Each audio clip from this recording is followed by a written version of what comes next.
Chapter 1656. The girl's eyes were blazing, but Qin Yu ignored them. It wasn't that he didn't want to, but that he couldn't and he didn't dare to. But little Meaty stopped. She turned to look at Songtao Pavilion, her face expressionless. Young Master Qin, this is fate. Qin Yu coughed. You and I, of course we are fated. There is no doubt about this. Little Meaty's lips curved up. A man's mouth is like a ghost that deceives others. It really makes sense. She pointed a finger. Let's go. There's still time. Although you can't do anything in front of everyone's eyes, there's still time to say a few words. Qin Yu rubbed his eyebrows. Forget it. We don't want to complicate matters. Little Meaty said, I am taking care of business right now. Qin Yu helplessly watched as she walked forwards. He could only follow. The master and servant trio walked towards Songtao Pavilion. Everyone in the hall sensed this. Sitting by the window, young Fanshan had a thoughtful look on his face. Outside Songtao Pavilion, 2 armored border soldiers stepped forwards, their eyes icy cold. This is a restricted area of the military. Unauthorized people are not allowed to approach. Quickly withdraw. Qin Yu glanced at the two, thinking that they were quite bold. He secretly gave them a thumbs up. Since they won't let us in, let's go. That long-browed girl had been staring at him from just now. Her eyes were bright and bright, making him feel a bit uncomfortable. If he couldn't see her, then he would. Meaty raised her head and glanced upstairs. I feel that someone will invite us in today. Just as she finished speaking, young Fanshan stood up from the window. These 3 are my friends. Invite them in. The 2 armored border soldiers at the door immediately revealed awkward expressions. Yang Qianren furrowed his eyebrows. Then, he relaxed and nodded. The 2 border soldiers immediately relaxed. They each took a step back and gestured, You 3, please. Aunt Jiang had been uncomfortable under Yang Qianren's gaze just now. She revealed a bit of worry. She wasn't surprised that today's matters had been discovered. After all, if the son of the commander of the army could be personally trained by him, he naturally wouldn't be an ordinary person. But his gaze just now had caused Aunt Jiang to miscalculate. She began to regret her plans tonight. If things had reached this point, there was still room for redemption. After all, the Jiang family was a prominent family in the county capital. With the help of the county governor, Aunt Jiang felt at ease. But at this critical moment, the man she had just seen had actually come to Great Pine Pavilion. Her niece's eyes had already revealed her intentions. Aunt Jiang secretly complained. Given Yang Qianren's status and his pride, how could he hold himself back now that he had fallen into a trap and had lusted after Jiang Zhiyue? Thinking of this, Aunt Jiang felt even more remorseful, especially when she glanced at the hidden Yang family disciple out of the corner of her eyes. After a sneer, the expression on her face became more and more forced. The master and servant trio ascended the rustling pine pavilion. Young Fanshan cupped his hands together with a faint smile.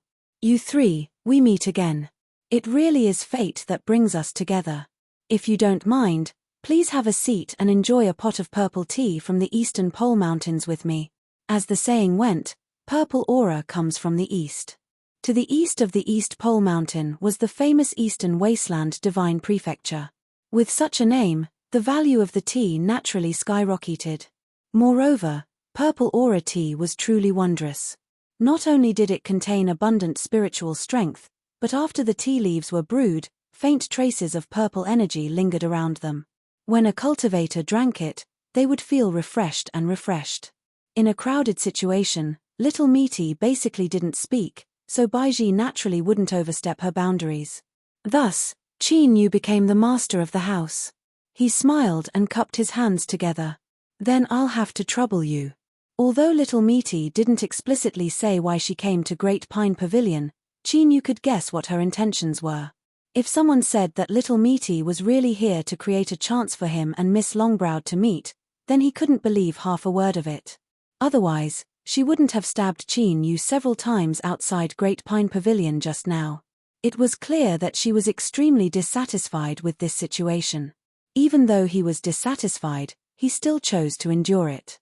Thus, When Little Meaty said that she was here to take care of official business, Qin Yu believed her. And this official business should be related to the person in front of him. But as for what it was, he couldn't figure it out. That was fine. He didn't need to think too much about it so he could concentrate on cultivating. This was probably why Little Meaty had been deliberately keeping it a secret. Qin Yu guessed this, so he didn't have any ill feelings in his heart. He simply threw everything to her and was happy to be free and relaxed. Yang Fan's hand smiled and gestured with his hand. Qin Yu and Little Meaty sat down across from him. Purple energy tea was poured into white porcelain cups. Faint traces of purple energy rippled within, seeming a bit more mystical. "Thank you." Qin Yu faintly smiled. He picked up the teacup and took a sip, his expression calm and relaxed.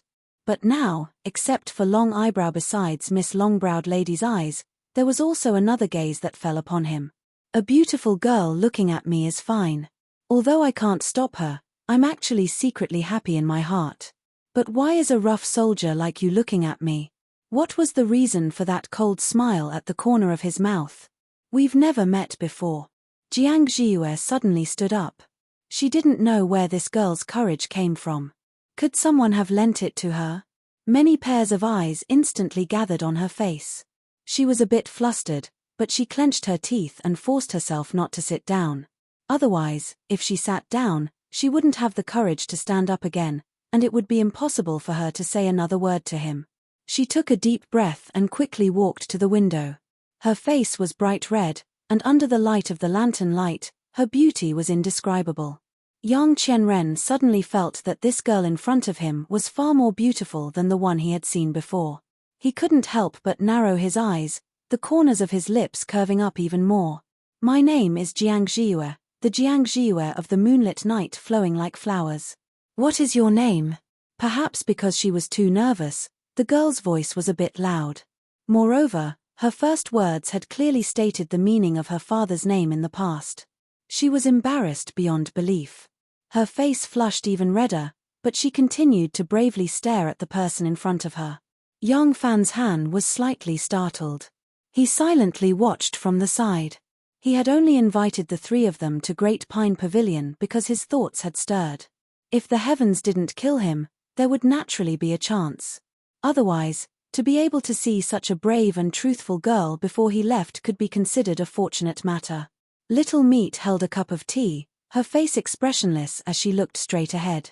Behind her, Baiji had her head lowered. She resisted the urge to look up. But right now, in her heart, she felt great admiration towards this Miss Jiang Zhiyue. To dare compete with her madam, she was truly bold. And in truth, Baiji also hoped that she would succeed. Of course, she could only hide all of this in her heart, not daring to reveal it. Otherwise, Baiji worried that her madam would really slap her to death. Qin Yu put down his teacup. He stood up and cupped his hands together. "Miss Jiang, I am Qin Yu." Although he felt a deep headache, this girl had personally come and even took the initiative to speak first. As a man, how could he be shy? Moreover, Qin Yu had a very good impression of this brave girl with long eyebrows in front of him. Of course, as he had said before, this was all. But this was all. His expression was calm, his eyes were serene, and his eyes were even more serene. Although this calmness represented sincerity and calmness, it could also express some of his attitude. This long-eyebrowed girl, Jiang Zhiyue, had been a smart person since childhood. How could she not sense this? A trace of sadness appeared in her eyes. She wrinkled her nose and lightly humphed.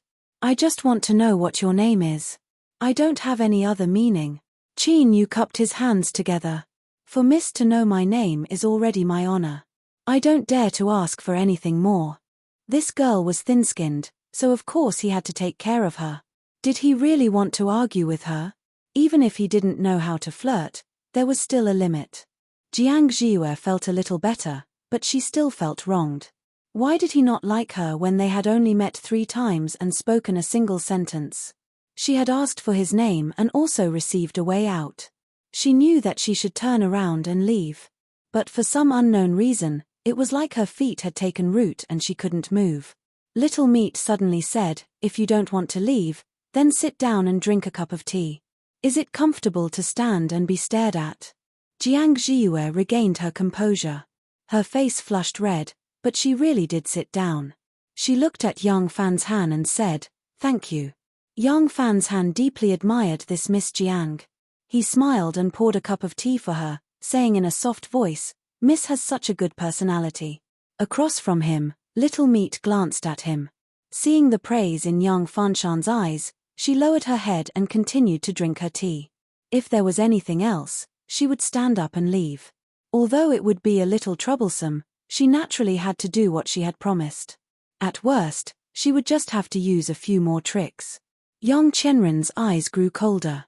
As he looked at the man across from Yang Fanshan, a chill lingered in his heart. But at this time, his complexion changed as he suddenly thought of something. Qin Yu.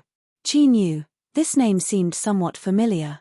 Looking at the master and servants not too far away, Yang Qianren furrowed his eyebrows and his body trembled. If the name Ning Qin was spoken, it would be an illustrious name within the Western Desolate.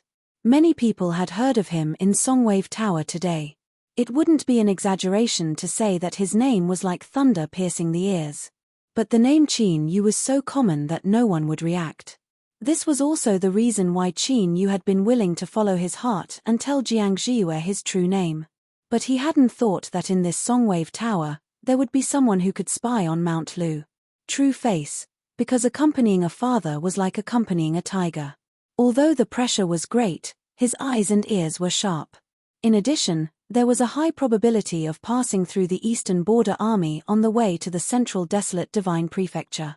It was reasonable that the Eastern commander, Yang Wudi, would receive some warning. As the son of the first wife, Yang Qianren had once heard his father and close aides discuss it in the commander's tent, so he remembered it in his heart. Master and servants, and also called Qin Yu. The more he looked, the more everything seemed to fit. A trace of paleness appeared on Yang Qianren's face. As the son of the Eastern commander and a general who held real power in the army, it wasn't wrong for him to think highly of himself. He also had the qualifications to look down on everyone in Songwave Tower today. That was why he had seen through the woman's little tricks. When he looked at her, he didn't dare to conceal some of the emotions in his heart. The so-called taking and taking, the so-called unscrupulous. But similarly, according to this logic, if someone was far above him, they could also do the same to him. The more he thought about it, the more afraid he became. The son of the Eastern commander lowered his head, his face even paler, a fine layer of sweat appearing on his forehead. But now, as Yang Qianren sank into deep fear, there was someone who didn't think so. The reluctance on Aunt Jiang's face was really very forced, almost to the point where she couldn't maintain it. This woman, who had always been a virtuous protector of the family in the prefecture city and had great intelligence, was now on the verge of collapse. Before, she had thought that her niece was the most outstanding of the next generation of the family. Not only was she beautiful, but she also had a clear mind and acted intelligently. She had placed high hopes on her. But tonight, there were all sorts of stupid moves and wrong moves, turning the originally dangerous game of chess into a dead end. Seeing Yang Qianren's head lowered in silence, his body occasionally trembling, in Aunt Jiang's eyes, of course, this true descendant of the Yang family had reached his limit. Once he exploded, the heavens and the earth would shatter. A mere Yang family could run amok in the prefecture city and make the prefectural governor bow his head in awe. What's more, he was a descendant of the Yang family from the military. Once a conflict broke out, the Jiang family would instantly lose everything they had to rely on. They would even throw stones at him when he was down, hoping to get rid of any entanglement with the Jiang family. At that time, a great disaster would come. The Jiang family, a prominent family in the prefecture city, would be blown away by the wind and rain in the blink of an eye, ending up in an incomparably tragic state. And Aunt Jiang had seen more than one or two similar incidents. It was precisely because she had seen so many that she was so terrified that she gave up her life's happiness to work hard for the survival of the family, even becoming the prefectural governor's mistress. Jiyue. Aunt Jiang stood up, trying her best to maintain her composure. After calling out to her, she said softly, "Something happened at home. We should go." Jiang Jiyue looked hesitant. She glanced at the man beside her, but before she could say anything, she heard her aunt call her again. Jiue, we really should go. Only those who were familiar with her aunt could sense that she seemed calm and uneasy at this moment. Jiang Jiue was about to nod when a voice rang out from the rustling pine pavilion. Miss Jiang, there is no need to leave. No matter what happens to the Jiang family, I guarantee nothing will happen. Aunt Jiang's face was deathly pale. Her legs gave way and she reached out to support the table, knocking over the teacup and smashing it into pieces. Aunt. Jiang Jiue no longer cared about anything else. She hurried over and supported the beautiful woman who had lost all color in her face. The other women at the table all widened their eyes in surprise and hesitation. Only the woman with the character Rong in her name looked pensive. She looked at the Jiang family aunt and niece in front of her with a hint of schadenfreude. She probably wanted to say, you think you're smart, but now you've shot yourself in the foot. How satisfying. Yang Qianren didn't care about being presumptuous. If he really let the two women of the Jiang family leave in fright because of him, he would have truly committed a crime today. He wouldn't even be able to undo it. What would he do then? What bullshit son of the Eastern Marshal? His father loved to control beautiful women his entire life. He didn't lack anything else but children. There was no need for him to do anything. As long as this matter was spread to the marshal tent, his father would be the first to act.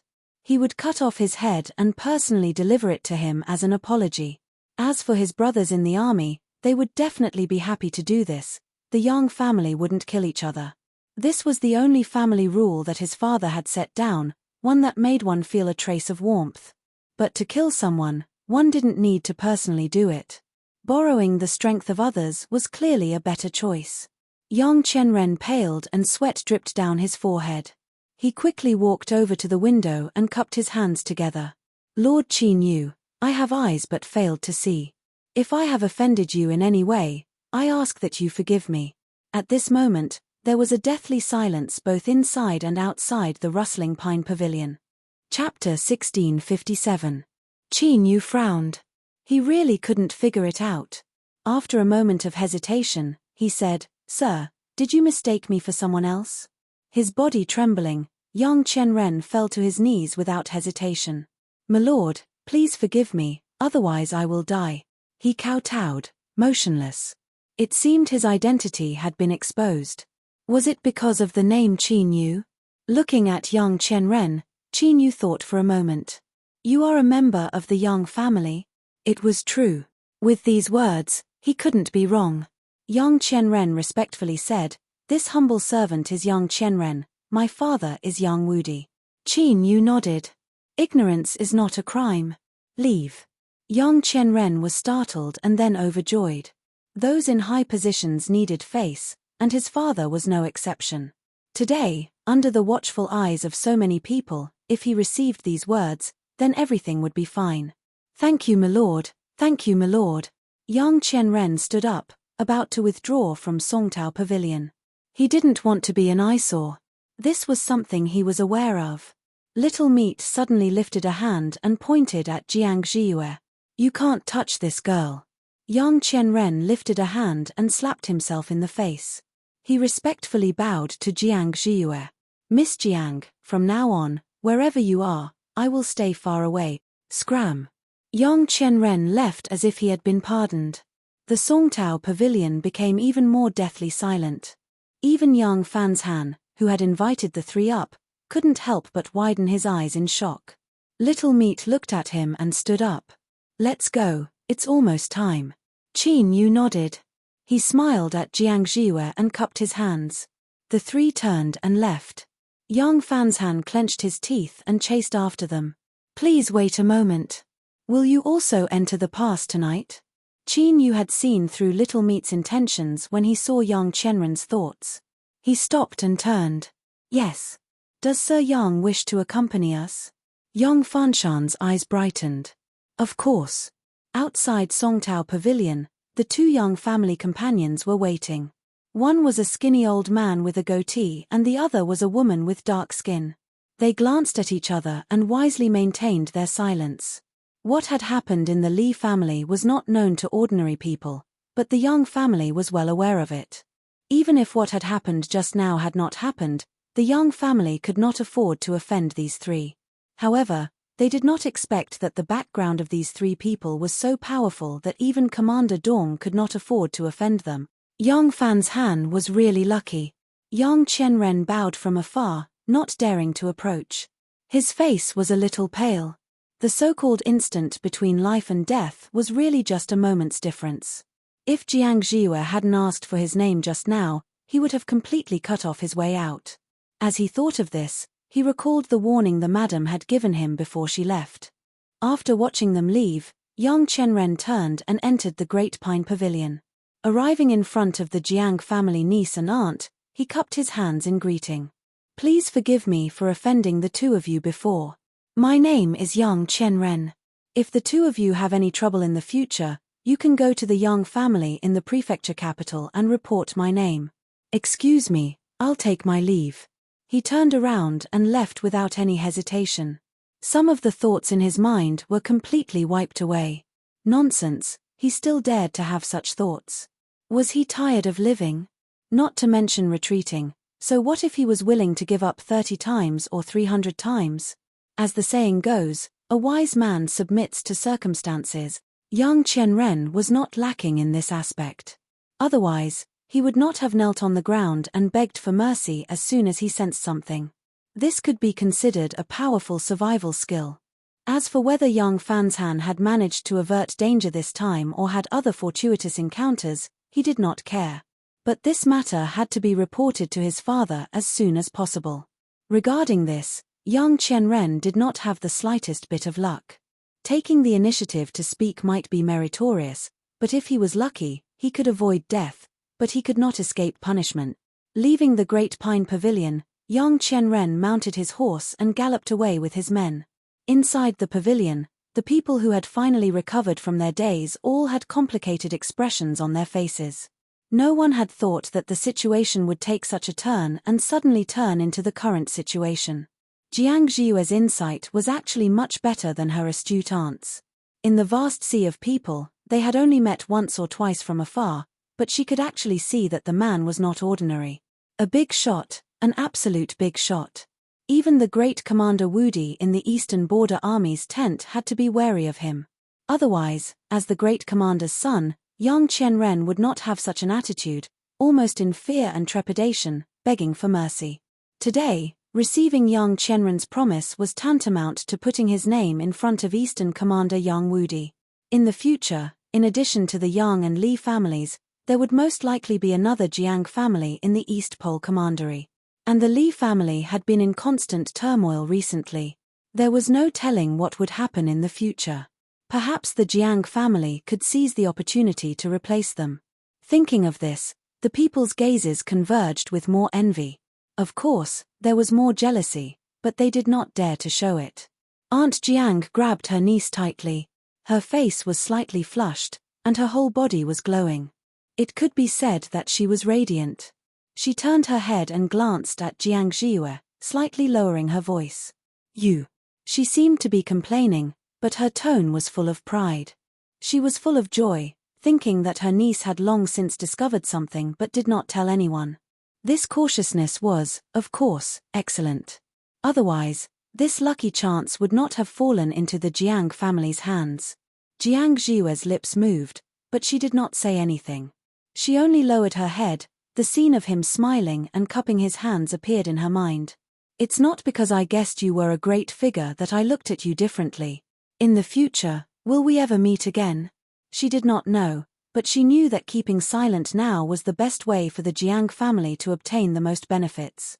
She was a smart girl, so of course she knew what to do. Thinking about it, when he cupped his hands and smiled before leaving, he had already guessed all of this and would not care at all. Qi knew. His name is really nice. Also, my eyesight is really good. But having eyesight is also not good. Some people that I can see are destined to have no chance at all. Yang Fan's Han was not stupid. On the contrary, he was smarter than most people in the world. Therefore, when he walked with the three of them, he did not say much, only chatting about the local customs and practices of the East Pole Commandery. The madam was taciturn, as if she didn't care too much about anything. After young Fanshan probed her a bit, he placed all of his attention on Qin Yu. His words were respectful and steady, not at all out of line. He didn't know what little Meaty was planning, but he thought that this Sir Yang had some use to him. Thus, he patiently chatted with her. Since the two of them had just met, there wasn't much to say. Luckily, Pine Whistle Pavilion was located at the summit of a mountain. As they headed east, they soon arrived outside of Jade Gate Pass, avoiding the awkward situation where they had nothing to talk about. Young Fanshan stopped on his own initiative. He cupped his hands together and said, "You three, I have an important matter to attend to, so I will be leaving first. I hope that we will meet again within the borders of the central desolate divine continent." Qin Yu said, "Sir Yang, take care." He watched as the three young family members walked towards Jade Gate Pass. Then, he turned to look at little Meaty. He lowered his voice and said, "Now, can you tell me just what happened?" He had gone to Pine Whistle Pavilion and nearly stirred up trouble and had even exposed his identity. But now, he was letting young Fanshan go just to walk this short distance. He just couldn't figure it out. Meaty yawned. "I'm tired. Let's pass a bit earlier and go rest." Qin Yu forced a smile. In terms of the depth of one's ability to keep others guessing, his meaty body was number one under the heavens. Shaking his head, he gathered his thoughts, stood still, and looked forward.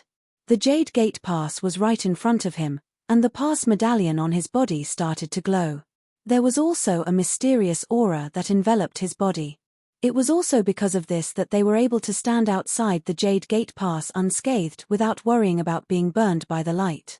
Otherwise, they would have already become human-shaped torches. At this time, there were already people waiting outside the Jade Gate Pass. The Jade Gate Pass opened once a month to accept cultivators with pass tokens into the Central Wasteland Divine Prefecture. A portion of them were people who had received special permission from the Central Wastelands or had been chosen. Another type were people from the Western Wastelands who had received permission to send them over. Finally, there were people like Master and Servant, who had identities similar to stowaways. But no matter which one it was, there was no difference. The Jade Gate Pass only looked at the token and did not recognize the person. As long as one had the pass, one could enter. In reality, this was also a display of confidence, pride, and strength. The Central Wasteland Divine Prefecture did not fear anyone entering, as long as they had the qualifications and the guts. Dong dong dong, the sound of drums echoed out from the Jade Gate Pass. The people waiting outside subconsciously began to stir. The Jade Gate Pass in front of them released a dazzling light that rippled like flowing water. Then, the tightly shut gate quietly opened. Qin Yu subconsciously arched an eyebrow, a trace of shock in his eyes. He saw that as the Jade Gate Pass opened, the atmosphere in front of him suddenly changed. Rich heaven and earth spiritual strength gushed out from within, like a river bursting through a dam. It could be said that the momentum was astonishing. Not to mention anything else, just this rich spiritual strength was enough to startle one. The Central Wasteland was truly worthy of being called the Divine Prefecture, and what was even more astonishing was that, this raging tide of spiritual strength seemed to be imprisoned by an invisible force. No matter how it tumbled about, it didn't leak out in the slightest. At the front of the line was a Western Wasteland person. He wore scholarly robes and had a dignified appearance. At this time, his face was flushed red and his eyes were wide with excitement. "Pass." A low and deep voice echoed out from the Jade Gate Pass. The scholarly robed young man took a deep breath and grasped the pass token in his hand. Then, he strode forwards. As he stepped into the range of the tide of spiritual strength, his entire body shook. His face flushed red and his breathing became heavy. In the next moment, 4 lights of red, orange, yellow, and green erupted. They wove together to form the phantom of a gate, lofty and dignified, like the gates of heaven. This was the so-called carp leaping over the dragon gate. It was also the scene that the Jiang family's niece and aunt first wanted to see from afar. The scene in front of them could be understood as a cultivator stepping into a true cultivation holy land from a land barren of spiritual strength. Because they found it difficult to adapt to the changes in the outside environment, it caused a tide of spiritual strength to surge up. Thus, This was the result of a rainbow of colors. As for the number of colors, that represented a cultivator's background, boundary, and even the upper limit of their future achievements. Naturally, there was a special testing method that was extremely accurate and rarely had any mistakes. It was set up by the Great Qin Empire in the Central Wasteland to verify those who entered. For colors was already considered extraordinary.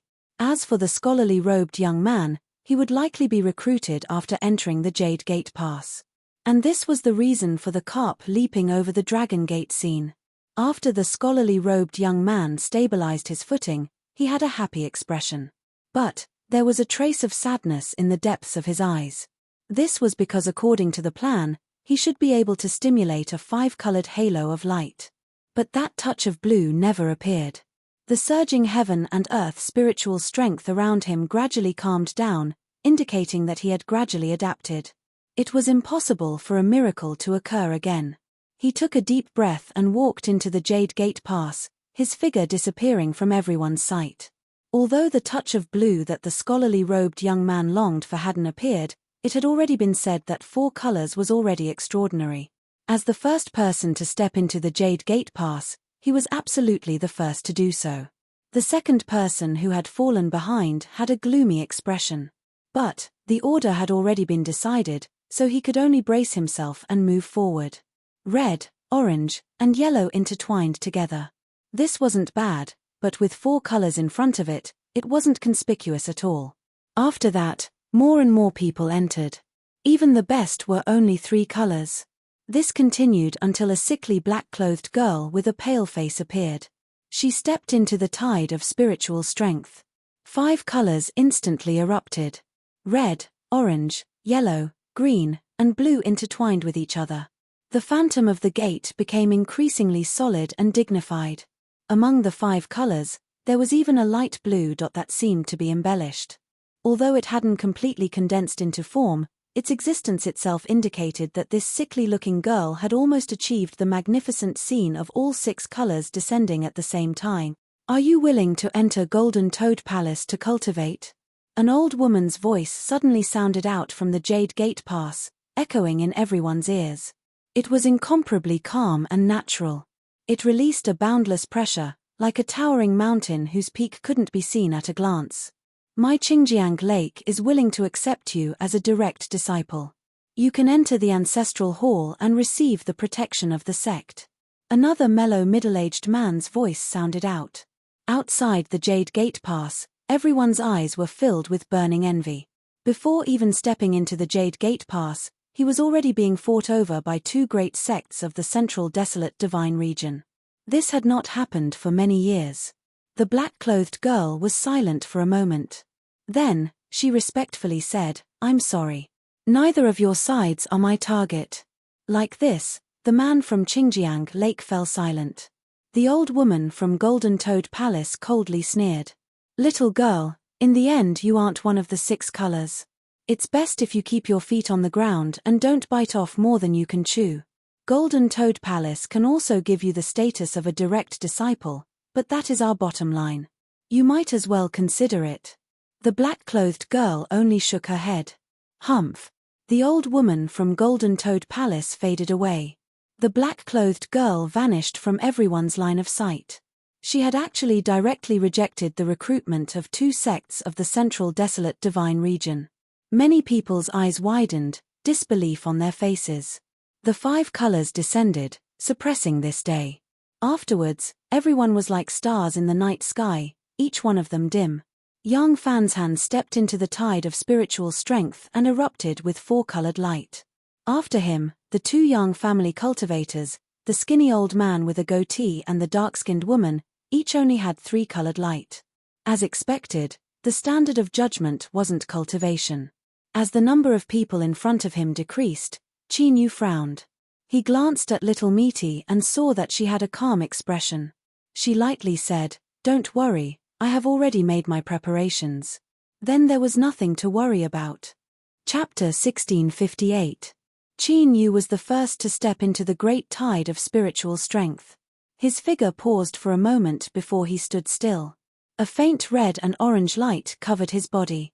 Tonight, With his 5 colors suppressing everyone, even young Fanshan's brilliant 4 colors had become dim and dim. Qin Yu's 2 colors were like fireflies, completely unremarkable. He paused for a moment and then stepped into the Jade Gate Pass. Little Meaty followed behind.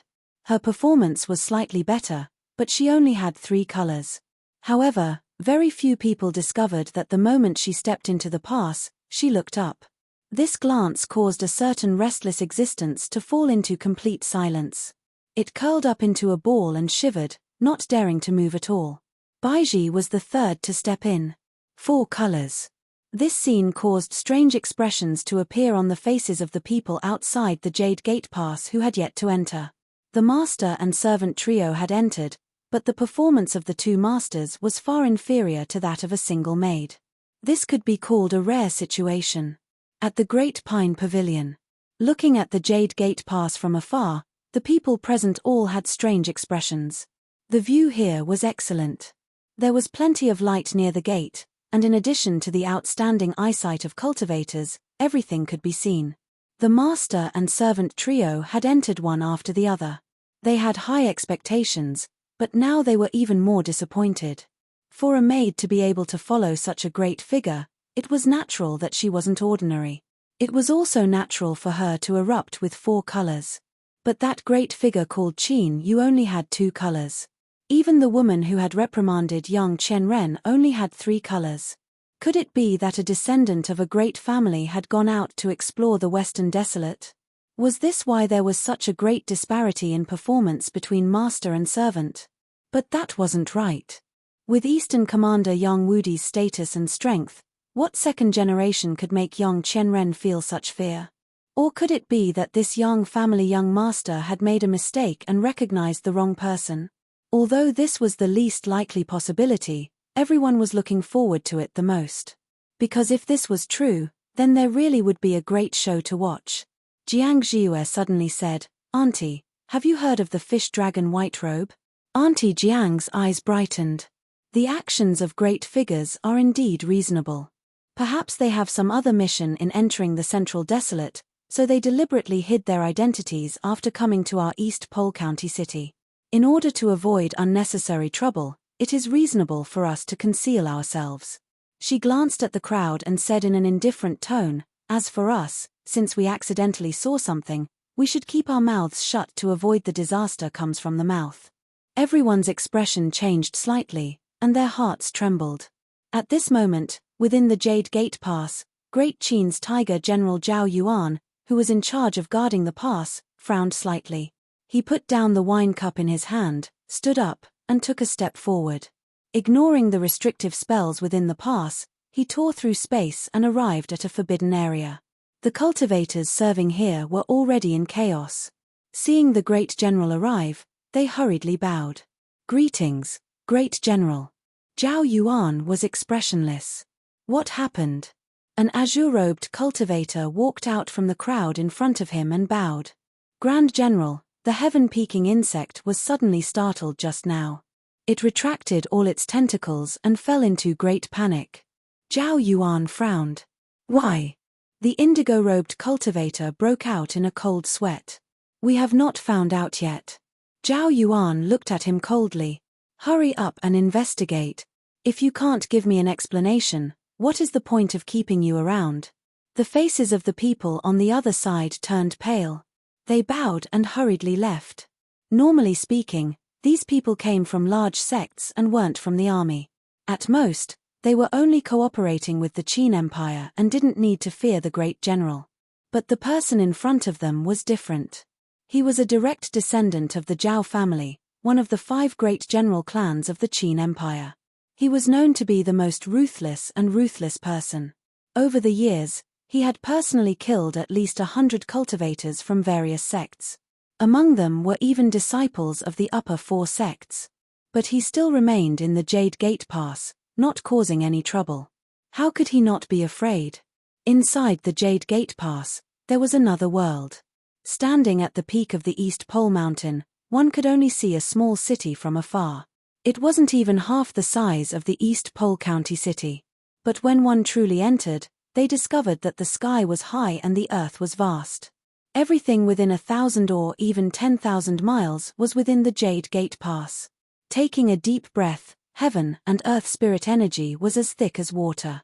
It poured into their bodies and was instantly refined and absorbed, becoming a part of their strength. It felt like a fish that had lived in a shallow puddle had jumped into a deep lake. Only then did they realize how easy it was to breathe and how vast the world was. Qin Yu finally understood why Little Meat wanted him to come to the Central Wasteland Divine Continent. It wasn't just for that matter. In terms of cultivation environment alone, the Central Wasteland Divine Continent was an important foundation for him to ascend to the Emperor realm within 30 years. And now, the entrance wasn't quiet. Many people had gathered here, divided into small circles. The cultivators who had passed the Jade Gate Pass and performed outstandingly were surrounded by many people. There were close to 100 people in the largest group, and the one who was surrounded was actually the black-clothed girl who was embellished with 5 different colors and even specks of blue light. Even though she had turned down Golden Toad Palace and Green River Lake's recruitment, that didn't mean others didn't have a chance.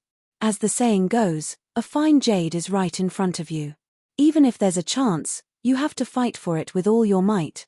If you succeed, it would be a great merit. As for that scholarly robed young man, he was no longer here. Qin Yu could faintly see his fading back at the end of the street. A white-haired scholar with fluttering long sleeves was leading the way.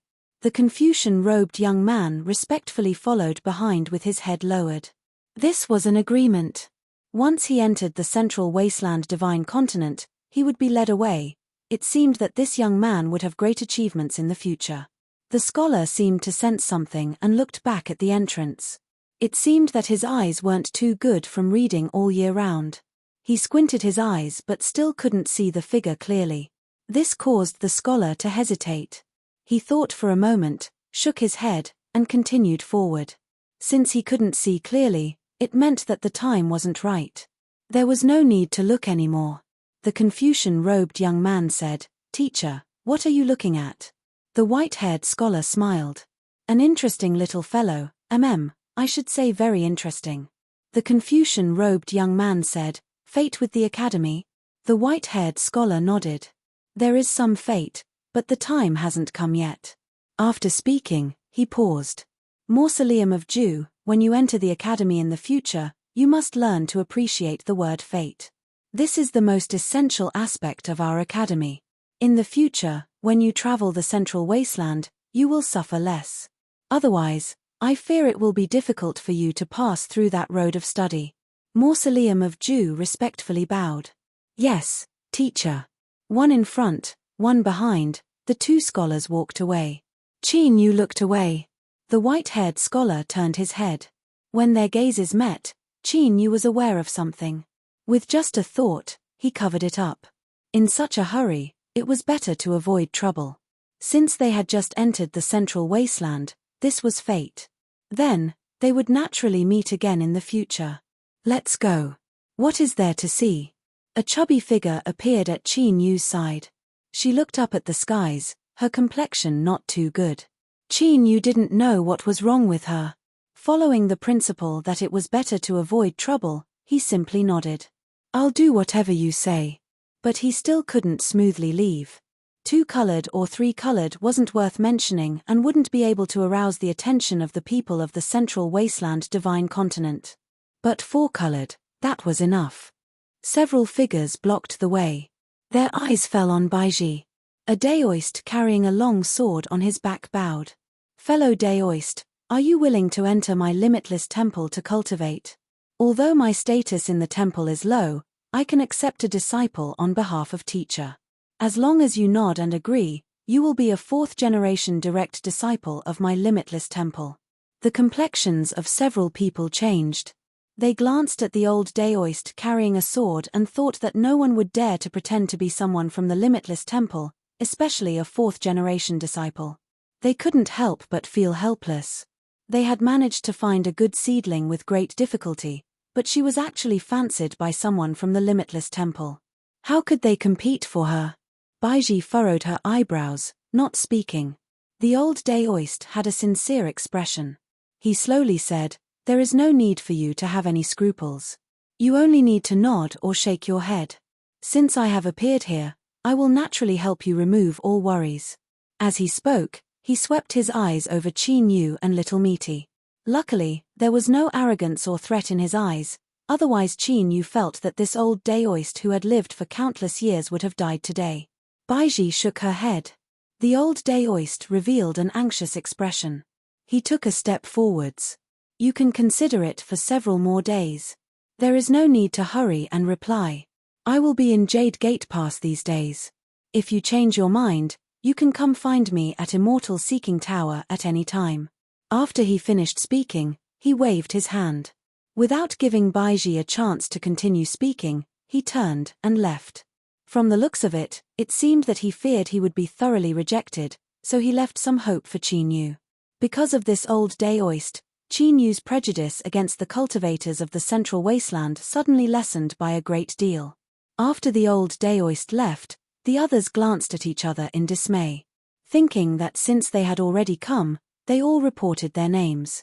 Luckily, with the precedent set by the Limitless Temple, they didn't have any extravagant hopes of obtaining anything. They all expressed that Baiji could consider it and make a decision in the future. They all left behind their addresses and left. Meaty stepped forwards and Qin Yu followed behind. Before this, when facing the old daoist and the others, Baiji had been expressionless. But now, a trace of panic appeared in her eyes.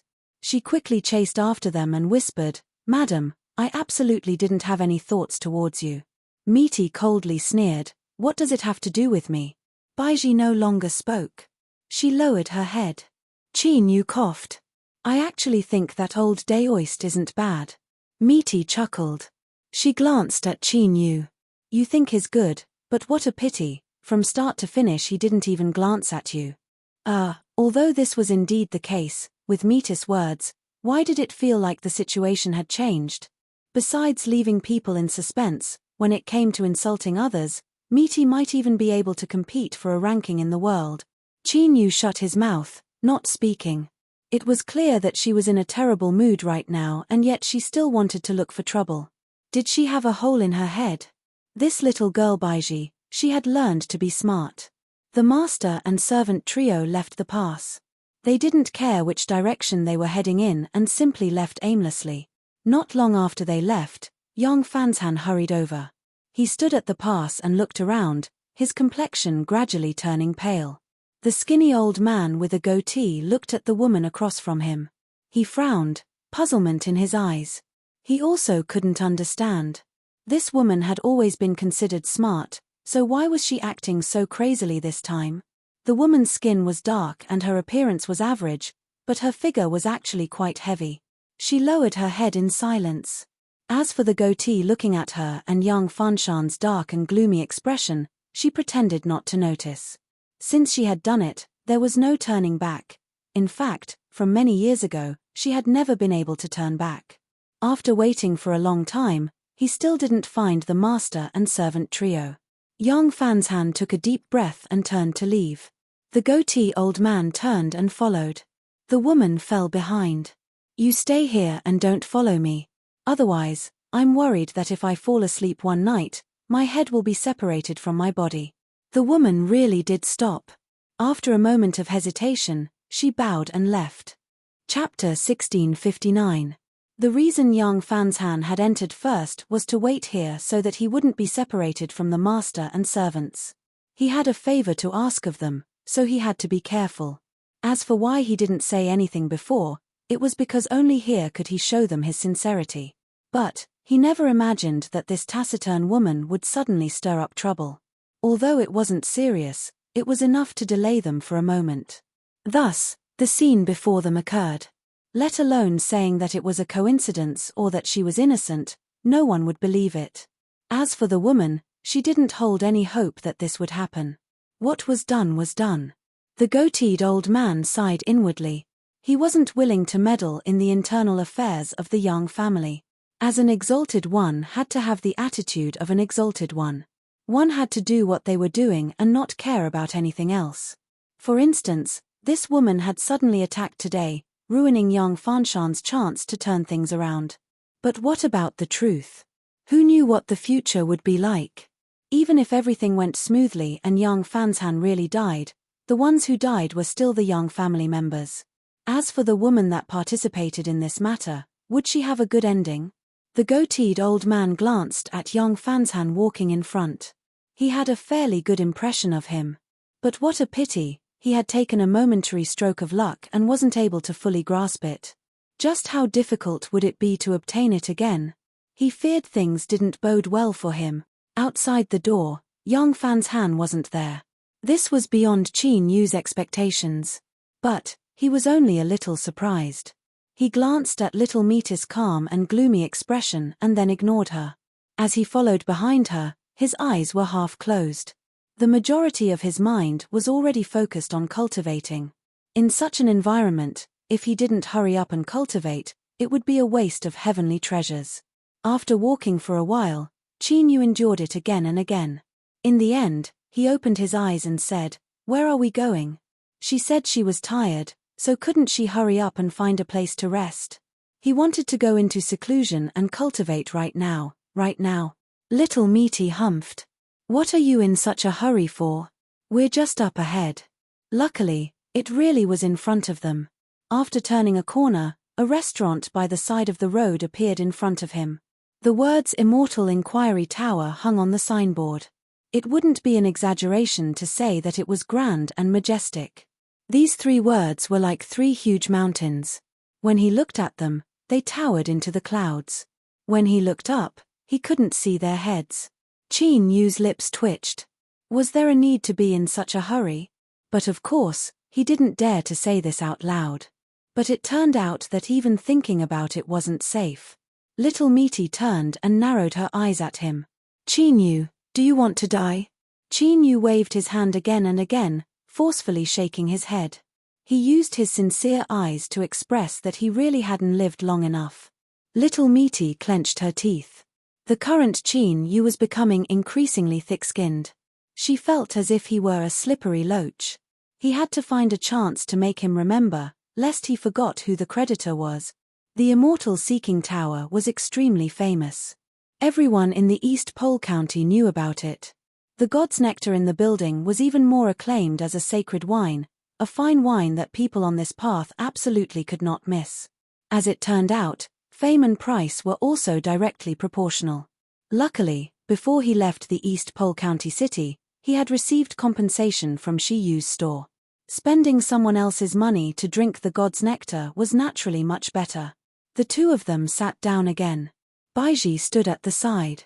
Qin Yu asked her to sit down as well so as not to draw too much attention. She shook her head. Little Meaty didn't say anything, so Qin Yu didn't insist. Dish without mentioning lust, 2 jugs of God's Nectar were delivered. Qin Yu opened one and smelled it. His eyes brightened. It wasn't difficult to live up to its great reputation. At the very least, the fragrance of the wine was truly overflowing. Moreover, it vaguely gave him a familiar feeling. He poured a bowl of wine. The wine was clear and sweet. After drinking 2 mouthfuls, Qin Yu frowned and looked at Little Meaty. She had only opened the jug and smelled it. She hadn't poured the wine at all. She met Qin Yu's gaze and lightly said, "You only have the appearance but not the true essence. The current God's Nectar is nothing more than a name." Qin Yu thought deeply. But before he could nod, someone beside him said unhappily, "Miss, your tone is quite big. Immortal Inquiring Tower's God's Nectar has been sold in every region of the Central Desolate for thousands of years, but no one has ever given it such an evaluation. I wonder what kind of wine Miss has drunk to dare speak like this." The one who sneered was a blue-clothed swordsman. His face was flushed red and his eyes were blurry. It was clear he had drunk a great deal. Now that he was leaning over, his eyes were extremely sharp, like 2 invisible swords, causing the air to suddenly become a bit colder. The commotion in the restaurant instantly quieted down. Many eyes gathered on him. As the first choice of Jade Gate Pass's patrons, it was natural for powerhouses to appear here. But among these powerhouses, this blue-clothed swordsman was one of the most difficult to deal with. This person's name was Wei Han.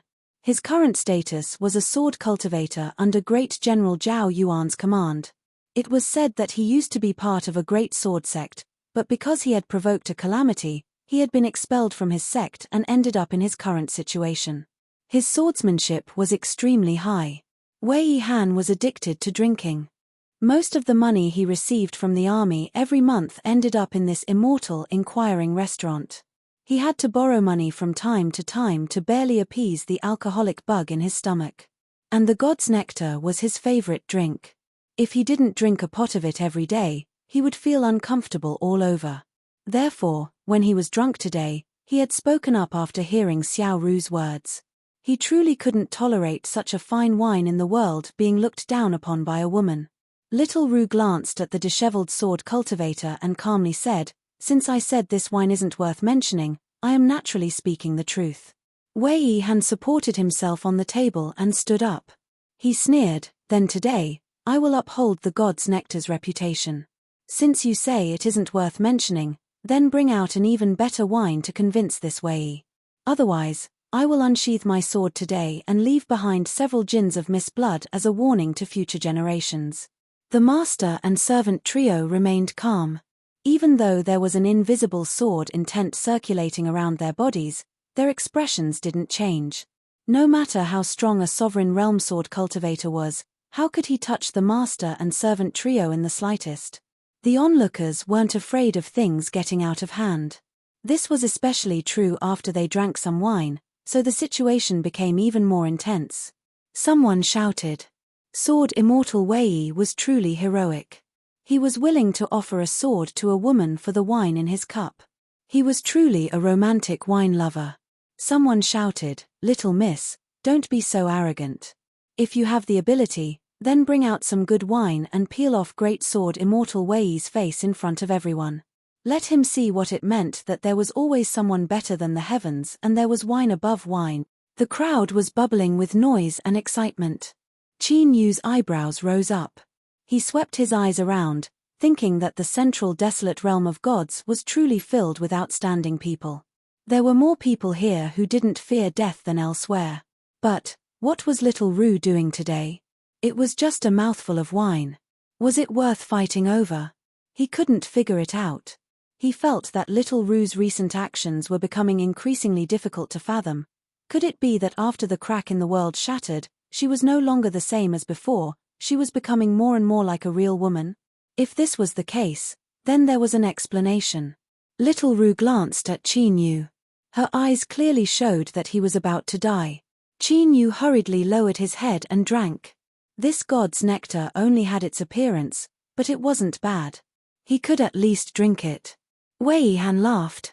The person at the same table as you is constantly drinking, but this little girl dares to spout such nonsense. She really doesn't know the immensity of the heavens and earth. As Qin Yu heard this, he couldn't help but put down his wine cup. He looked at him and said, "Sword Immortal, do you know how big the world is?" Wei Han's eyebrows rose up. Of course it's big. Then has Sword Immortal ever walked through it? Of course not. Wei Han revealed a mocking smile. Then, are you going to say that since you have never walked through the world, how do you know how high the heavens are and how deep the world is? Qin Yu nodded. That's right. He pointed at the wine cup. I won't mention anything else, but just from this cup alone, it seems to me that you are a frog at the bottom of a well. The reason I drank a few more mouthfuls is because I spent money to buy this wine and it is very expensive. It isn't because it tastes good. Wei Han clapped his hands. Very good. Then let's not argue. Show me the evidence and I will immediately apologize. Kowtow and apologize. Wei Han's eyes narrowed. He raised his hand and drank a mouthful of wine. For the sake of immortal brew, so what if I have to kneel? Perhaps it will be a story to be told in the future. But tonight, if the two of you cannot produce the evidence, then don't leave. Everyone was delighted to see the conflict escalate. They couldn't help but look at Ruru with admiration.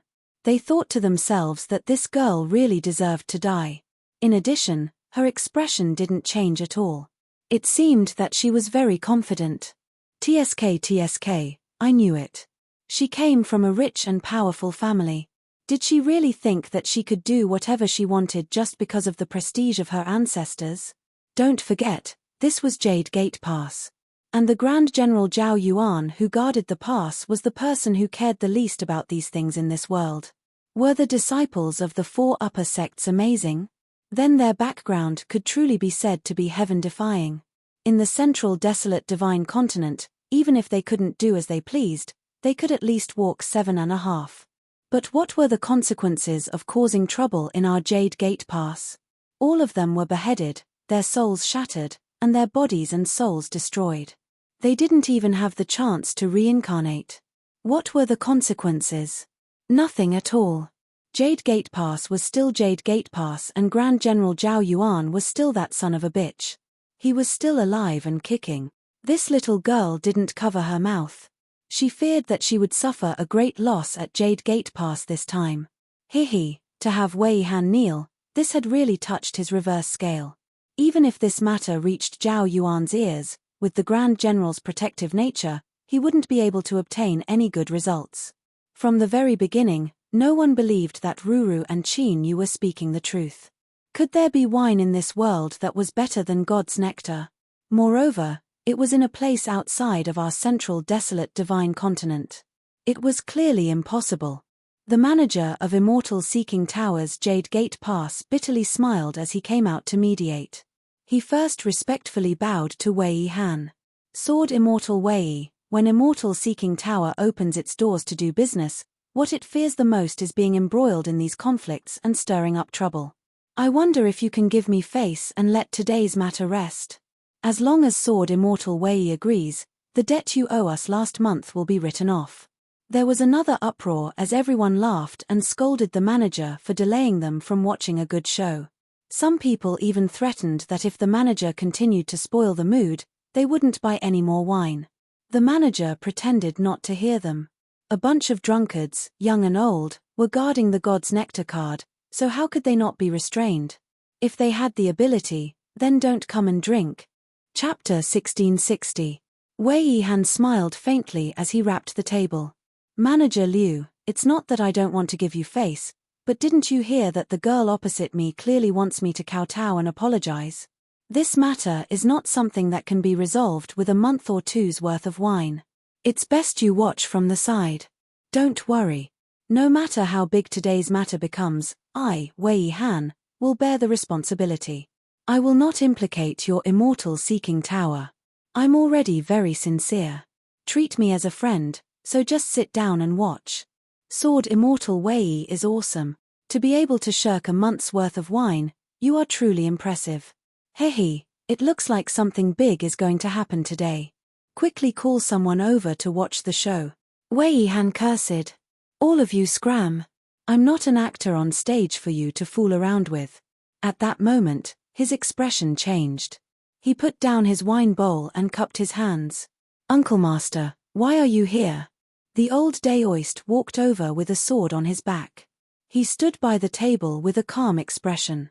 When he heard Wei Han's greeting, the ruckus immediately quietened down. Wei Han, if you still remember, you should call me Uncle Master. Let's forget about today's matter. Wei Han smiled wryly. The old Daoist glared. What? You still dare raise conditions? Do you want me to sell the sword on my back to pay for your wine? When Manager Liu heard this, he immediately stood up and cupped his hands. Daoist Chen, you speak too seriously.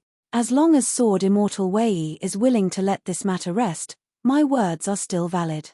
The old Daoist smiled and nodded. Manager Liu is very sensible. I thank you.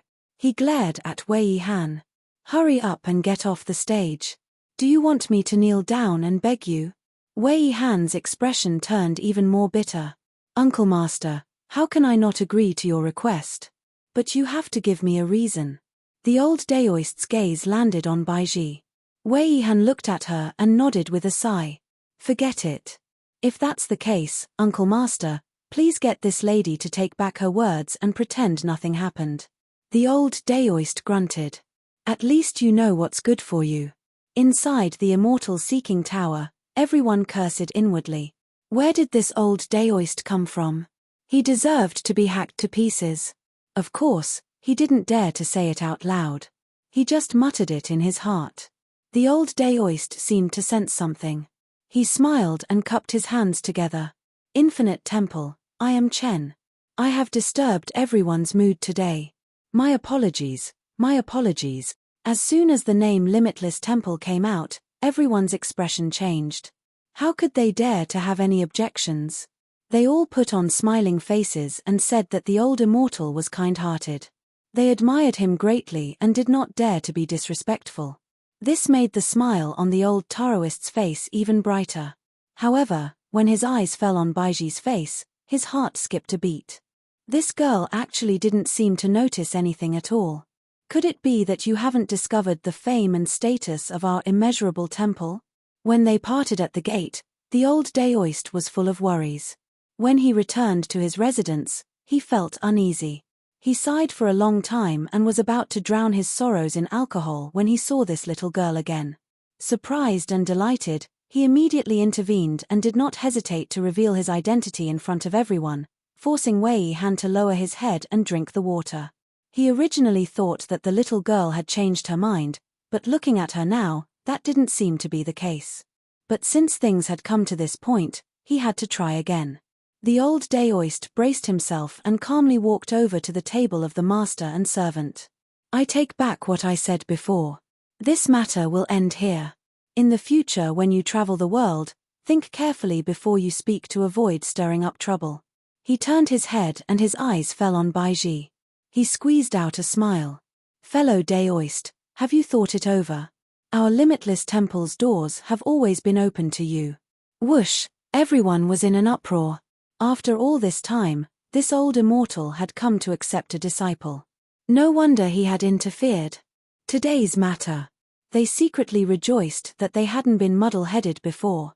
Otherwise, if they had ruined the old Daoist's plan to accept a disciple, that would be the same as destroying someone's great Dao inheritance. This was a great enmity in the cultivation world. A disciple of the limitless temple. Everyone's eyes gathered, filled with envy and jealousy. There was also a bit of shock and disbelief. They thought that this wasn't right. The cultivation potential that the limitless temple had taken a liking to was actually a maid.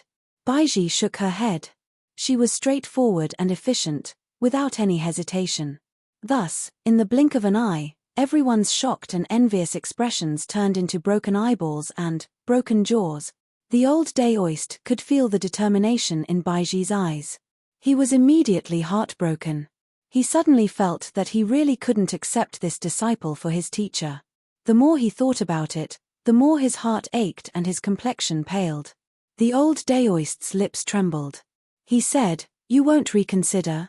Just like I said before, I can wait for you for several days. If you think it's too short, I can wait for several years. As long as you are willing to consider it, I will live in this immortal seeking tower and wait for you to come back." Everyone glanced at each other in dismay. Since when did the limitless temple accept a disciple like this? Moreover, from her tone, this little maid had already refused twice. She really didn't know what was good for her. Old immortal, look at us. If you think it's too troublesome, then look at me. My talent is good and I'm willing. As long as you give me a look, I will immediately kneel down and call you master. No, even calling him grandmaster is fine. Wei Han couldn't help but frown. His gaze fell on the master and servants. The drunkenness on his face faded a bit, but there was a chill in his eyes. Baiji hesitated for a moment. Then, she slowly said, "You don't need to say anything. In this life, I will only follow by my wife's side. I will not join any other faction." The old Daoist's body trembled. He took a deep breath. So it's like this. In this world, everyone has their own paths. If you choose one and don't make any mistakes, you will eventually be able to walk a path to the heavens. Not coming to our limitless temple isn't necessarily a mistake. In the future, when your sword cultivation reaches a critical juncture, if you have any questions or need help breaking through, you can come to me. Limitless Temple will definitely help you. Baiji pursed her lips and nodded. She truly felt that this old Daoist in front of her was a good person. Moreover, she had a very favorable impression of his swordsmanship and felt close to him. But compared to his wife, none of this was worth it. Thus, Baiji's words just now came from the bottom of her heart. There was no falsehood in them. The old Daoist smiled and nodded. That's good, that's good. He turned and was about to leave when Meaty suddenly said, Daoist, what you said just now wasn't wrong. There are countless paths beneath our feet, so it doesn't matter which one you choose. After all, ascending to the heavens is difficult. There are trillions of lives in this world, so how many people can accomplish this? But, if they are all paths that lead to death, then no matter which one you choose, it isn't wrong. The old Daoist frowned. He felt that these words didn't conform with his own sect's teachings. But, he glanced at Baiji and nodded. Meaty glared at Qin Yu. She coughed and cupped her hands together. Old immortal, please don't lower yourself to my level.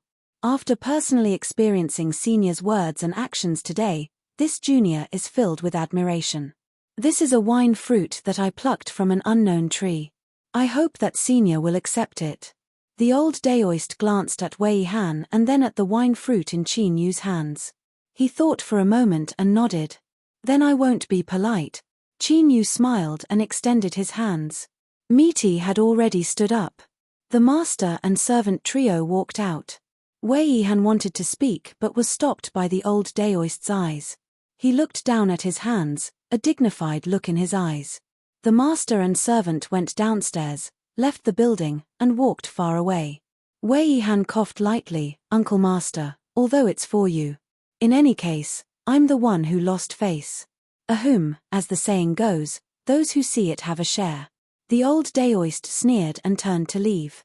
Wei Han smiled bitterly.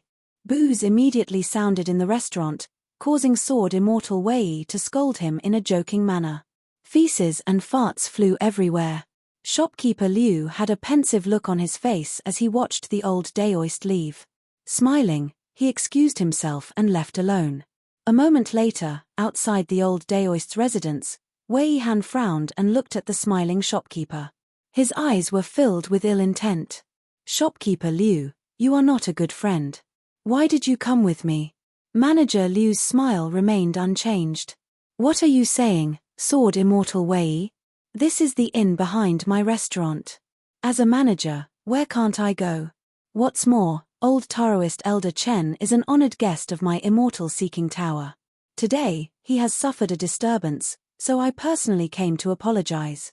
This is etiquette. Wei Han sneered. At this moment, the courtyard door opened from the inside. The old Daoist was expressionless. If I don't open the door, are you two going to quarrel here until dawn? Wei Han hurriedly shook his head. Shopkeeper Liu smiled, not speaking. Two expressions, one attitude. The old Daoist felt a headache coming on. He humphed twice and flicked his sleeves before walking away. Wei Han hurriedly chased after him. Shopkeeper Liu was the last. He wasn't in a hurry and casually closed the courtyard door. In the room, the old Daoist turned and sat down. On the table in front of him was the wine fruit that Qin Yu had gifted him. The moment this object fell into his hand, he could feel how extraordinary it was. He brought it back to his room and carefully tasted it, becoming more and more aware of its flavor. The reason he had Wei Han come was indeed because he was involved in this matter. The reason he was able to obtain the wine fruit was all because of him. As for this immortal seeking tower's shopkeeper Liu, he was truly worthy of being a drunkard. His nose was sharp and fierce. In his territory, it was very difficult to not give himself away. Since he had been targeted, and in addition to the fact that he had tactfully gifted him a great deal of God's nectar, he decided to turn a blind eye to it. Of course, this wasn't the only reason. Just based on what was on the table, it wasn't enough for shopkeeper Liu to enter this courtyard. Wei Han took the initiative to speak up. Martial uncle, this fruit looks ordinary. Could it be that there is something else hidden within? How about we open it and take a look? Shopkeeper Liu flipped his hand and took out a jade knife. In our immortal seeking tower, there is a chef who uses a tool to cut immortal fruit plates. It is incomparably sharp, and because of its own characteristics, it doesn't stain the immortal fruit at all. It also doesn't damage the immortal fruit's rank or efficacy. The old Daoist waved his hand. Shopkeeper Liu's smile widened.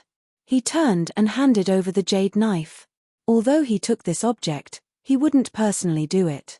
This was something he had some sense of propriety. Wei Han received it. He carefully drew a line across the wine fruit. The jade knife in his hand fell to the ground. It was a pity that this precious tool was extremely fragile to begin with, so it shattered on the spot. But now, even shopkeeper Liu wasn't in the mood to care about his own chef. His beloved object had been destroyed in a single day. His face flushed red and he looked intoxicated. God's nectar, this is true God's nectar. The old Daoist picked up the pieces of the wine fruit and looked down. His face was shaken and he sighed, thinking that this was indeed the case. A moment later, Wei Han and shopkeeper Liu bid their farewells and left, both of them remaining silent. When they parted, shopkeeper Liu took the initiative to say, "I will not speak of this matter to anyone else." Wei Han's lips twitched. "Wine bill?" Shopkeeper Liu said, completely waved. Wei Han cupped his hands across his chest and hurried away. Shopkeeper Liu let out a deep breath. He clenched a piece of the wine fruit's outer skin in his hand. What was an old debt with a drunkard? If he could obtain this fragment, then even if the price was 10 times or 100 times higher, it would still be worth it. Chapter 1661. The master and servant trio left Immortal Seeking Tower. This time, they didn't go too far. Little Meaty casually pointed to an inn and Baiji came forward to handle the necessary arrangements. She was still in a bad mood. But intuition told him that Little Meaty's gloomy mood had nothing to do with what was happening right now. She didn't even place Wei Han in her eyes. The root of the problem seemed to have appeared after she stepped into the Central Desolate. Could it be that she had recalled some unpleasant memories? After all, as long as he wasn't blind, he could see that there was some connection between Little Meaty and Immortal Seeking Tower. Since she said that the current God's nectar is nothing more than a name, then she must have drunk the real God's nectar. Little details hid the greater truth. Qin Yu had long understood this truth. In particular, when it came to Little Meaty, each and every one of her actions had a deep meaning behind them. Qin Yu let out a long breath and gathered his thoughts. He closed his eyes and began to cultivate. Jade Gate Pass was extremely rich in heaven and earth spiritual strength. It was truly a top cultivation holy land. To waste even a single breath of time was shameful. But now, there were several people who didn't have any thoughts of cultivating at all. They only felt their minds tumble in chaos. For instance, the young master of the Yang family who had fallen from the heavens. Even after driving away the woman next to him, Yang Fan's Han was still depressed. He didn't have much trust in the Yang family, whether it was in East Pole City or the Eastern Border Army Commander's tent. As for this trip into the Central Desolate Divine Continent, he was filled with despair. In particular, when he saw a glimmer of hope, he turned around and threw it away. This made this despair even heavier. Now, there were two choices placed in front of Yang Qianfan. He could follow the prescribed order and fight for his life. If he could smoothly accomplish this, he could gain a firm foothold in the Yang family. Then, even if someone wanted to harm him in the future, he wouldn't be as helpless as he was now. But, the chances of success were low, so low that Yang Fansan couldn't help but think of the second choice: run away. The goateed man was an exalted of the Yang family. During this period of time, Qin Yu could faintly tell that he was a cautious person who had a sense of propriety. If he wholeheartedly wanted to escape, this old exalted man would likely try to stop him. But at most he would only put on a show. It was true that Yang Fanshan's anger couldn't be quelled when he chased that woman away, but how could he not use this opportunity to reduce the difficulty of escaping in the future? But once he chose to flee, he would forever lose his status as a disciple of the Yang family. He was destined to be a wandering ghost in the Central Desolate. The second option had a high probability of survival, but it was because of his mother, who had died of illness early in his life. He once knelt in front of the window and swore that he would return to the Yang family with dignity and move his mother's grave into the Yang family's ancestral land. The anxiety in his heart was evident. At the same time, the other person whose heart was in turmoil was Wei Han. The proud son of the sect in the past, who was now a sword cultivator who followed the army in dire straits, lay motionless on the bed with his eyes wide open. His body was silent, but thunder rumbled in his chest. He had never forgotten what had happened in the past. But what could he do if he didn't forget? With his natal sword broken, his sword Dao was broken, and he was destined to live a miserable life. He would follow great General Zhao Yuan and become a sword cultivator who fought with his life on the battlefield. He didn't know when he would lose his life and become a departed soul on the battlefield. But today, Wei Han's heart that had been silent for a long time, that had nearly dried up, suddenly began to beat once more. It gave birth to some long-lost thoughts. Wei Han didn't know whether or not he could succeed, but if he didn't try, there really wouldn't be any chance. He took a deep breath and then exhaled. Sword cultivator Wei Han stood up and walked out. He had already fallen into the dust and was stuck in a quagmire. So what if he gave it a try? Even if he failed, at most he would lose a life. Then, not long after Wei Han left, he was stopped by the third sleepless person of the night. It was Immeasurable Temple's Daoist Chen. He looked at Wei Han, his expression calm. "What do you plan on doing?" Wei Han cupped his hands together. "Reporting to High Master, I have done many things in the army over the years. Kneeling down and begging for help isn't difficult for me." Daoist Chen nodded. "You are smart to not have any other thoughts. Otherwise, I would have killed you first to prevent any trouble for my Immeasurable Temple." Wei Han smiled bitterly. He thought that even if this old man really had such thoughts, there was no need for him to speak the truth. Couldn't he be a little more tactful? "Humph." Daoist Chen sneered, "I'm being straightforward, I'm just reminding you that you've guessed correctly. So, regardless of whether you're telling the truth or not, whether you have other thoughts or not, put them away now. Kneel down and beg, make a scene or act shamelessly. As long as you don't send yourself to death, that's up to you." After a moment of thought, Daoist Chen glanced at Wei Han. "Moreover, I believe that there is some fate between you and that young miss. Otherwise, the Immortal Seeking Tower wouldn't have wasted so much time with you. She would have just thrown out a wine fruit and completely skinned you," soared Immortal Wei. Wei Han respectfully said, "Thank you for your guidance, High Master." Daoist Chen rubbed his head and sighed. "If I can come here to give you some reminders, who can help me solve my problems? What a good seedling. As long as he enters my Immeasurable Temple, his name will spread throughout the central wilderness. What a pity, what a pity, what a pity, what a pity." He turned and left. The old Daoist's back was bleak and his face was lined with wrinkles. His expression was heavy with the words, "unspeakable misery." In the inn, Baiji was cultivating with her eyes closed. Her face was pale and her forehead was covered with beads of sweat. Back then, the great shaman of Meng Mountain had made her cross the barbarian land's horizontal mountain and enter the Western Wasteland's imperial capital to seek help. This was naturally because she had a chronic illness. And this chronic illness had now fused with her sword Dao. It could erupt at any time and cause Baiji to die. The feeling that the old Daoist of Immeasurable Temple gave Baiji was not only that he was a good person, nor did she feel close to him. To be more precise, she had an intuition that if she could enter Immeasurable Temple and cultivate in the old Daoist's sword Dao, her chronic illness could be cured. She could even turn a crisis into a fortuitous encounter, allowing her sword Dao to take another step forward and touch the threshold of the Deva realm. But Baiji still chose to refuse. Everything she said before was true. If she had to leave Madame to cure her chronic illness, she would rather not have all of this. In another room, Little Meat drank a cup of tea. She turned her head and glanced at Baiji's room. A cold smile appeared on her face. Stupid woman. As expected, those who could learn were all little tricks. She had no real wisdom at all.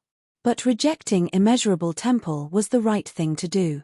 Although Baiji was fated with them, their fate was still a bit lacking.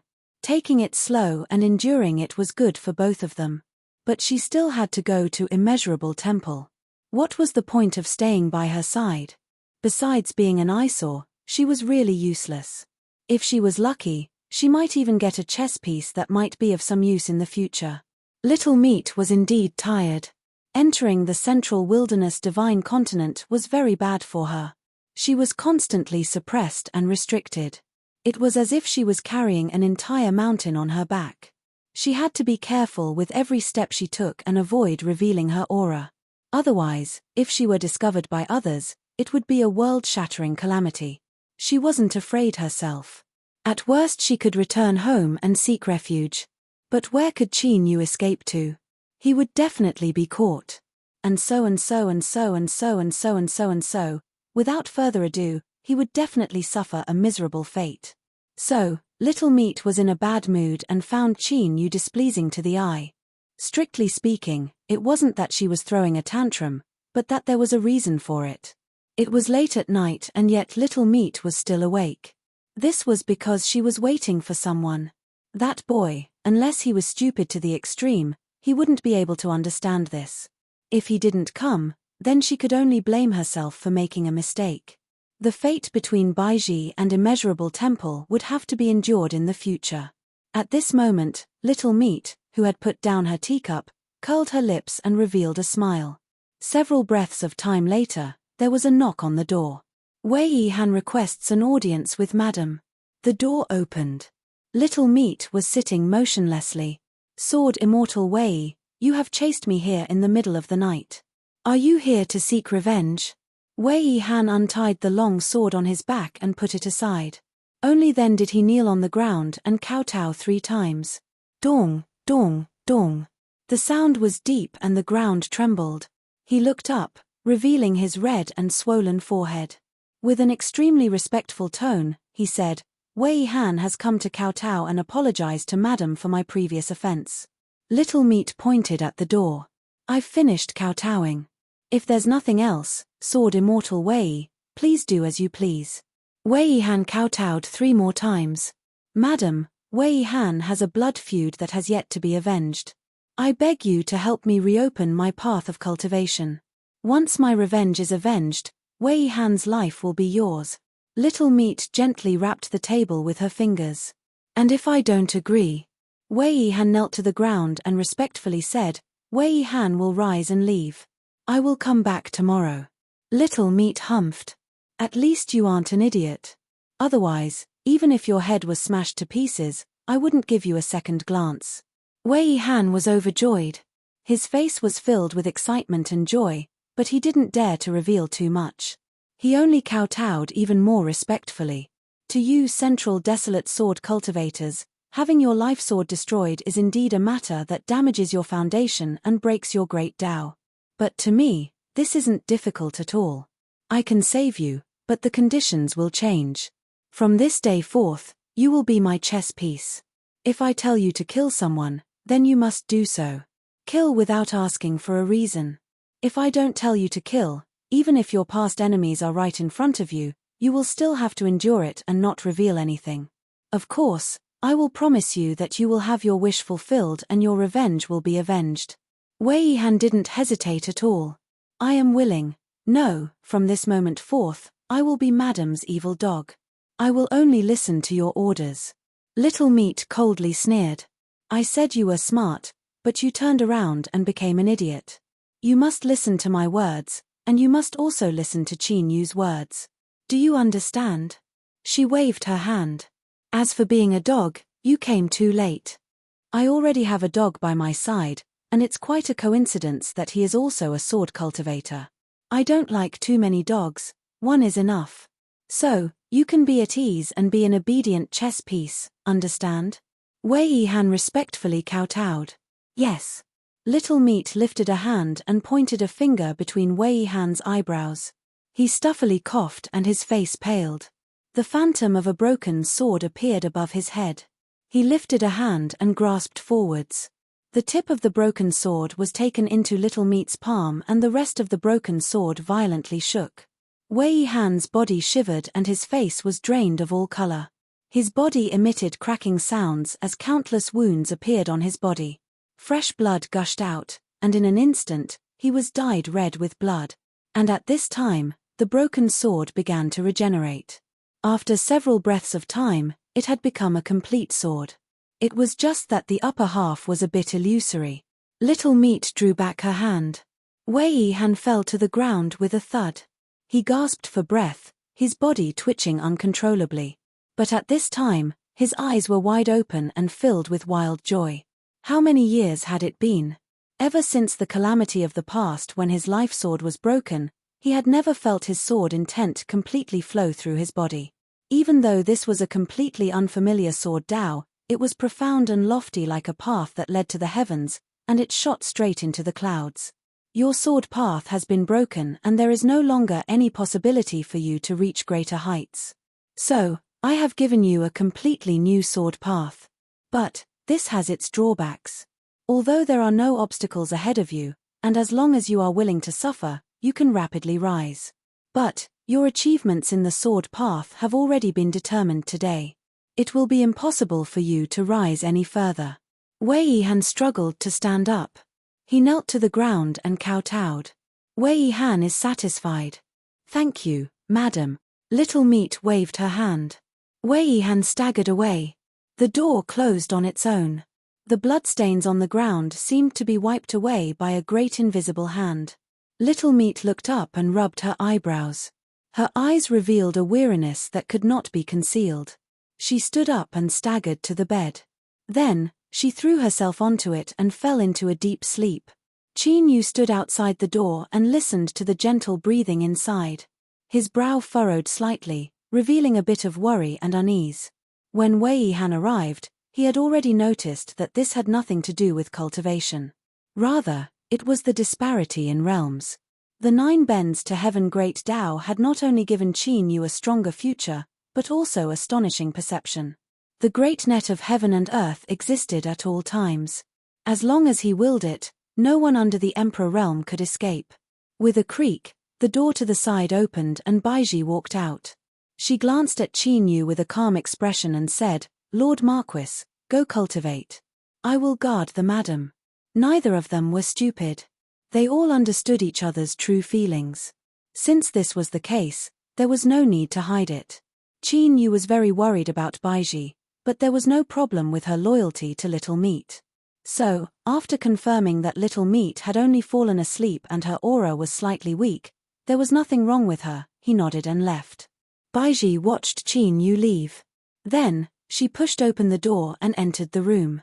Her eyes softened as she looked at the sleeping madam. After thinking for a moment, she didn't dare approach. She sat cross-legged at the door. The next day, Little Meat woke up very late. When she opened her eyes and saw Baiji, her eyes were cold. Madam, you're awake. Baiji bowed respectfully.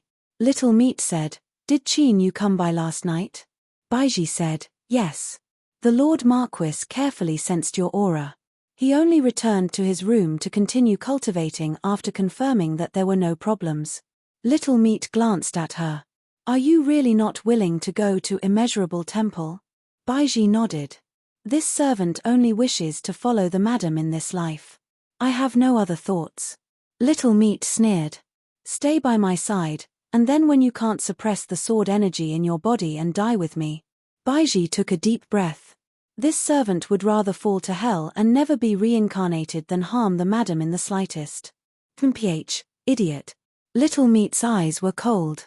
Do you really think you can harm me in the slightest if you explode? But you are my servant at the very least. What will I gain if you die like this? Go to Immeasurable Temple. Follow that old Daoist and cultivate your sword Dao. Come back when you've touched the threshold of the immortal realm. Chapter 1662. Baiji slightly opened her mouth. She knelt on the ground and kowtowed.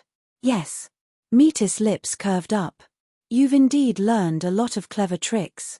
Then screw off. She lifted a hand and struck the half-sword shadow into Baiji's body. Baiji stuffily coughed and vomited great mouthfuls of blood. But, her eyes brightened instead. As I thought, although the madam is fierce to me, she still values me. Otherwise, she wouldn't have given me half a sword path. It just so happened to be able to suppress the sickness in my body. Meaty revealed a look of disgust. She slapped Baiji and sent her flying out the door. Qin Yu stopped walking. He looked at the scene in front of him. Going over wasn't good, but turning around and leaving was even worse. But Baiji didn't seem to feel any awkwardness. She stood up and glanced at him. She lightly said, I'm leaving. Qin Yu was startled. He immediately cupped his hands together. Congratulations. Baiji had no expression.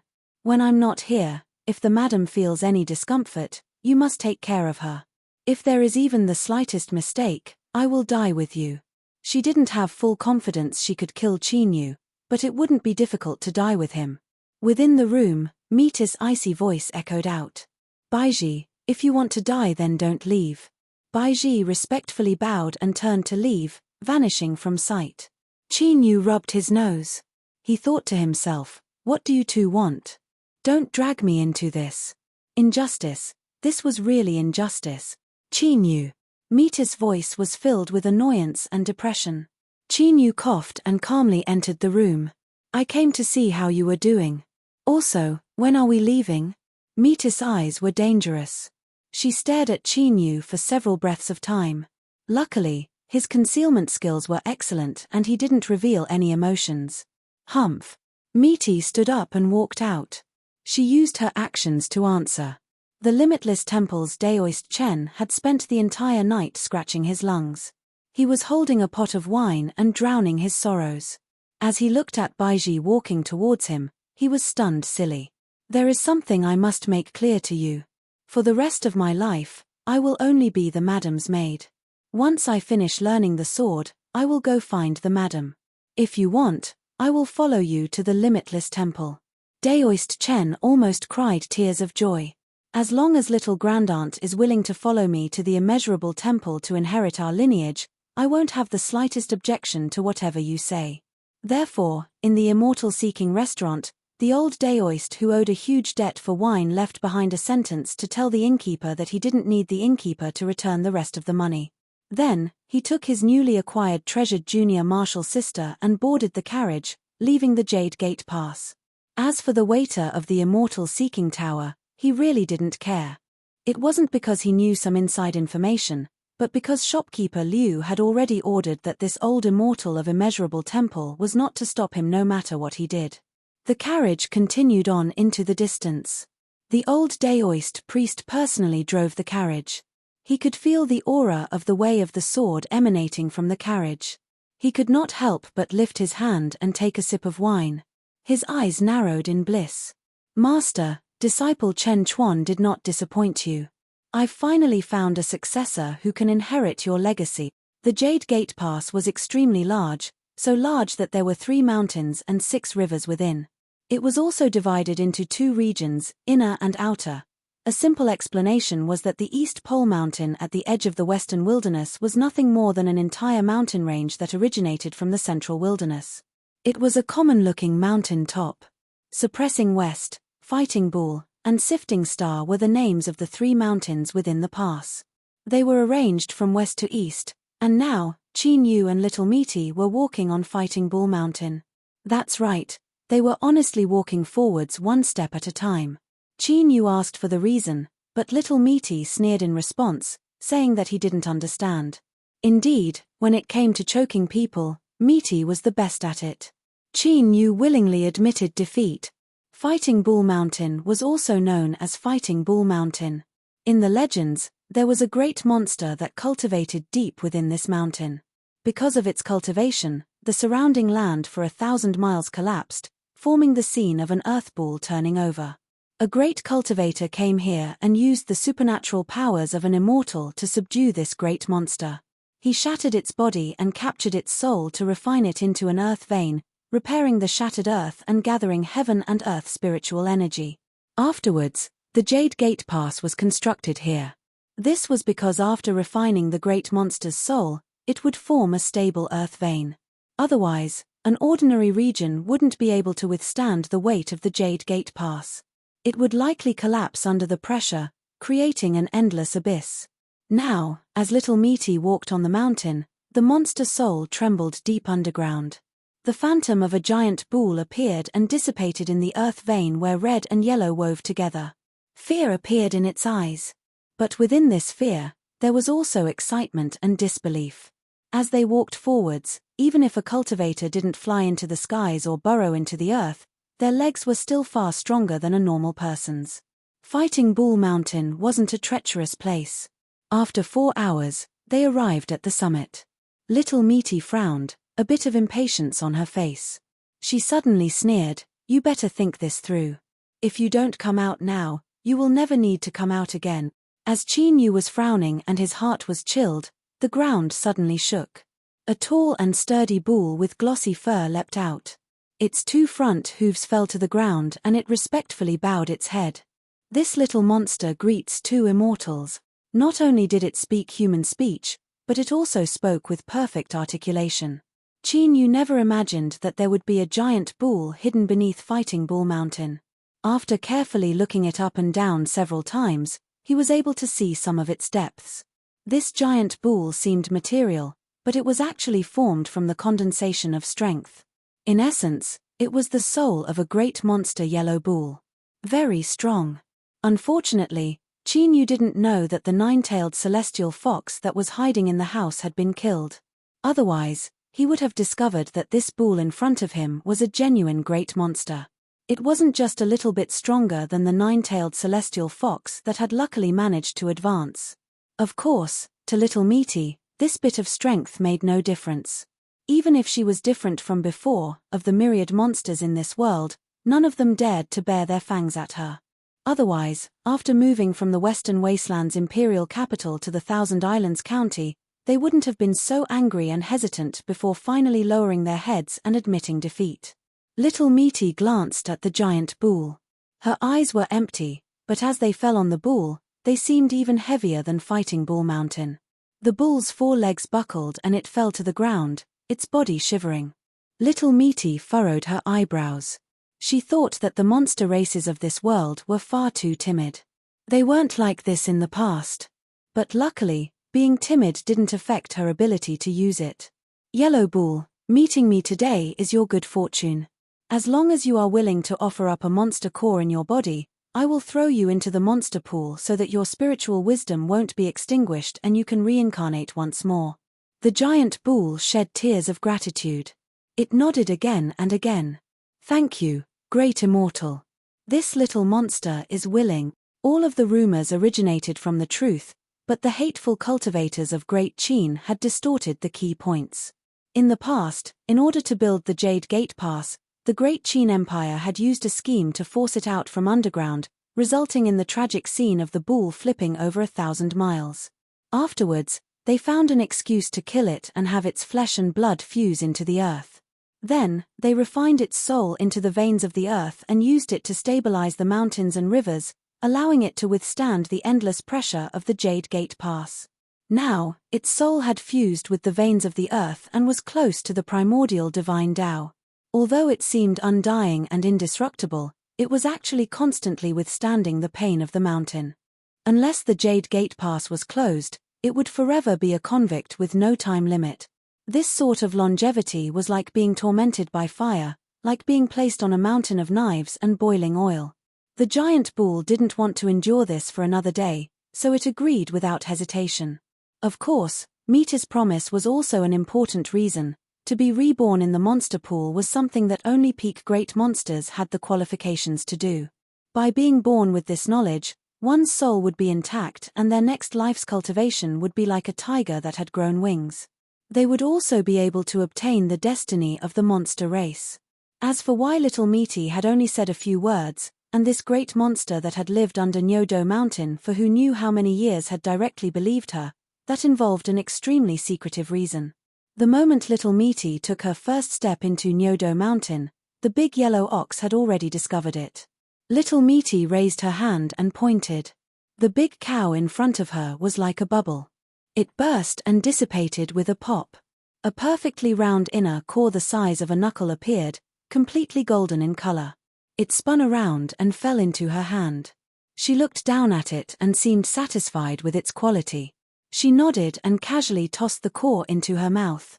Crunch crunch, it felt like she had casually eaten a candy bean. Qin Yu's lips twitched. He thought that the scene in front of him was so cruel that it made his hair stand on end. Moreover, it was over just like that. She had eaten the core in a single bite. What about the promise she made to the big yellow bull? Gulp, Meaty swallowed and licked her lips.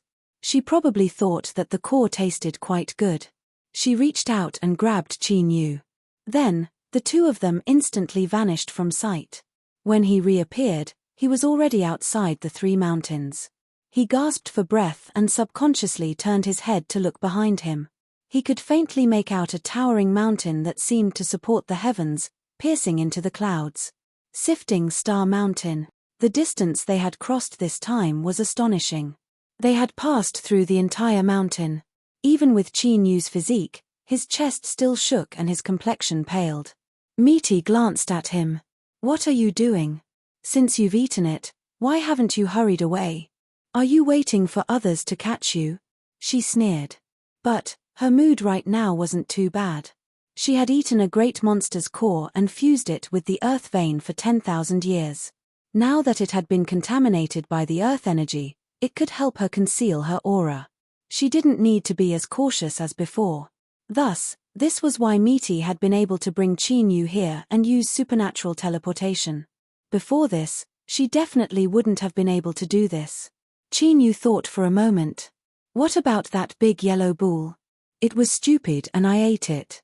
Is that my fault? What a self-righteous attitude. Qin Yu rubbed his eyebrows.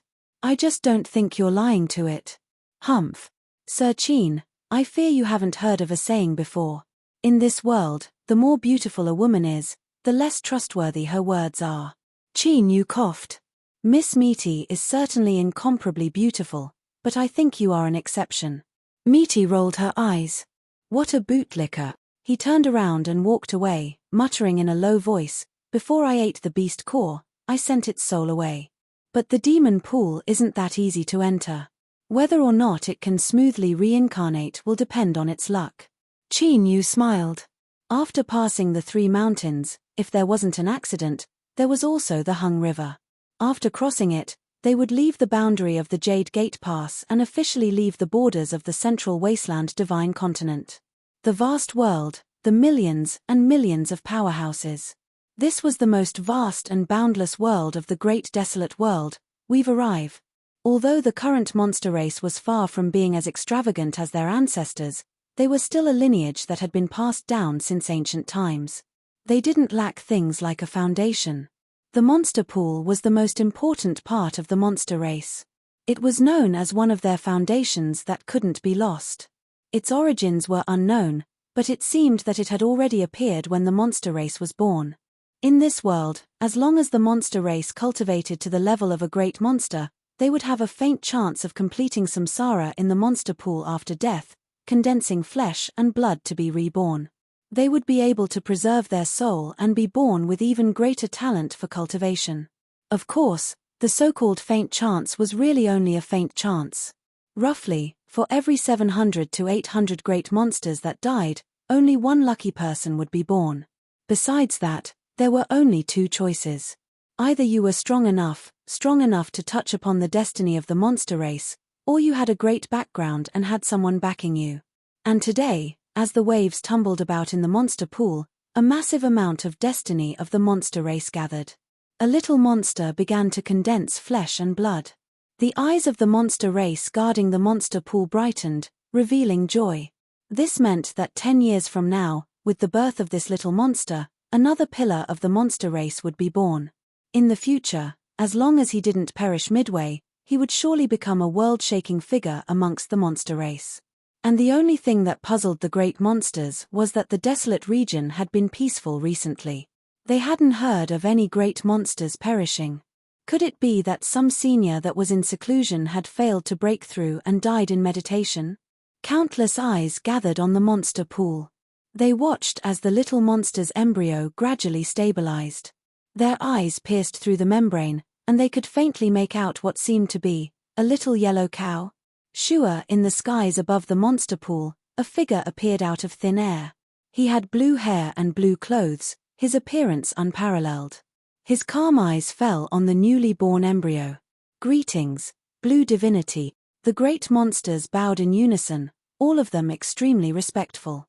Faintly, there were 1 or 2 eyes that revealed burning passion and adoration, but they immediately covered it up, as if they were afraid that they would annoy this monster race legend and be expelled from the monster pool. Not only would they lose their good fortune in their cultivation, but more importantly, they would never have the chance to see Blue Divinity's face again in their lives. The blue-haired Blue Divinity waved her hand, indicating for the great monsters to rise. She looked at the monster pool several times, her eyebrows furrowing together. A great monster took a deep breath. He stepped forwards and cupped his hands together. Lord Blue Divinity, is there something wrong? Reincarnation in the monster pool was the key to the continuation of the monster race's destiny. But there had been accidents before. Many years ago, there was a human monster cultivator who used some unknown evil method and was actually substituted by him. After seizing the body of a great monster, he borrowed the body of a great monster and smoothly reincarnated into the monster pool. Luckily, this matter was discovered by Blue Divinity. Before this great monster cultivator could plunder the source of the monster pool, he was killed with lightning speed. The other great monsters all revealed dignified expressions.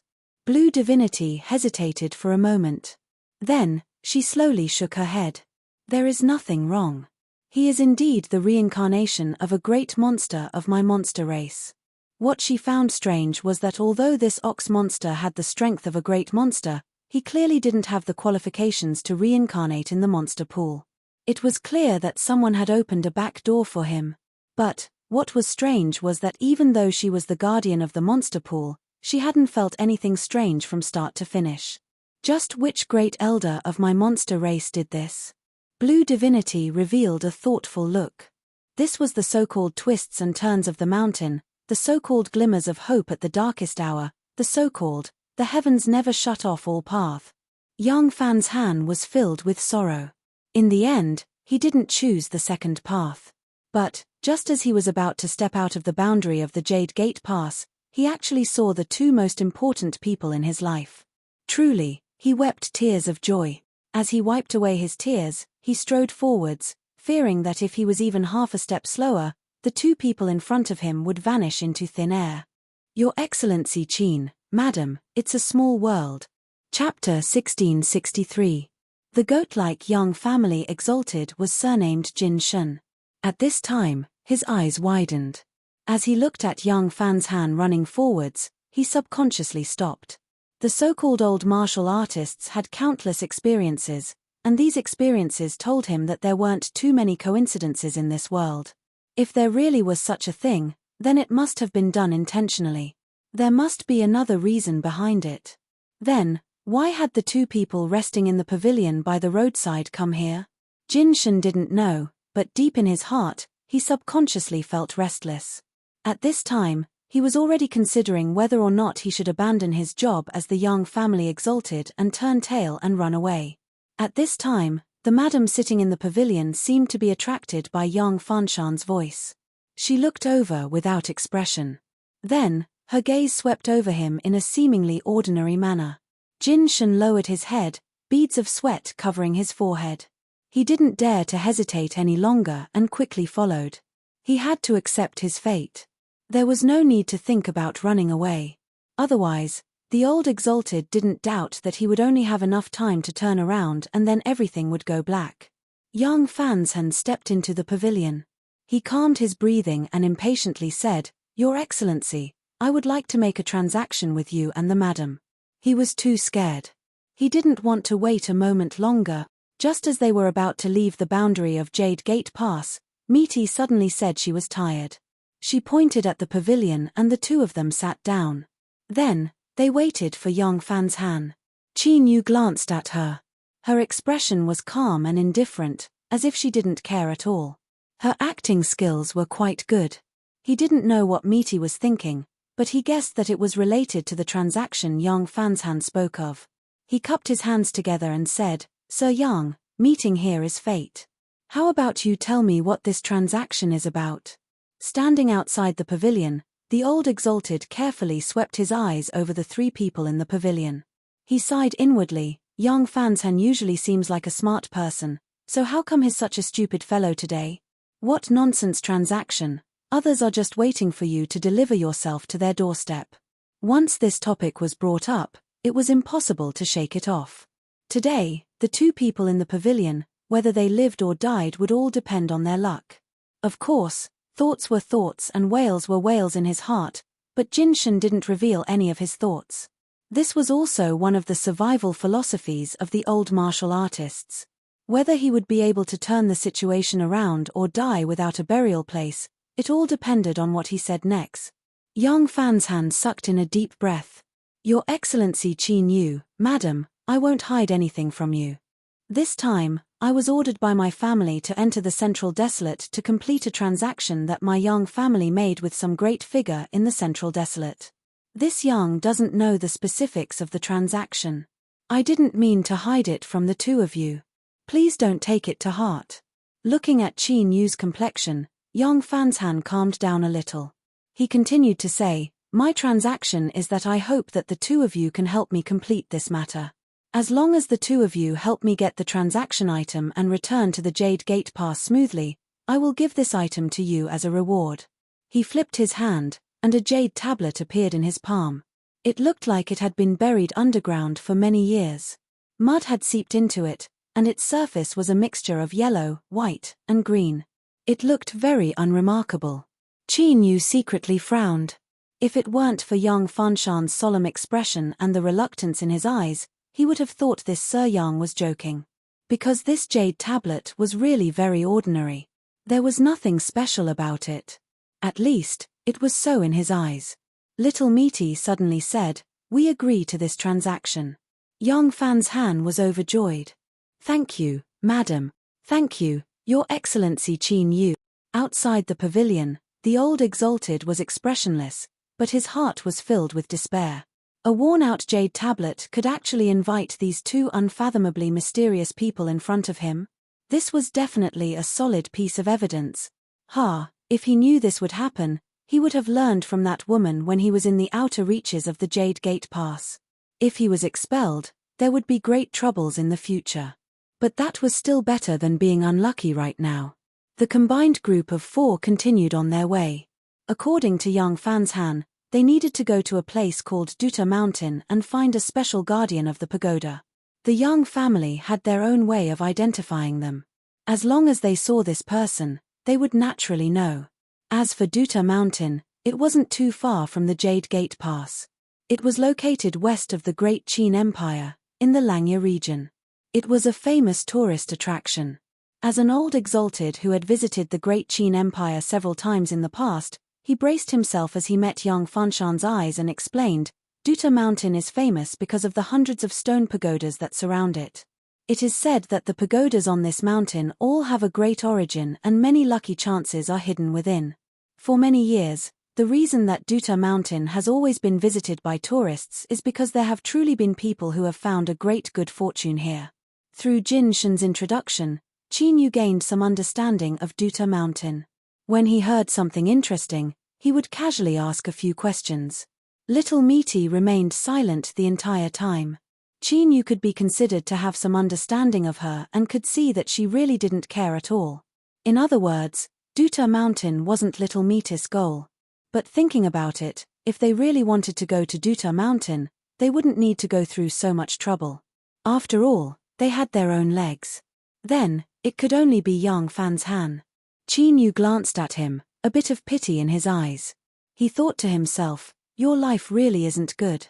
To think that Little Meaty would place so much importance on you. This thought had clearly been caught. Little Meaty turned her head. Although she didn't speak, countless saber lights and sword shadows enveloped him. Qin Yu lowered his head, acting as if he didn't know. The old exalted Jin Shen had no expression. He swept his eyes over young Fan's Han, thinking that this young family brat had taken a turn for the better, but who would have thought that he had escaped from the tiger's mouth and fallen into the wolf's lair? This time, he was going to die. My arms and legs are old and it's already good enough that I can protect myself. I have the heart but I don't have the strength. I really have the heart but I don't have the strength. He lowered his head and pretended that he was blind and deaf, unable to see anything. He didn't say a single word. Qin Yu turned his head and looked at the old exalted Jin Shen behind him. He thought that this person's name really wasn't wrong. But, he was thinking a bit too much. The Langya region was close to the Jade Gate Pass. It was true that it wasn't too far away. But, the territory of the Central Wasteland Divine Continent was far, far too vast. A single piece of land was comparable to the sum of the other 4 upper wastelands. So, even if Duta Mountain was within the Langya region, wanting to rely on two legs to reach it wouldn't be easy. But the central wasteland divine continent was different from the western wasteland. There were no transmission arrays here, so if one wanted to travel long distances, they could only take the ferry from the various mountains. Compared to a transmission array, it was much slower. But the advantage was that one didn't need to provide proof of one's qualifications. As long as one paid a fee, they could smoothly board the ferry. The group of 4 arrived at the edge of the Langya region. After arriving at a place called Song City, the old exalted Jin Shun received orders to look for a ferry. He had done this several times before, so he was relatively experienced. Along the way, he struggled with his thoughts. Should he flee or not? This thought tumbled through his mind several hundred times. But in the end, Jin Shun suppressed the urge in his heart. There was nothing he could do about it. That madam's eyes were far too horrifying, so horrifying that whenever he thought of running away, he would involuntarily recall it. Then, his entire body would turn cold and his thoughts would turn numb. Their luck wasn't bad. Tomorrow, there would be a small, short-distance ferry that would pass by Song City's pier. Although they would need to take a detour, it would take at most 6 or 7 days to reach Duta Mountain. Little Meaty didn't have any objections to this, so Chinyu nodded in agreement. As for the 30-year survival period, the two of them were well aware of this. Since Little Meaty didn't oppose it, that meant it was worth the delay. Moreover, these several days wouldn't be a waste. Young Fanshan had already indicated that he would reserve the best rooms on the ferry for them to live in. He also vaguely mentioned that there was an abundance of spiritual strength. This Sir Yang was indeed a meticulous person. He was able to sense Qin Yu's current thirst for cultivation. Of course, Qin Yu didn't say anything. It was only his actions that revealed some information. These were the so-called small details. Qin Yu wasn't the only one who understood this. So, did Yang Fanshan really not sense this coincidence? Qin Yu didn't think so. Jin Shun was a veteran of the martial world. It was good that he was putting his own safety first, but he feared he had underestimated this Yang family young master who only cared about happiness on the surface. Since Little Meaty had handled things so crudely, nearly placing them in the open, that meant she didn't care about being discovered. And this was also the key reason why Yang Fanshan was able to remain calm. Qin Yu faintly smiled. He no longer thought about it. He closed his eyes and began to cultivate. The night passed without words. On the next day, 2 hours before the ferry arrived, the group of 4 left the inn and arrived at the pier. Any pier in the world could be considered the most lively and bustling area in the entire city, and this place was no exception. There were countless stalls selling all sorts of magic tools on the side of the road. Qin Yu only heard a few words before his heart shook. He thought that the stalls on the side of the street in front of him covered the majority of the central wasteland divine continent's immortal influences, sect artifacts and treasures. It had to be said, each and every one of them seemed quite good at bluffing. But this was only bluffing. Qin Yu swept his eyes over them and couldn't help but wryly smile. He thought that the cultivators of the central wasteland divine continent were actually so down to earth. But, even if they were selling fake goods, couldn't they at least put in some effort? Such shoddy production was hard to look at. They found a ticket booth and paid a sum of money. But, they were only able to purchase a small courtyard, and this was Yang Fanshan's additional price. Looking at the person in charge of the ticket booth and the smile on his face, one could tell that this wasn't a small sum. Short-distance ferries weren't large. For sects with some background, as long as they took care of matters along the way, they would be able to travel unimpeded. For instance, the Qinglin sect's ferry never went far. Its route was right here in the Langya region. It wandered back and forth in this area.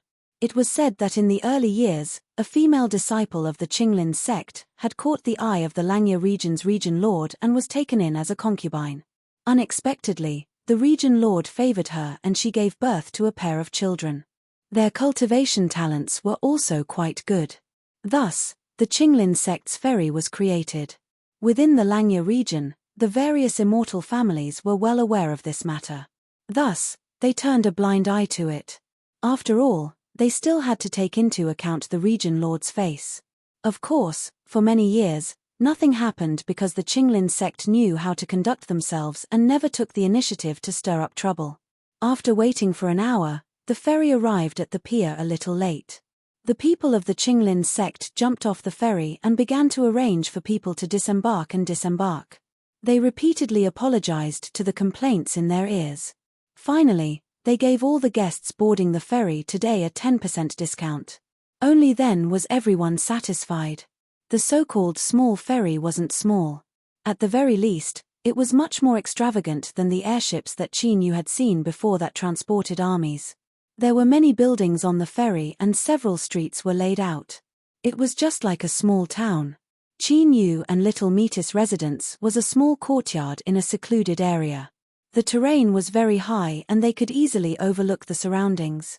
There were also trees planted on the side, making the environment quite good. According to the Qinglin sect's directions, they smoothly boarded the ferry. However, there was a small accident when they checked in. In the end, Qin Yu and little Metis checked in. The three people opposite had ugly expressions. They gloomily flicked their sleeves and left. The general situation was that they had reserved this small courtyard first. Unfortunately, they weren't a match for Brother Kongfang's might. After receiving a large price increase from Yang Fan's Han, the Qinglin sect handed over the courtyard to them without hesitation. Guests, we are truly sorry to have disturbed you. In a moment, a maid will bring over several plates of local immortal fruits. Consider this a token of our sect's apology. The Qinglin sect guide cupped his hands together in apology, but his expression was calm. There were only a few small and quiet courtyards on the ferry, and they also had the effect of gathering spiritual strength. There was no clear price tag, and whoever offered the highest price could obtain them. If one wasn't richer than others, then they could only lower their heads. Putting on a front would only cause trouble for themselves, there was no use at all. However, these people didn't cause trouble, which was a wise decision. Otherwise, in the Langya region, according to the sect master's words, the Qinglin sect would never cause trouble on their own initiative and should always be on good terms with others. But if someone tried to climb over our heads, then there was absolutely nothing to fear. The people from the Qinglin sect turned and left. Qin Yu frowned. He looked in the direction the three people left in, a thoughtful look in his eyes. What a heavy killing intent. It was just a minor matter of competing for a place to live. Was there a need to go so far? Or could it be that these three people who boarded the ferry had killing intent in their hearts? However, this had nothing to do with them. Since they had chosen to keep the peace, Qin Yu wouldn't take the initiative to cause trouble. He pushed open the door to the small courtyard. Soon, there was a knock on the door. Two maids on the ferry brought over several plates of immortal fruits. They couldn't be considered precious items, but they were fresh and refreshing. They could be sold on the ferry for a good amount and could also be used to generate income. Two guests, we are the maids of the courtyard you live in. No matter what you need, you only need to call us. The two maids respectfully bowed. Without any extra movements, they turned and left the courtyard. Their actions were well thought out. Metis picked up a fruit and casually ate it. As she chewed, she looked at Qin Yu. You look quite beautiful. Why don't you stay? Perhaps, as long as you are willing and your mouth is a little sweeter, they might even warm your bed. Qin Yu was expressionless. He thought that when she said these words, could she not keep chewing on them? He was panicking. Cough. This courtyard is truly worthy of being seized at a high price. It is truly rich with spiritual strength. Death is like a man, I can't bear to part with day and night. I'm going to start cultivating. He chose a room and pushed open the door. He casually swept his eyes around and didn't find anything wrong with it.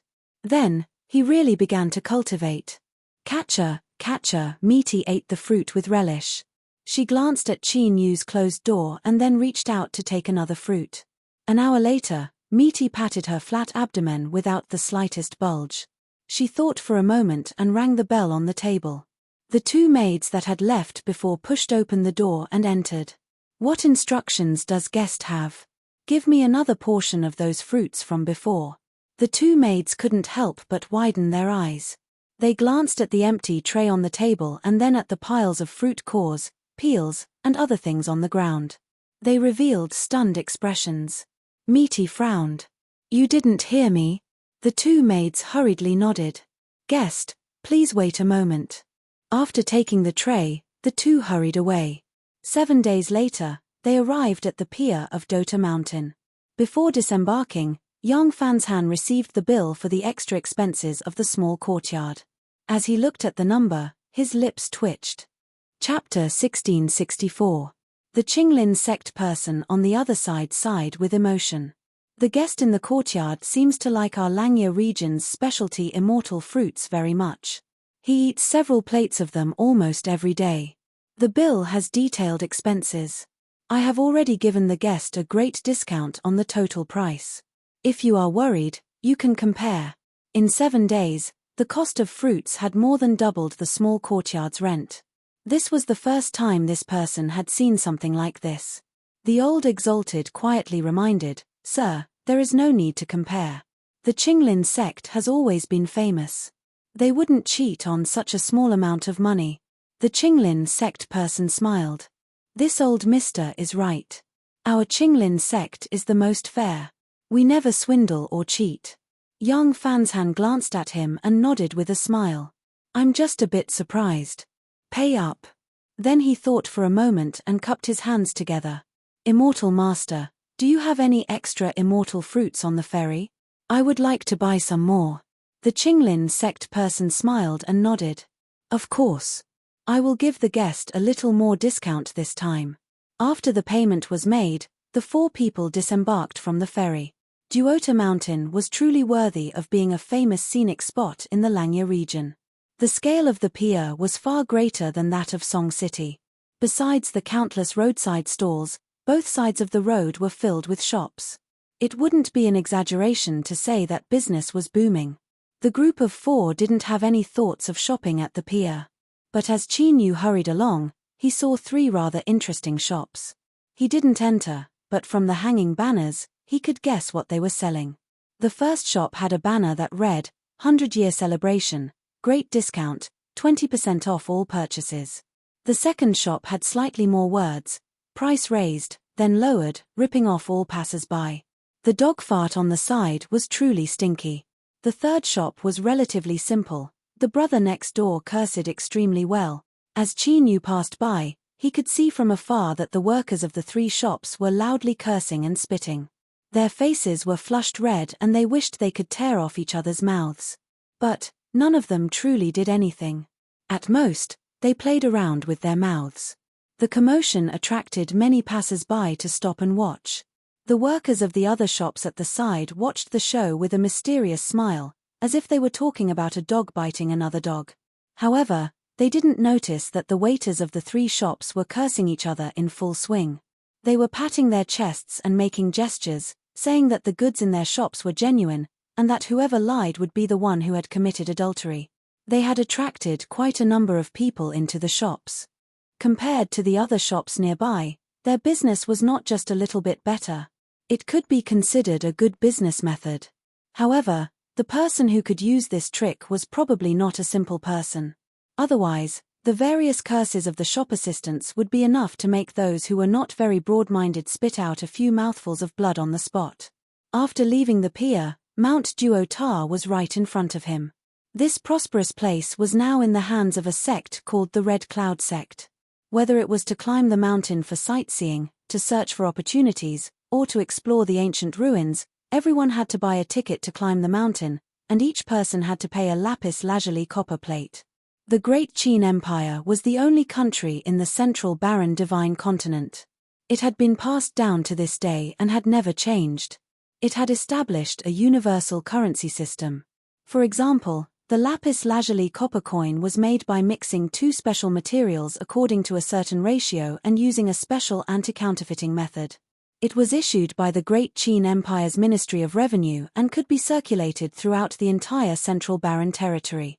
The release of the lapis lazuli copper coin was not only guaranteed by the Qin Empire's strong national power, but also because the copper coin made by immortals could be regarded as a spirit tool with a weak function and a single function, a container that could absorb the spiritual power of heaven and earth. Every lapis lazuli copper coin could absorb a certain amount of spiritual power of heaven and earth. It was extremely pure and could be directly absorbed by cultivators, eliminating the refining process. Simply put, it could directly help cultivators speed up their cultivation and convert it into power in their bodies. Of course, in reality, very few people would do this because after absorbing spiritual power, the lapis lazuli copper coin would be damaged and lose its original value. The spiritual power that cultivators obtained was not proportional to the purchasing power of the lapis lazuli copper coin itself. To cultivators, a single lapis lazuli copper coin wasn't anything at all. But it couldn't withstand the saying many a little makes a mickle or many a sand piled up into a mountain. And every year, cultivators would come to Duota Mountains because of its fame. The number of cultivators was like a school of carp crossing the river. And there was no need to mention the various subsidiary industries that were born from this. For instance, the bustling pier that Chi News Group of 4 had just passed. At least a third of the shops were owned by the Red Cloud sect. Moreover, they were only rented and not sold. This was a steady source of wealth. In addition, the Red Cloud sect had always been good at doing business, so it was common knowledge that they were rich and overflowing with wealth. To Chi Nu, spending a lapis lazuli copper coin was the same as wasting a great deal of spiritual power.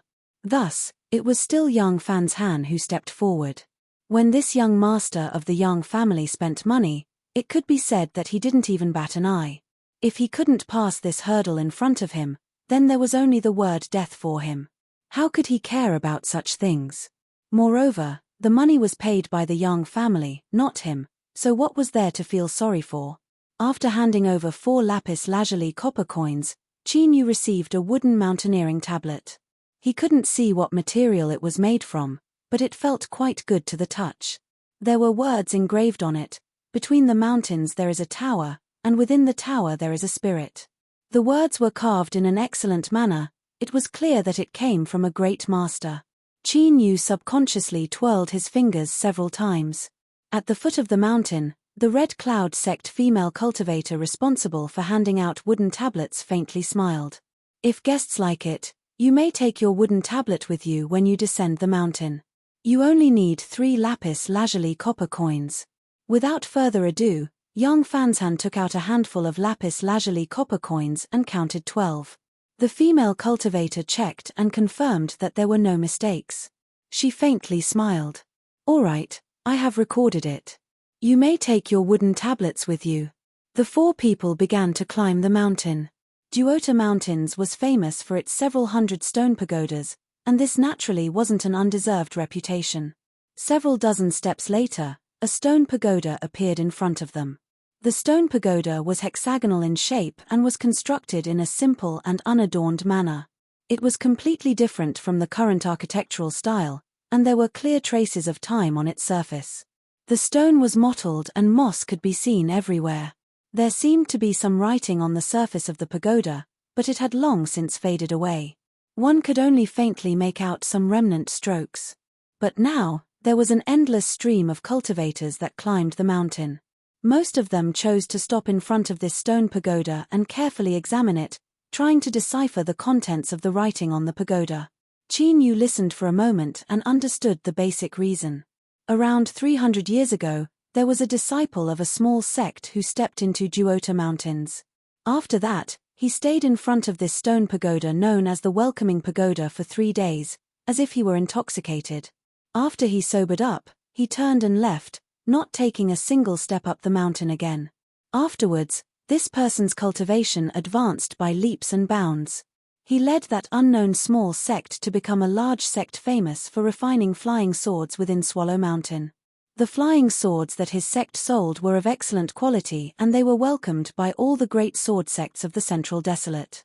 Because of this, he established a good relationship with them and was able to occupy such a treasured land within Swallow Mountain where powerhouses were born.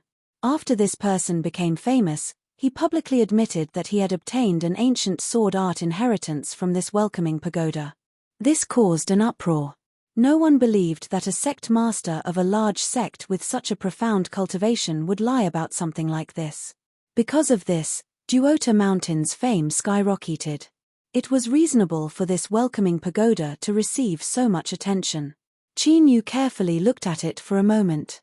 After determining that he had no fate with this pagoda, Misty had already left. Yang Fan's Han and exalted Jin Shen, who also hadn't obtained anything, hurriedly followed behind. There are indeed lucky chances on Duota Mountains, but these lucky chances aren't something that can be casually obtained by others. Otherwise, the Red Cloud sect would have already sealed off this place and laid down an isolation array formation, turning this place into a mystic realm for their disciples to obtain lucky chances. Jin Shen explained with a few sentences. His tone was very respectful, and he had already started to quietly prepare for his survival. After all, although this person's goal wasn't him, killing him or not killing him was still a matter of choice. Accumulating a good impression might save his life at a critical moment. This was a valuable experience that could only be obtained after walking the martial world for so long. Qin Yu faintly smiled. There are countless lucky chances in this world. Those who are fated will obtain them. Misty coldly sneered. She rolled her eyes, disdainful of these words. If it really is as you say, then what is the point of everyone struggling for the great Tao? We should just cultivate and wait for our lucky chances to arrive. Qin Yu lightly coughed, pretending he didn't hear anything. Beside him, Yang Fan's Han and the old exalted pretended to be deaf and mute, admiring the scenery around them. It had to be said that outside of the several hundred stone pagodas of Duota Mountains, there were also lush forests and flowing valleys, a land rich in spiritual strength. View. It was just that in their hearts, there were several considerations. It seemed that this madam was the one who truly made the decisions. Qin Yu was well aware of this. He subconsciously rubbed his nose and glanced at Misty. Couldn't she give him some face? Misty turned and walked away. Afterwards, he looked at several more stone pagodas. Because Yang Fan's Han didn't know which stone pagodas he was looking for, he could only search as he walked. Luckily, it was fine as long as he determined that the person was on the mountain. Although there were many stone pagodas, looking through them one by one would only take some time. 2 hours later, Qin Yu discovered that Misty was standing in front of a strange stone pagoda. He glanced at it several times. The reason it was strange was because the stone pagoda in front of him was like a large stick of candied hawthorn. It was the same size from top to bottom and had 11 levels. The surface was smooth and glossy, without anything at all. Beneath the sunlight, it reflected a faint halo of light. Besides that, there wasn't anything strange about it at all. There were also several people beside the stone pagoda. There was a man and a woman. From their clothes, they seemed to be cultivators from the same sect. Their expressions were cold and stern, and they exuded a cold intent that didn't allow strangers to approach them. It seemed that their backgrounds weren't ordinary.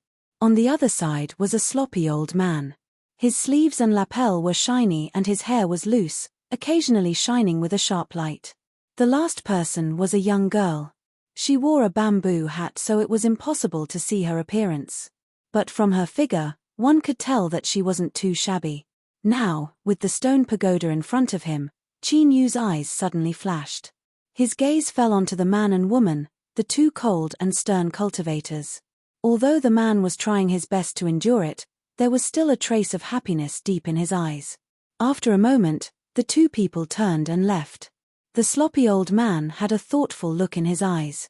He glanced at Qin Yu and then turned and left in another direction. The young girl in the bamboo hat seemed a bit hesitant. But as she thought about it, she chased after the man and woman. Qin Yu took in all of this. He lowered his voice and said, "Is there something good?" At the side, the sharp-eyed young Fanshan had already led the old exalted to another side of the stone pagoda. Misty nodded. "Interesting. It seems that I underestimated this Mount Dutta before." Qin Yu didn't ask any more questions. What happened just now was the best example. If there was anything to say, he could wait until he left Mount Dutta. Otherwise, if he stirred up an accident, while he wasn't afraid of it, it would still be troublesome. Chapter 1665. After passing the Tanghulu Stone Pagoda, The four people made a large circle. Along the way, they saw 30 to 40 stone pagodas, but they still didn't find anything. Beside a stream, there was a lush forest. The Red Cloud sect had specially placed some simple stone tables and chairs here for those who climbed up the mountain to rest. The group rested here for the time being. There were more than a few people under the tree beside the stream. But when cultivators went out, most of them were cautious and stayed far away from each other. They lowered their voices and conversed with their companions, so the environment wasn't too noisy. Young Fanshan took out the immortal fruits he had bought on the ferry. He washed them in the stream and placed them on the stone table. Your Excellency Qin Yu, Madam, please have some fruits to quench your thirst. I feel very sorry for making you two suffer like this. Qin Yu smiled. Sir Yang is too polite. Since this is a transaction, this is what I should do. Catcher, beside him, little Meaty casually picked up a fruit and took a bite. She looked at young Fanshan and then at Qin Yu and couldn't help but reveal a look of disdain. Look, in terms of eyesight and manners, you are far inferior. Qin Yu was left scratching his head. Young Fanshan coughed. I just saw a stone pagoda downstream from here. It's very close. You two can rest here for the time being. I will go take a look. He cupped his hands together and left. Old exalted Jin Shen hurriedly followed. Young Fanshan dodged as soon as he saw the situation turn bad. He certainly didn't want to stay behind lest he be caught in the crossfire. Qin Yu faintly smiled. This Sir Yang is indeed a smart person. Little Meaty nodded. At least you have some self-awareness. Qin Yu revealed a helpless expression. He picked up a fruit. The taste wasn't bad. It seemed similar to the ones on the Blue Rain sect's ferry. He casually swept his eyes around and suddenly frowned. He didn't say anything and his expression became tranquil once more. But soon, a strange expression appeared on Qin Yu's face. He didn't say anything, but the other party actually walked over on their own initiative. Although the bamboo hat was deliberately looking ahead, as if he were just passing by, this sort of disguise was far too crude for Qin Yu. He could see through it at a glance. We met in front of that Tanghulu pagoda just now. That old man is not a good person. You'd better leave Mount Duota as soon as possible to avoid being implicated. After speaking in a low voice, the bamboo hat woman quickly walked away, leaving behind Qin Yu frowning, his expression becoming increasingly strange. As for little Ruru, her expression did not change at all. A moment later, young Fanshan returned with a face full of suppressed joy. Found it. The pagoda guardian who had made a deal with the Young family was actually in this stone pagoda by the stream.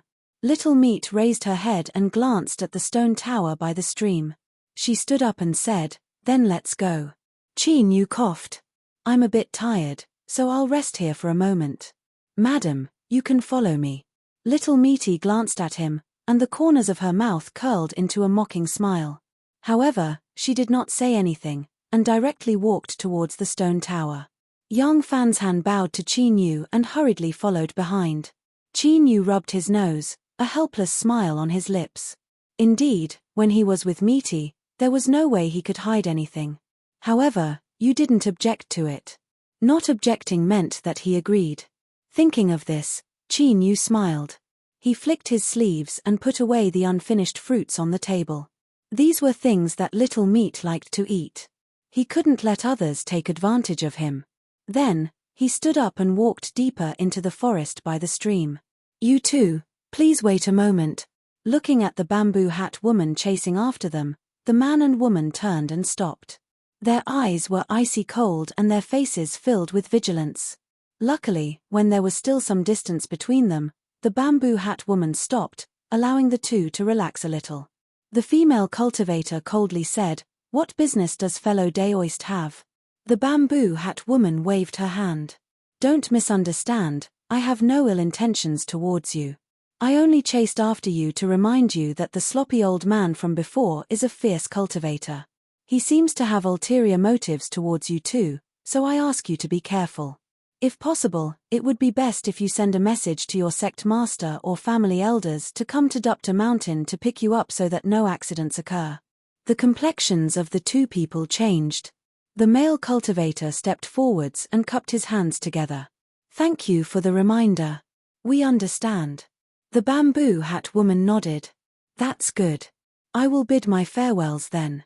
She turned and left. After confirming that the bamboo hat woman had indeed left, the two disciples from the same sect showed a dignified expression. Junior brother, your intuition is correct. There is indeed trouble. The man nodded. Senior sister, we will immediately send a message to Master and ask him to leave. This trip will take us away from Dupta Mountain. There is no need to say anything else. Master will naturally understand. The female cultivator nodded. The two hurriedly left and arrived at the foot of the mountain where the Red Cloud sect had specially set up a message. After branding the message, they activated the message plate and flew away. After finishing this matter, the two didn't go up the mountain again. Instead, they went straight to the foot of the mountain to find an immortal inn opened by the Red Cloud sect and checked in. Spending a sum of money was nothing. Even though they knew they would be ripped off, the advantage was safety.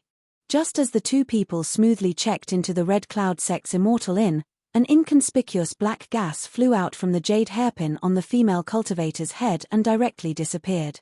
On Dupta Mountain, under a big tree, the sloppy old man sitting cross-legged suddenly snorted angrily. He opened his eyes and a sharp light surged out. What a meddlesome little hussy. You ruined this old man's layout. You deserve to die 10,000 times. He got up and walked away. His speed was very fast, as if he could lock on to his target from afar. Soon, he found the young woman wearing a bamboo hat. Little girl, when you went out to travel Jianghu, didn't any of the masters in your family remind you that a loose tongue can cause trouble? With a sneer, the sloppy old man blocked the way.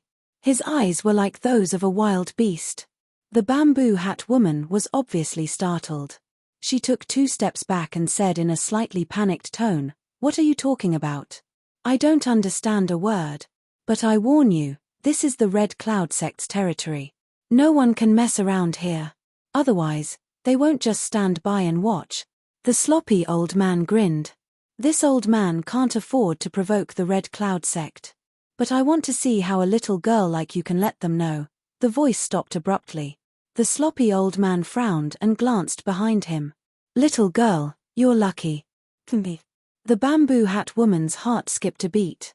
She bit her lip and turned to leave. She ran far away before she patted her chest and sighed. She thought to herself that it was really scary. The look in that old man's eyes was too scary. She almost cried. Sure enough, she had to listen to the old ancestor's words. In the future, she must control herself and not meddle in other people's business. At least for a month. Yes, that's it. The sloppy old man turned around and looked at a big tree. He sneered, "You wanted to save someone. Now that you've achieved your goal, why are you still here? Do you want this old man to send you off?" A figure flashed under the tree. Qin Yu stepped out and said indifferently, "You're a dignified sovereign. Why are you making things difficult for a little girl?" The sloppy old man frowned. "You can see through this old man's depth, but you still dare to stay here. It seems that this early-stage sovereign realm isn't ordinary. Or do you think that early-stage sovereign realm is enough on this Duo Tar mountain? Do you think this old man won't dare to act rashly?" Qin Yu lifted a hand and pointed a finger forward. With a light popping sound, a mass of black gas appeared and was smashed to pieces. "It seems that you don't want to be merciful." He took a step forward. The sloppy old man's face changed dramatically. His eyes widened in shock. Emperor Realm. Without any hesitation, he took a step forward and soared into the sky. He didn't care if this would anger the Red Cloud sect. As for kneeling and begging for mercy, the fact that he dared to make a move against an Emperor Realm cultivator meant that he was destined to die. The old man didn't have the slightest bit of hope in his heart. Even if the Emperor Realm expert in front of him looked different. But soon, the sloppy old man's face was filled with despair. It was as if he had sunk into a swamp. He couldn't move at all. Endless terrifying pressure swept towards him from all directions, suppressing him like a fish on a chopping board. "Lord, spare me." A muffled sound rang in the middle of the sloppy old man's sentence.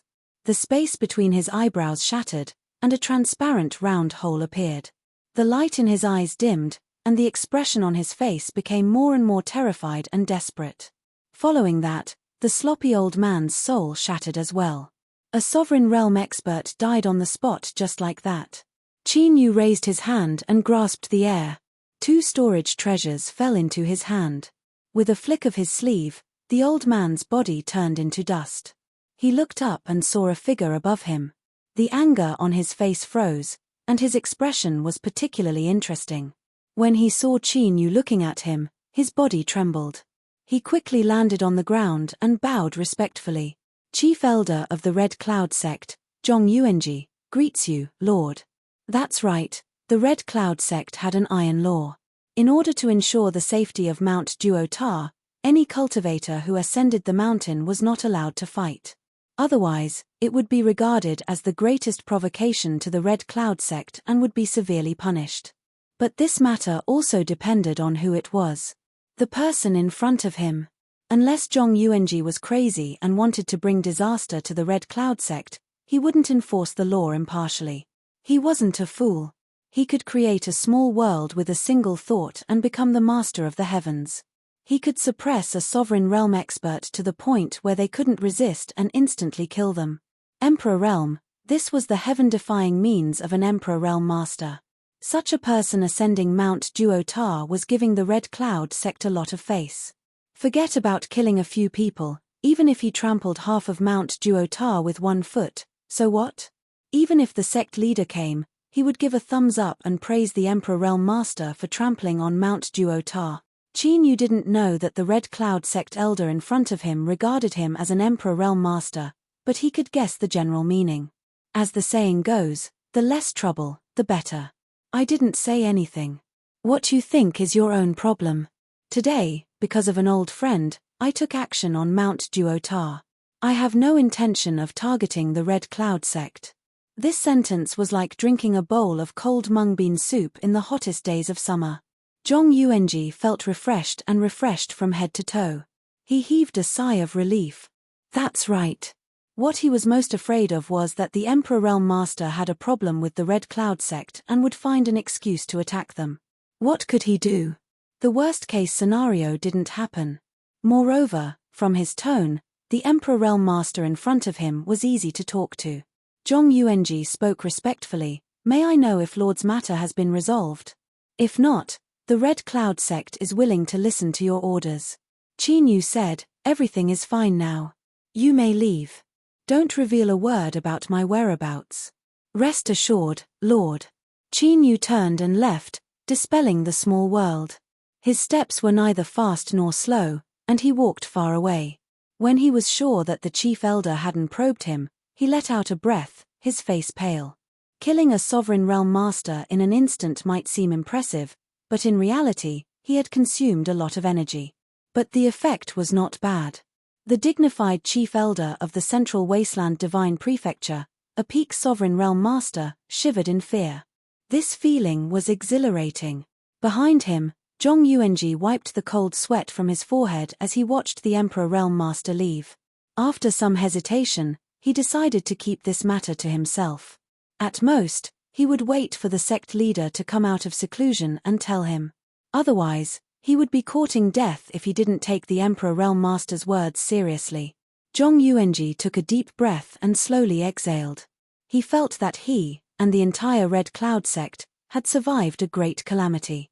The so-called peak sovereign realm seemed to be only a step away from the Emperor realm, but this step was like the difference between heaven and earth. The peak sovereign realm was divided into 3 levels: heaven, earth, and man. Only by transforming into the heavens, gathering spirit energy into the earth, and cultivating oneself into a man could one touch the threshold of the celestial being realm, and then have a chance to step into the Emperor realm. But it was only a sliver of a chance. In the Central Wasteland Divine Prefecture, saints were still considered powerful figures, but they had far more sovereigns than the other desolate regions. Peak sovereigns took a considerable amount of time to reach the sovereign realm because of the large number of realms they had. But Emperor Realm? That's right, they had more Emperor Realm Masters than the other desolate regions combined. But compared to the vastness of the Central Wasteland Divine Prefecture, Emperor Realm Masters were few and far between. It wouldn't be an exaggeration to say that they were as rare as phoenix feathers, unicorn horns, and dragon's head and tail were nowhere to be seen. Today's Sovereign Realm Master was the only one Zhong Yuanji had ever seen in his life. After his initial shock, he felt a trace of regret. If he could spread the news that an Emperor Realm Master had come to Mount Duta today, not only would the Red Cloud sect's wealth increase, but they would also be able to pull off a frightening tiger's skin. The sect master wouldn't have to worry about eating and sleeping every day just because the sect was wealthy.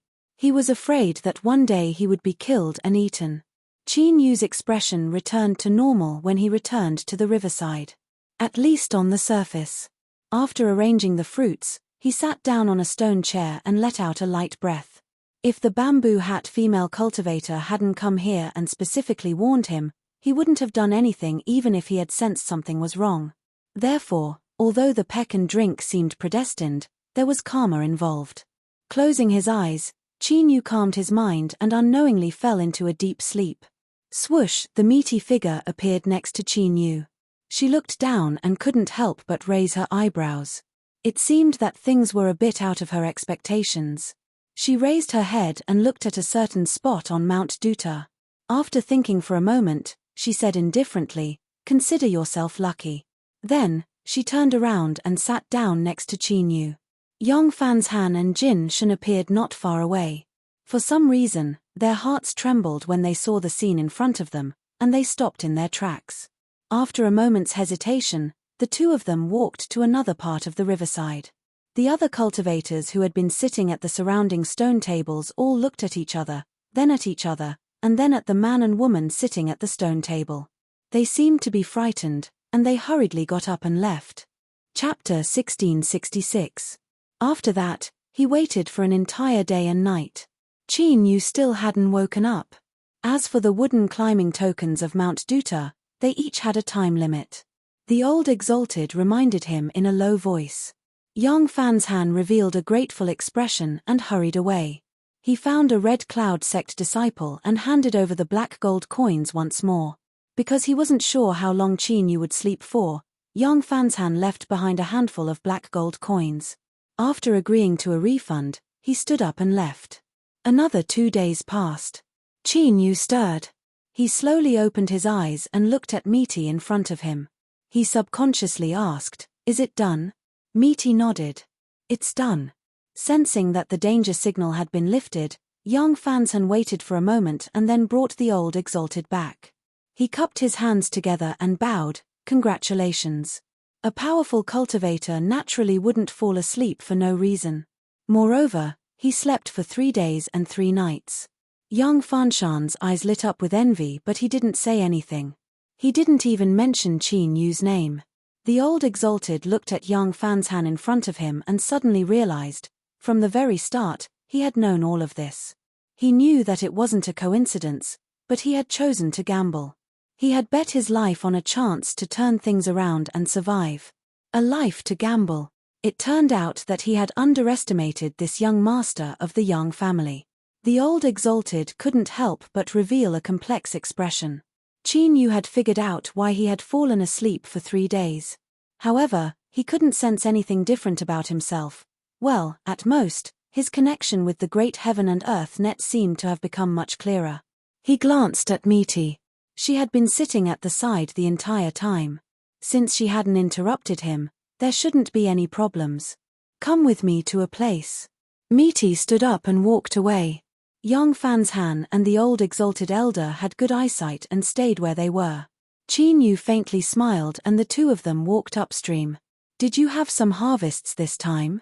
It really makes me envious," Yong Fanshan said in a soft voice, a look of emotion on his face. The old exalted nodded. "That's right. Mount Duta does have lucky chances, but there won't be a single lucky one for dozens of years." After a moment of hesitation, the old exalted man bowed. "Young master, this old man acted wisely and didn't warn you.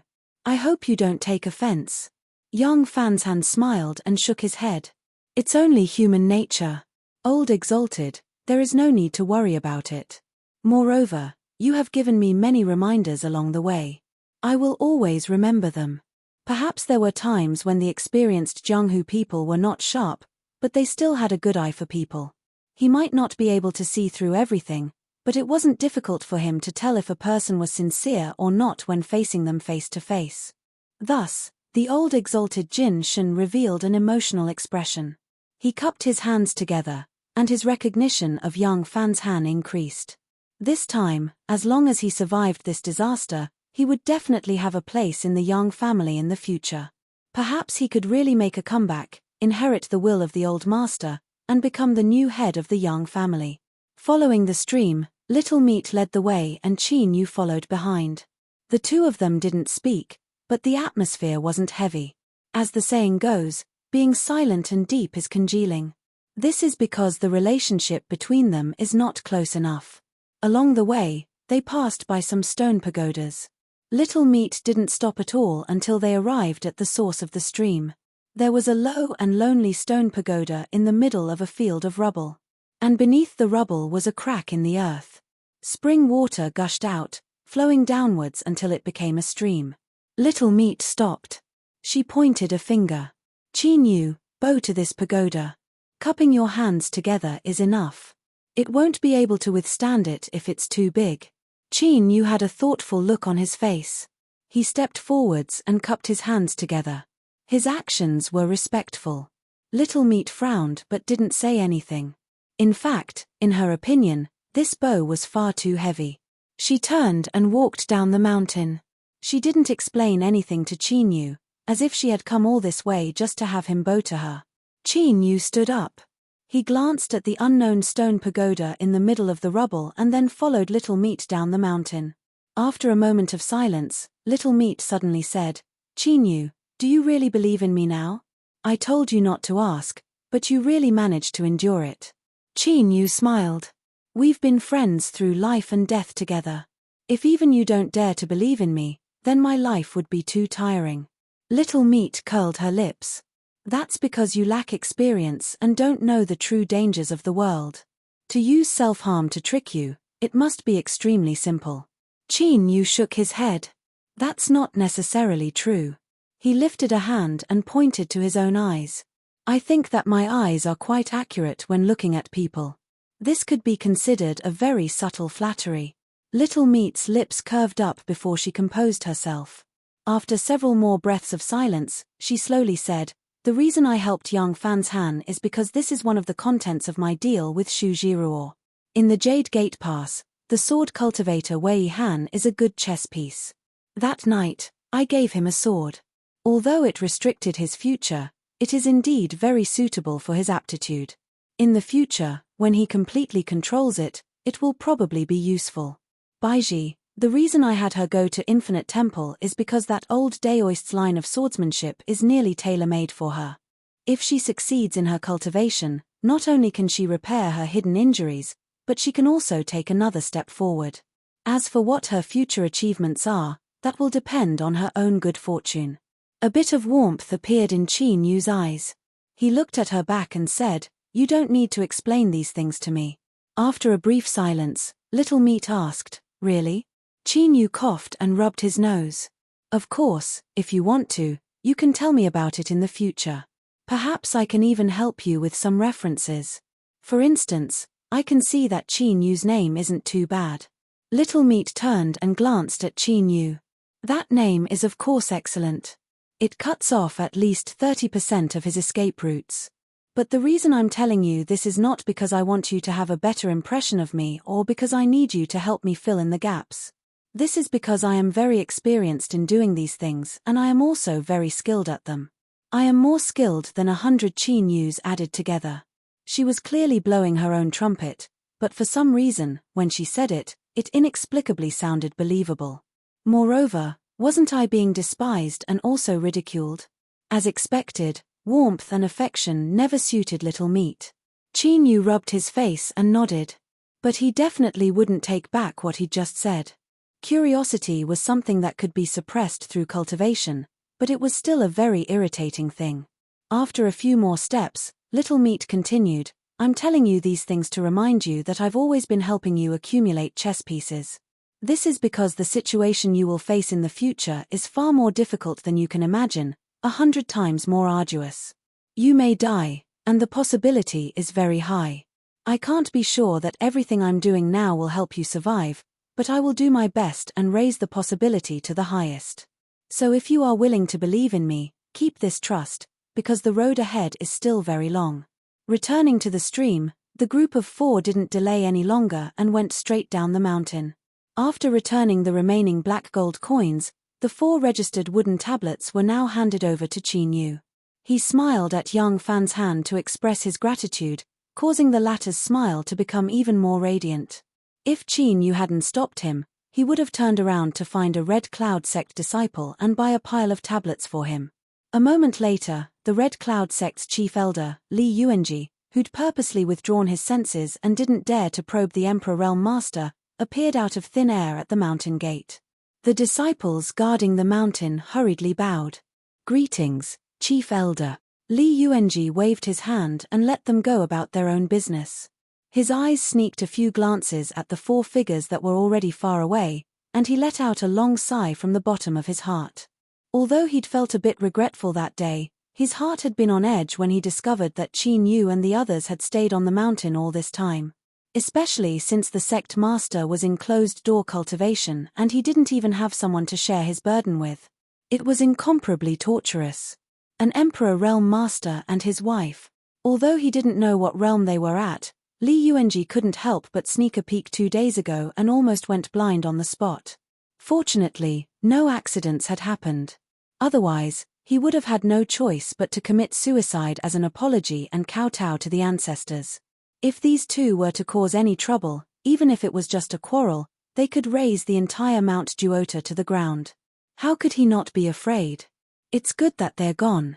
I can't take advantage of them, but at least I don't have to be afraid. It was at this time that the Red Cloud sect's chief elder, who had overseen Mount Duota for many years and knew this place like the back of his hand, suddenly turned around and looked at the mountain peak. He didn't discover anything, but he could vaguely feel that something was different. In a place where Li Yuanji's eyes couldn't reach, the stone pagoda in the middle of the pebbles where the stream originated was glowing with a precious light. A figure rose from the stone pagoda. His face was so blurry that he couldn't see it clearly, but a refreshing aura emanated from his body. His eyes were filled with gratitude as he bowed in the direction the 4 had left in, as if returning Qin Yu's previous bow, because Little Meat was right. He really couldn't bear it. At the foot of the mountain, Qin Yu, who was about to enter the dock, suddenly sensed something and turned around to see the figure of a scholar. The reason why he said he was a scholar was because he could see the strong scholarly aura around him at a glance. He seemed like a gentleman. This person smiled warmly and bowed from afar before vanishing from sight. Qin Yu blinked and turned to look at Little Meat. She expressionlessly said, "At least he understands etiquette and didn't dare to accept your bow. Otherwise, today's good fortune will be a disaster in the future." He didn't understand what she was saying, but there was one thing he was sure of: this wasn't an illusion. Qin Yu thought for a moment and then faintly smiled, not saying anything else. Mount Duota was a famous tourist destination and there were many ferries coming and going. The old exalted elder didn't need to expend much effort to find a ferry that would depart tomorrow. There wasn't a need to make a detour. They just happened to pass by a small city that bordered Jade Gate Pass and the Langya region. They would stop there for a day to rest and reorganize. It wasn't that the various ferries didn't want to bring their guests to enjoy the scenery of Jade Gate Pass and the 3 mountains and 6 rivers, and also to see the majestic border pass. But it was because the Great Qin Empire had strict orders that ferries were not allowed to enter the borders of the 4 realms. This was to guard against those who wanted to use the loopholes of the ferries to find a chance to destroy the border pass. For tens of thousands of years, the central wasteland divine continent had been ruled by the Qin family. But that didn't mean that there weren't any enemies within the territories they ruled. For instance, the monster race that was outwardly submissive but inwardly unconvinced. There were also the ancient remnant races that were becoming increasingly rare but had never truly disappeared. Young Fanshan went to buy a ticket. When he returned, he had an apologetic look on his face. There were far too many people on Mount Duota and they were in a rush, so this was the only ferry they could choose from. As for the top floor of the ship, it had already been reserved. Even if they increased the price this time, it wouldn't be of much use. Qin Yu smiled, indicating that it didn't matter. It was only a few days, they could endure it for a bit. Little Meat didn't care about these things at all. In particular, young Fan's Han was a very sensible person. She had bought many immortal fruits along the way. With a single glance, she could tell that these were all things she liked to eat. Little Meat couldn't help but consider whether or not she should use her official position for private gain and keep young Fan's Han by her side. That way, she would definitely have a comfortable life in the future.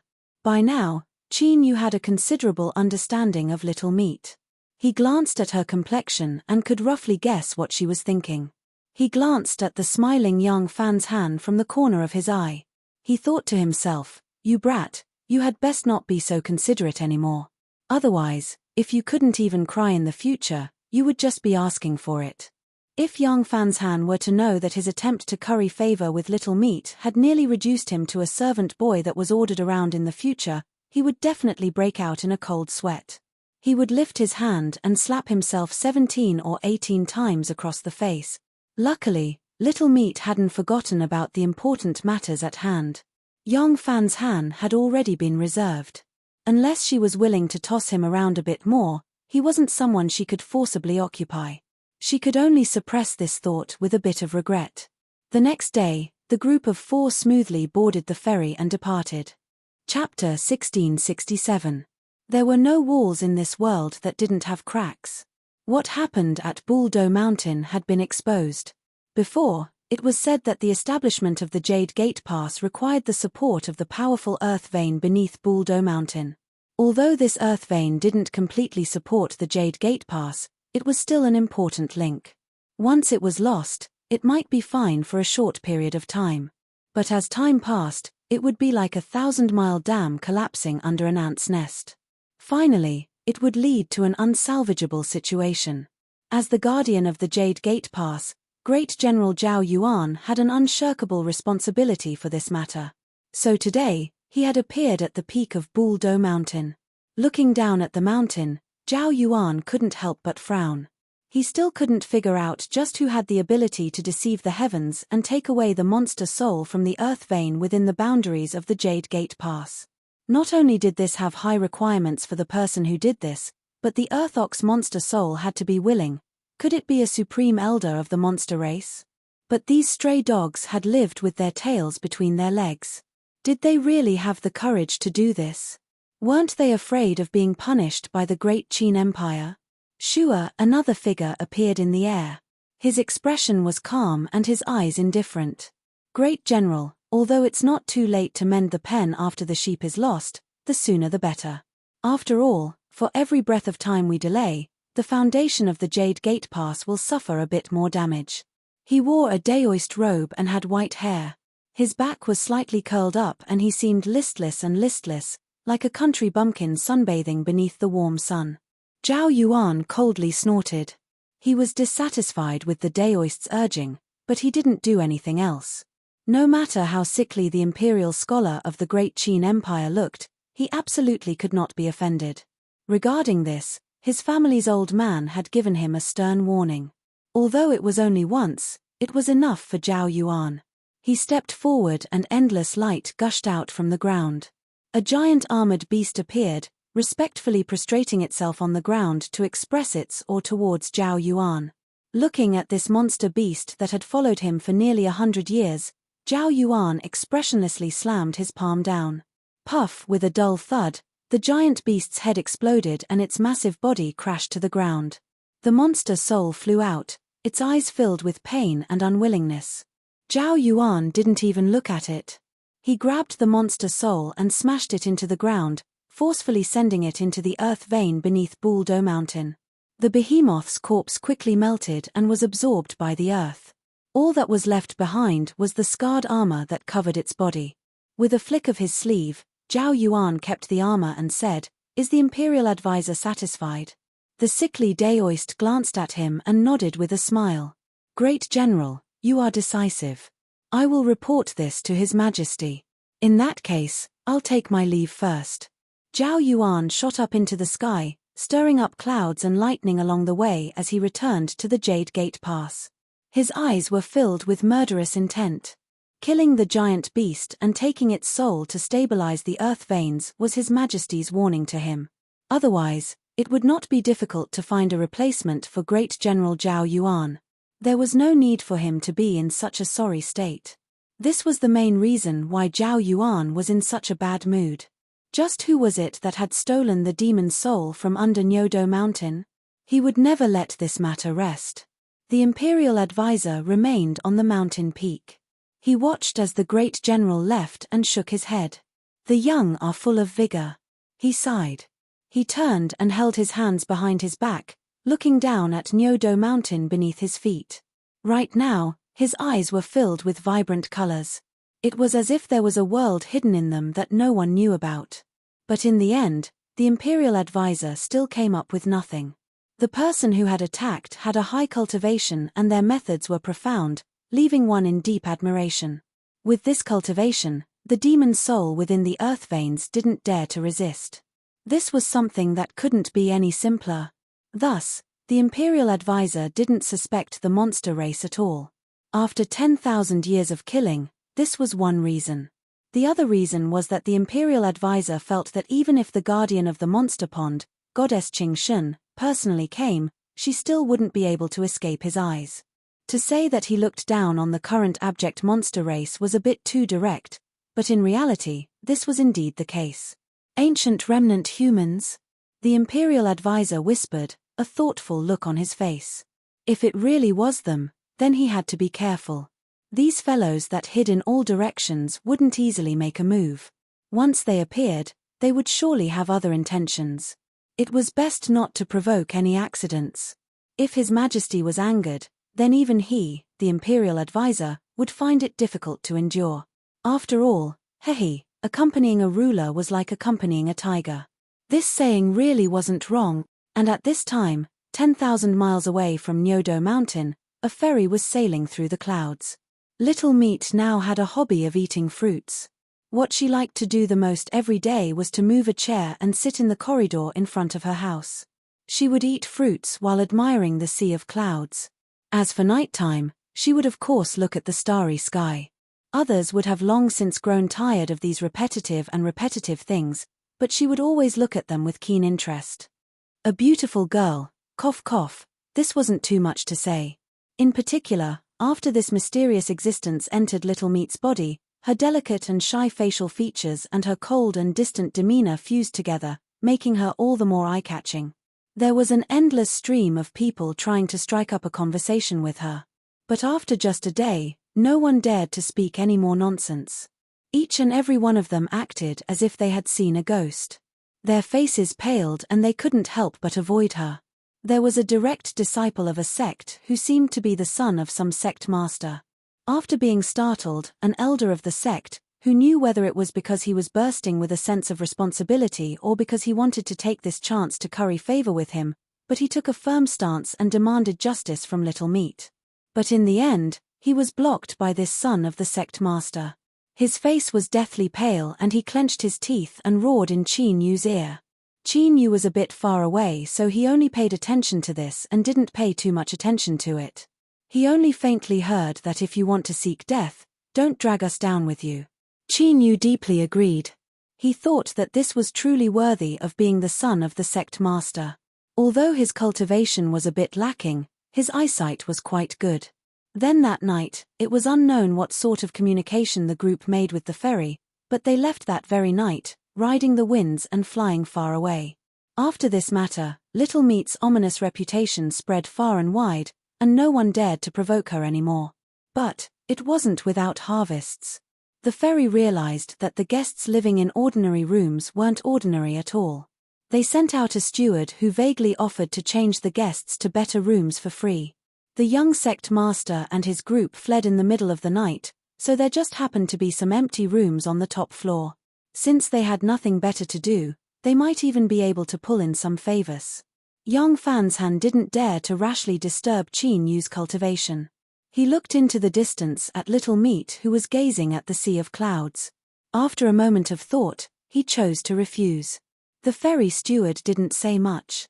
He smiled and bid his farewells. This was originally something he had done along the way, so it was reasonable that Little Meat didn't want to accept. But afterwards, Little Meat bought all sorts of immortal fruits from the ferry, and the price was much cheaper. It couldn't be said that she lost money, but she definitely didn't earn much.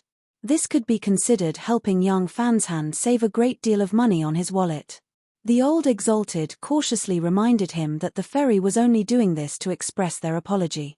After all, the madam had been harassed in their territory, and if they were to blindly refuse, it would instead cause the ferry to feel uneasy. It was better to pretend they didn't know anything. Young Fanshan deeply agreed with this and expressed his thanks to the old Exalted. For the next several days, the journey was smooth. The ferry arrived at a small place called Sheephorn City at the border of Jade Gate Pass. The reason they stopped here was because this place was deep underground. Here, there was a kind of natural sheephorn ore.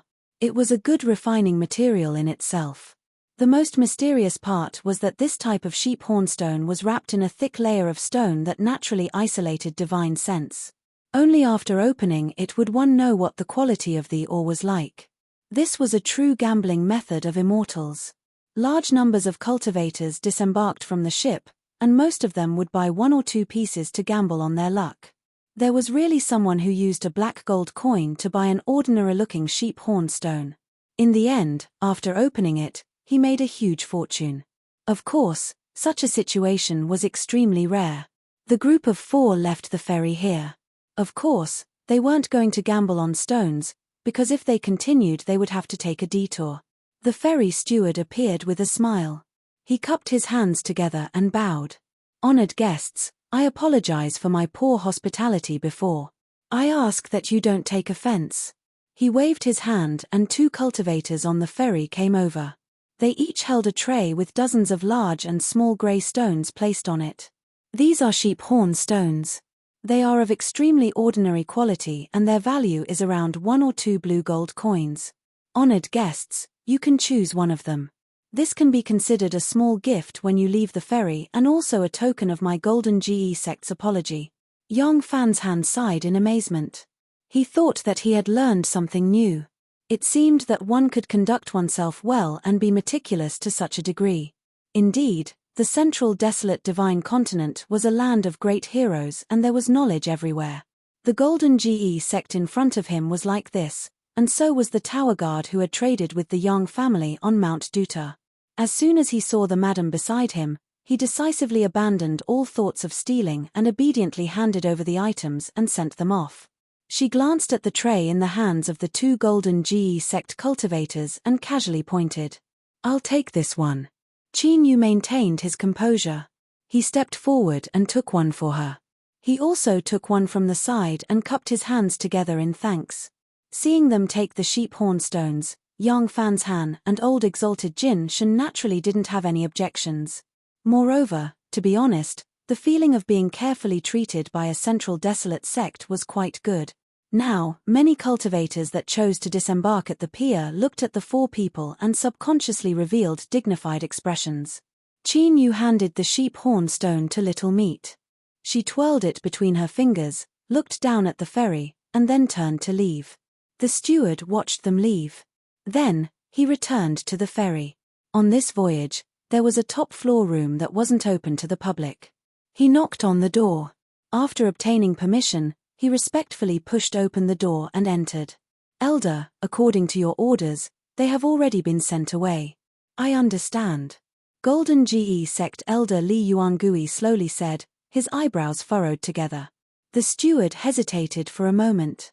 "Elder, those 4 guests, he really couldn't understand. With the status of the Golden GE sect, even the region lord of the Langya region had to give them sufficient respect. Why would they treat 4 people of unknown origins with such care? When they were on the ferry, it could be said that they were pushing the boat along with the current. But today, when they left the ferry, they took the initiative to deliver the sheep hornstones. Although they really weren't worth much, this attitude damaged the prestige of the Golden GE sect. Li Yuangui shook his head. "The reason I am like this is because of that woman. I cannot see through her. I don't know what kind of person she is, but she is also heading towards Jade Gate Pass. Recently, Great General Zhao Yuan has gone crazy for some reason and stirred up a lot of trouble. There is no harm in being a bit more cautious. The steward thought for a moment and nodded. Elder's thoughts are thorough. After speaking a few more words, he bowed and drew back. The door closed. Li Yuangui turned and continued to look out the window. Subconsciously, he recalled the woman's final glance before she left. Like a vast sea, unfathomably deep. Chapter 1668. The four of them, each holding a sheep hornstone, did not linger in the city for long. After some simple checks, they were allowed to enter the Jade Gate Pass. The reason why they were so perfunctory was probably because the Great Qin Empire's army guarding the pass didn't think that anyone would dare to cause trouble in the Jade Gate Pass. After all, Great General Zhao Yuan's reputation resounded like thunder throughout the empire. Before entering the Jade Gate Pass, Yang Fanshan spent 3 silver-speckled copper coins to buy a luxurious carriage from a carriage dealer. This place was quite a distance away from the Jade Gate Pass. Without a ferry, it wouldn't be good for the two nobles to spend the night in the open. Yang Fanshan and Jin Shen drove the carriage together towards Sifting Star Mountain, which was the easternmost of the 3 mountains. Qin Yu began to cultivate as usual. He had spent a great deal of money to buy an immortal carriage. Not only was it fast, but it was also extremely comfortable. He basically didn't feel any bumps, and this was what he was most satisfied with. By the time Qin Yu opened his eyes, the carriage had traveled nearly half the distance. Looking through the window, he could faintly make out the steep outline of star-sifting mountain that pierced into the skies. However, there was still a long way to go before they could reach the foot of the mountain. Turning around, Qin Yu's eyes fell on Meaty's hand. It was a thumb-sized crimson stone covered with goat horns. His eyes flashed. He said, "This is the sheep horn stone?" With a flip of his hand, he took out his own piece, and with a slight force in his fingers, it broke into pieces.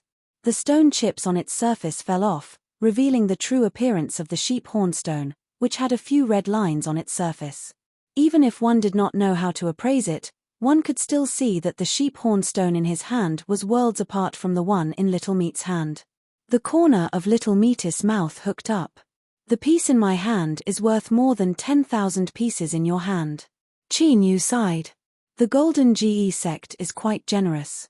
Meaty sneered. "If they knew about this, I'm afraid their hearts, livers, spleens, lungs, and kidneys would all shrink together." Qin Yu rubbed his eyebrows. He thought to himself, "My flesh once again has the ability to stand out from the crowd. My ability to pick up scraps is also unrivaled under the heavens." He took another look at the sheep hornstone in Little Meaty's hand. The more he looked at it, the more beautiful it seemed. It was glowing with a faint red light. "Stop looking. I've already made arrangements for this thing. I can't give it to you no matter how much you look at it." Qin Yu's eyebrows shot up. He could see that Ruru was also quite satisfied with this sheep hornstone. This could be seen from the minute expressions on her face and the way she fiddled with it. She actually wanted to give it to someone else. As if sensing his surprise, Little Meaty coldly snorted. She turned her hand and put away the sheep hornstone.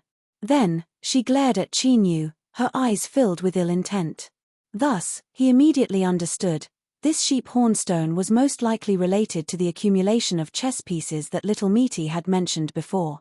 In other words, in the end, it was for his sake that he gave away the sheep hornstone. Meaty's cold snort of dissatisfaction and her grave and stern gaze were all explained. Qin Yu coughed. "The dead are like men, the dead are like men. Cultivate, cultivate. Call me when we reach the place." He closed his eyes and left. Across from him, Little Meaty clenched her teeth. She raised her hand, then lowered it again. She thought to herself, "I'll remember this for now. When I have the chance in the future, I'll deal with them all together." When she was at the Jade Gate Pass, she had faintly sensed something. After she obtained this peak sheep hornstone, she was basically certain. Since this person had deliberately revealed a trace of his aura, she certainly wouldn't miss it. But, there was one thing that Qin Yu was wrong about. The chess pieces this time weren't easy to accumulate. At most, they could be considered cooperating with each other. Little Meaty narrowed her eyes. Those that had the qualifications to cooperate with her definitely weren't ordinary people. She licked the corners of her lips. Her eyes subconsciously revealed a reminiscence. That taste, it was really quite good. They arrived at Star-Sifting Mountain.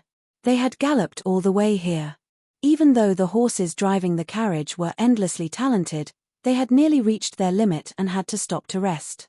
Young Fan's Han, whose face was covered in dust, knocked on the door respectfully and explained the situation to him. Worried that the two people in the carriage would be dissatisfied, he continued to say, "There is a city at the base of Star-Sifting Mountain. After we enter and change horses, we can continue on our way." Qin Yu looked at Little Meaty and smiled. "There's no need to be in such a hurry. We've been rushing all the way here, so let's rest here for the night." Young Fan's hand certainly didn't have any objections to this. The carriage slowed down and entered the city. They found an inn to stay in. When he entered the inn, he discovered that business here was bleak, and there were very few people walking along the long street. His thoughts stirred. He calmly asked a few questions, and the servant leading the way immediately began to complain. Great General Zhao Yuan had recently flown into a thunderous rage. Because he didn't know, he had ordered a thorough investigation of all foreign cultivators within the borders of Jade Gate Pass. During this period of time, a great deal of trouble had occurred.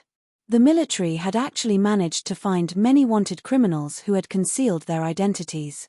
But during this time, there were also many innocent people who suffered undeserved calamities, causing everyone to panic.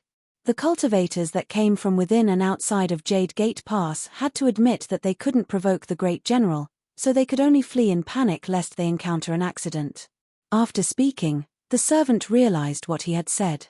He dryly smiled and looked at the four people behind him. "Honored guests, I was just rambling for a moment and spoke a bit of nonsense. Please don't lower yourself to my level." Qin Yu smiled and nodded. "It's fine. We don't want to speak of this to others. Great General Zhao Yuan, just who dares to provoke him?" The servant nodded in agreement. He said, "Our great general is indeed the one inside Jade Gate Pass." Seeing the servant give him a thumbs up, Qin Yu glanced at Little Meaty. He didn't have any evidence, but his intuition told him that this matter was related to Little Meaty. For instance, the monster soul from the earth vein that she had stolen from the summit of Bull Battle Mountain. Little Meaty was expressionless. She looked up, the meaning in her eyes clear. "What are you looking at me for?" Qin Yu looked away. Now that he was sure of this, he couldn't help but feel a bit of pressure. The matter at Bull Battle Mountain had alarmed Zhao Yuan so quickly and caused such a ruckus. It was clear that the scope involved was not small. With the Qin Empire's ability, if they locked onto them and returned to the outer reaches of Jade Gate Pass, wouldn't that be walking right into a trap? Little Meaty was indeed strong and her methods were mysterious and unfathomable. If it was said that she was hiding 800 different skills, Qin Yu wouldn't doubt it. But no matter how strong she was only one person, so there was naturally a limit to her strength. For a single person to fight against an entire country, this was something that was impossible to accomplish. Let alone the Qin Empire that ruled over the central desolate divine continent, even the western desolate couldn't do this. Otherwise, why would Qin Yu need to be so careful and cautious? However, looking at Little Meaty's current expressionless appearance, Qin Yu's thoughts raced and he calmed down a little.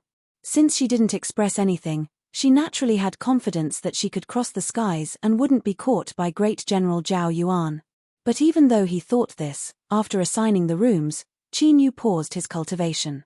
He stood up and knocked on Little Meaty's door, lowering his voice and telling her what he was worried about. Then, facing Little Meaty's gaze, he received a definite answer. He left behind a simple sorry for disturbing and turned to leave. If he was despised, then so be it. It was better than having no confidence in himself, otherwise he wouldn't be able to cultivate with peace of mind. He would only be able to achieve half the results with twice the effort. The night passed peacefully. Looking at the shop owner's expression, he seemed surprised that no troops had come to search tonight. Then, he revealed a happy expression. It seemed that Great General Zhao Yuan had finally decided to rest for a while. The shop owner nearly cried tears of joy. He was so happy that he almost wanted to give the 4 customers a discount, but in the end he didn't. As the days were difficult, earning a little more was a little more. As the carriage passed through star-sifting mountain, little Meaty patted the carriage. Young Fanshan pulled on the reins and the carriage immediately stopped. The door of the carriage opened and little Meaty stepped out. She looked back and said, "Why are you in a daze? Hurry up and get off." Qin glanced at young Fanshan and the old exalted who had their heads lowered and were motionless. He rubbed his nose, not speaking. For no reason at all, he had been in the middle of cultivating when he was suddenly slapped awake. He nearly choked on his own breath. And most importantly, there was no explanation at all. He had no idea what they were going to do. Little Meaty took the lead and walked towards star-sifting mountain. Qin faintly smiled. "I'll have to trouble you two to wait here for a moment. We will go up the mountain and, enjoy the scenery. We will be back soon." Young Fanshan and the old exalted hurriedly expressed that there was no problem. They were both intelligent people. Even an idiot would know that this wasn't the case. But on the surface, they naturally didn't reveal any of this. Star-sifting mountain was extremely high and steep. The mountain terrain was incomparably treacherous. The road up the mountain was daunting. Luckily, after avoiding their line of sight, little Meaty grabbed Qin. The two of them stepped forwards and appeared atop the mountain summit. Beneath their feet were billowing clouds that surged endlessly. Above their heads, 9 suns illuminated the world. An old man in a straw raincoat was sitting on the edge of a cliff, a bamboo fishing rod in his hands. The fishing line sank into the clouds. It was unknown just what he was fishing for. "You two, the things I am fishing for are the most sensitive. I ask that you do not make any noise, lest I waste another month waiting." The old man didn't turn his head. His calm voice sounded out in their ears. Little Meaty let go of Qin. She took several steps forwards and arrived at the old man's side. "Do things like cloud sea flying fish still exist?" The old man smiled. "There are very few left. It's only because this mountain is high enough and they have hidden themselves well that they have been able to multiply until now. Your bait is quite good. You should be able to obtain some harvests, but I don't have the time to waste with you." Little Meaty lifted a hand and the sheep horn stone appeared in her palm. The old man hesitated for a moment. He put down the fishing rod and cupped his hands together. "Then let's get down to business first. Let's take a few steps back lest we startle the schools of fish." Little Meaty turned and walked away. Qin was expressionless. He tried his best not to reveal any strange expression. This was because this old man under the straw raincoat was far too strange. Between his eyebrows there was actually a third eye. Even though it was closed, it still gave Qin a terrifying feeling. It was like as if as long as this eye opened, despair and destruction would descend. The old man glanced at Qin. He faintly smiled and nodded in greeting. Little Meaty had no expression. "He is one of my people." The old man thought for a moment and then cupped his hands together. Little Meaty's complexion relaxed a little. Qin bowed in return, a strange expression on his face. He thought that these words were a bit inappropriate. Then, as Little Meaty and the old man spoke, Qin was present the entire time. He was right beside them and could clearly see their mouths open and close, as well as the minute expressions on their faces. But he couldn't hear anything at all. He had no idea what they were talking about. It was likely that these things weren't suitable for him to know right now. In the end, the old man frowned. After thinking for a long time, he slowly nodded, most likely agreeing to Little Meaty's request. The invisible barrier instantly vanished and Little Meaty's voice sounded out. "Then let's do it for now." She hesitated for a moment. She looked at Qin and said, "I will say it again. He is one of my people." The old man's expression didn't change. He looked at Qin once more. This time, his gaze was much deeper, as if he wanted to brand his entire person into his mind. Little Meaty grabbed Qin. Then, she stepped forwards and vanished from sight. The old man looked at the place where the two disappeared. Then, he looked down at the sheep horn stone that had returned to his hand. After a long time, he gently sighed. Cooperating with this person was no different from asking a tiger for its skin. Perhaps one day he would end up without even a corpse remaining. After all, these things had happened more than once or twice in the distant past. But the situation was stronger than the people. There were fewer and fewer ancient survivors.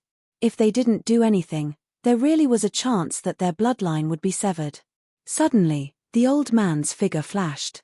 He appeared at the edge of the cliff. He grabbed the fishing rod and pulled upwards. The entire sea of clouds in front of him began to violently shake, like billowing waves in a river. The fishing line was pulled taut, emitting faint cracking sounds. The old man frowned. He sighed, "Think about it carefully. If you cause too much of a disturbance and are discovered by others, the entire school of fish will suffer a calamity." After a moment of silence, a deep roar filled with sorrow echoed out from the sea of clouds. The fishing line was instantly pulled back.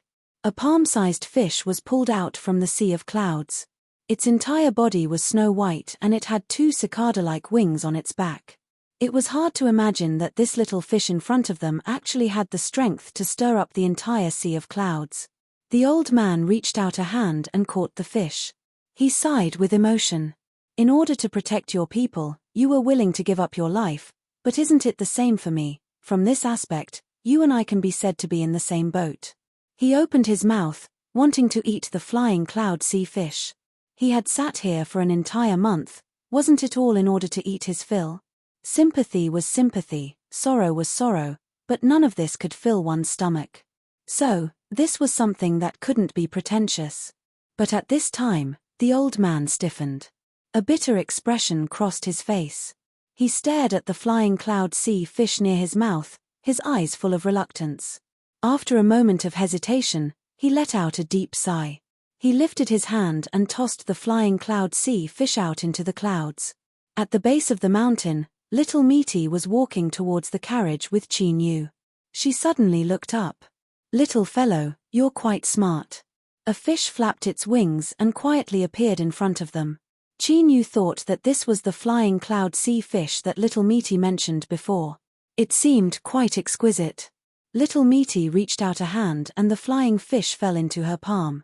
Its body rapidly faded away, turning into a water droplet pattern on her fair skin. She glanced at Chin Yu and said, "Aren't you curious about what he said just now?" Chin Yu nodded without hesitation. Little Meaty thought for a moment and then said, "The old man on the mountain is an ancient remnant." Chapter 1669. Within Jade Gate Pass, there were 3 mountains and 6 rivers. One of them was called the Langsang River, and it divided this pass into 2 regions. Its position was between Sifting Star and Fighting Bull Mountain. When Little Meaty had taken action, she had brought him through space and just happened to pass through this region. But now, a 4-person carriage was driving along the banks of the Langsang River. They could hear the deafening rumbling of the river in their ears. Little Meaty looked out the window at the roaring river. She suddenly frowned. Whoosh, with the sound of breaking air, a figure landed in front of the carriage, blocking its path. "Stop." Yong Fan's pulled on the reins. He felt that this person was a bit familiar. He immediately remembered that he had seen this woman on Mount Duta. After a moment of hesitation, he cupped his hands together and said, "May I ask why Miss has stopped us?" The bamboo hat woman lightly coughed. She pointed towards the river. "Recently, Great General Zhao Yuan has been hunting down some criminal. The great monster hiding at the bottom of the river has seized this opportunity to wreak havoc and secretly capture many cultivators as a method to increase its cultivation. I stopped you because I don't want you to stir up any more trouble. Hurry up and go around this region." Yong Fanshan's complexion changed. But before he could speak, Little Meaty's voice sounded out from within the carriage. "Ignore her and continue on our way." He revealed an apologetic expression. Although he felt that the bamboo hat woman had good intentions, he clearly wouldn't go against Little Meaty's wishes. "Thank you, miss, for the reminder. We must hurry on our way. Farewell." He pulled on the reins and the carriage made a half-turn before continuing onwards. The bamboo hat woman furrowed her eyebrows in annoyance. As she watched the carriage go far away, she recognized the 2 people driving it. She had seen them on Mount Duta before. Back then, She had given them some kind reminders.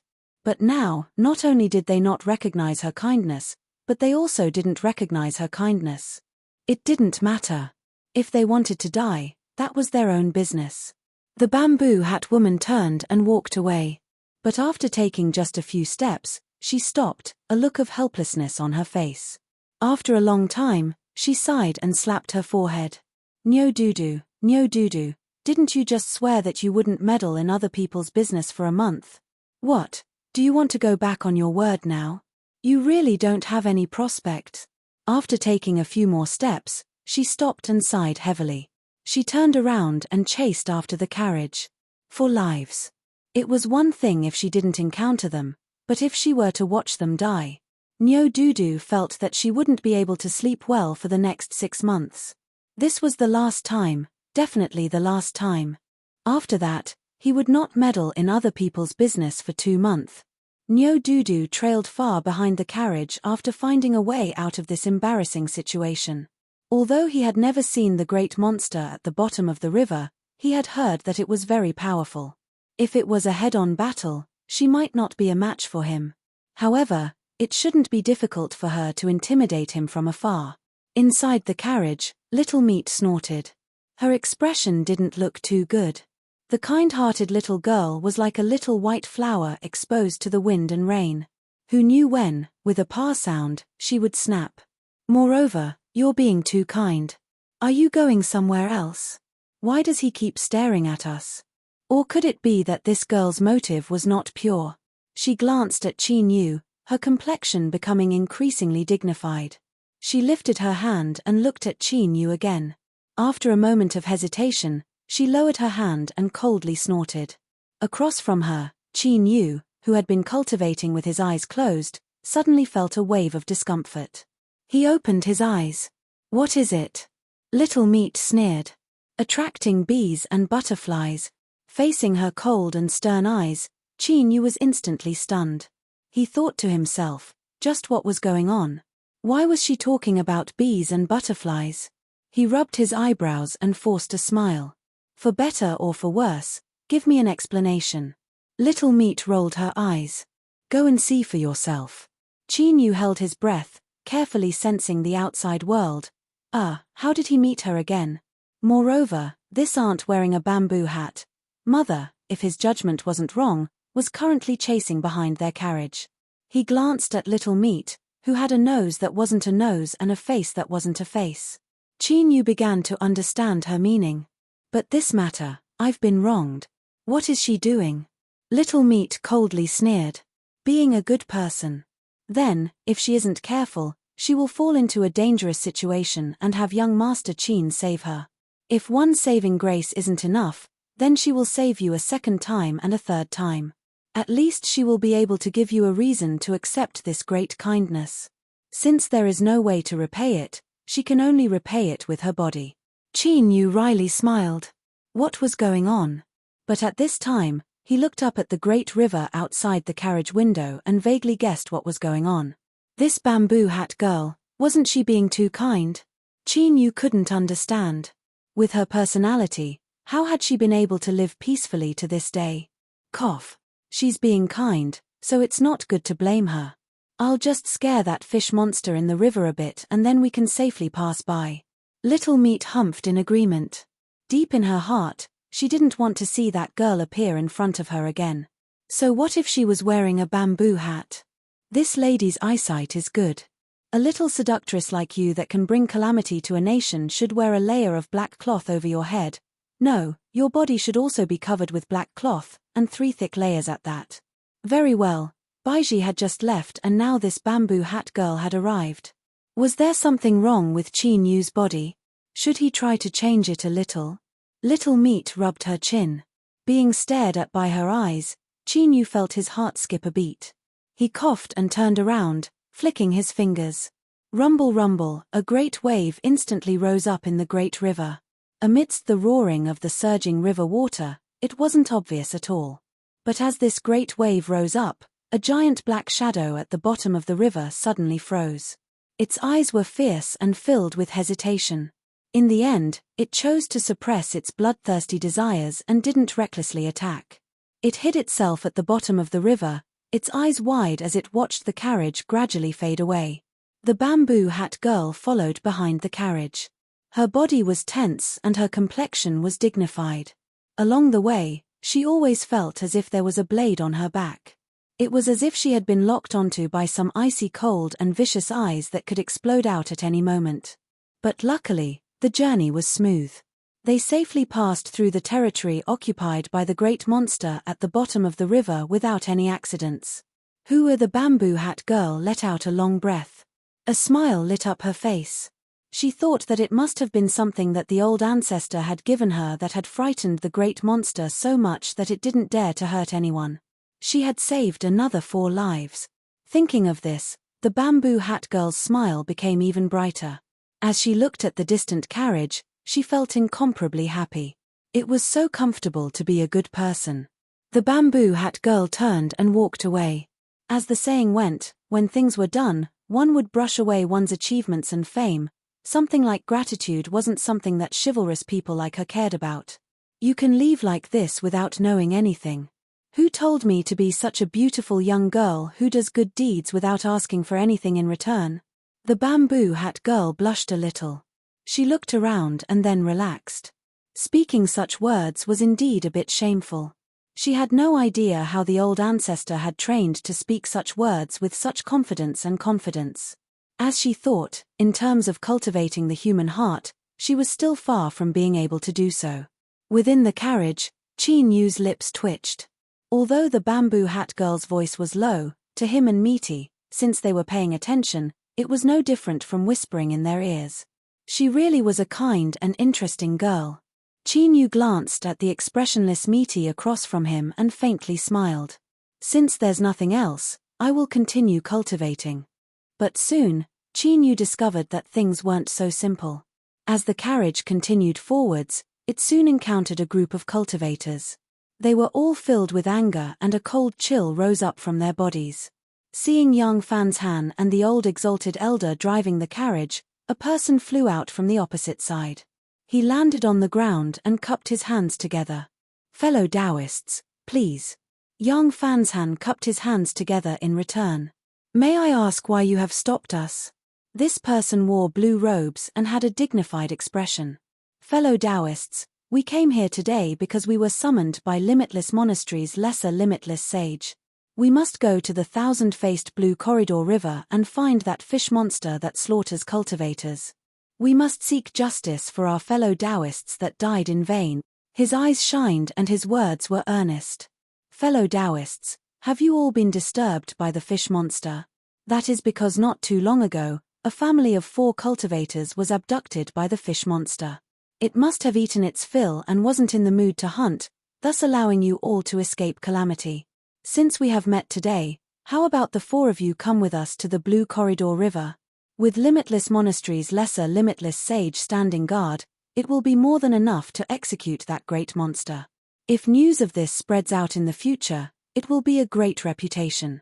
Young Fan's Han waited for a moment. The carriage was silent and he revealed an apologetic expression. He cupped his hands together and said, "My apologies. We have important matters to attend to, so it is inconvenient for us to stay here any longer." The blue-robed cultivator furrowed his eyebrows. Right now, because of Great General Zhao Yuan's perverse actions within Jade Gate Pass, we outside cultivators should sincerely cooperate with him. If you are so indifferent, if you encounter a calamity in the future, I fear others will just stand by and watch. The group of people on the other side all looked down, dissatisfied and even trying to persuade him. Young Fanshan's face flushed red. He firmly shook his head. "My apologies. That's enough. Those who walk different paths cannot make plans together.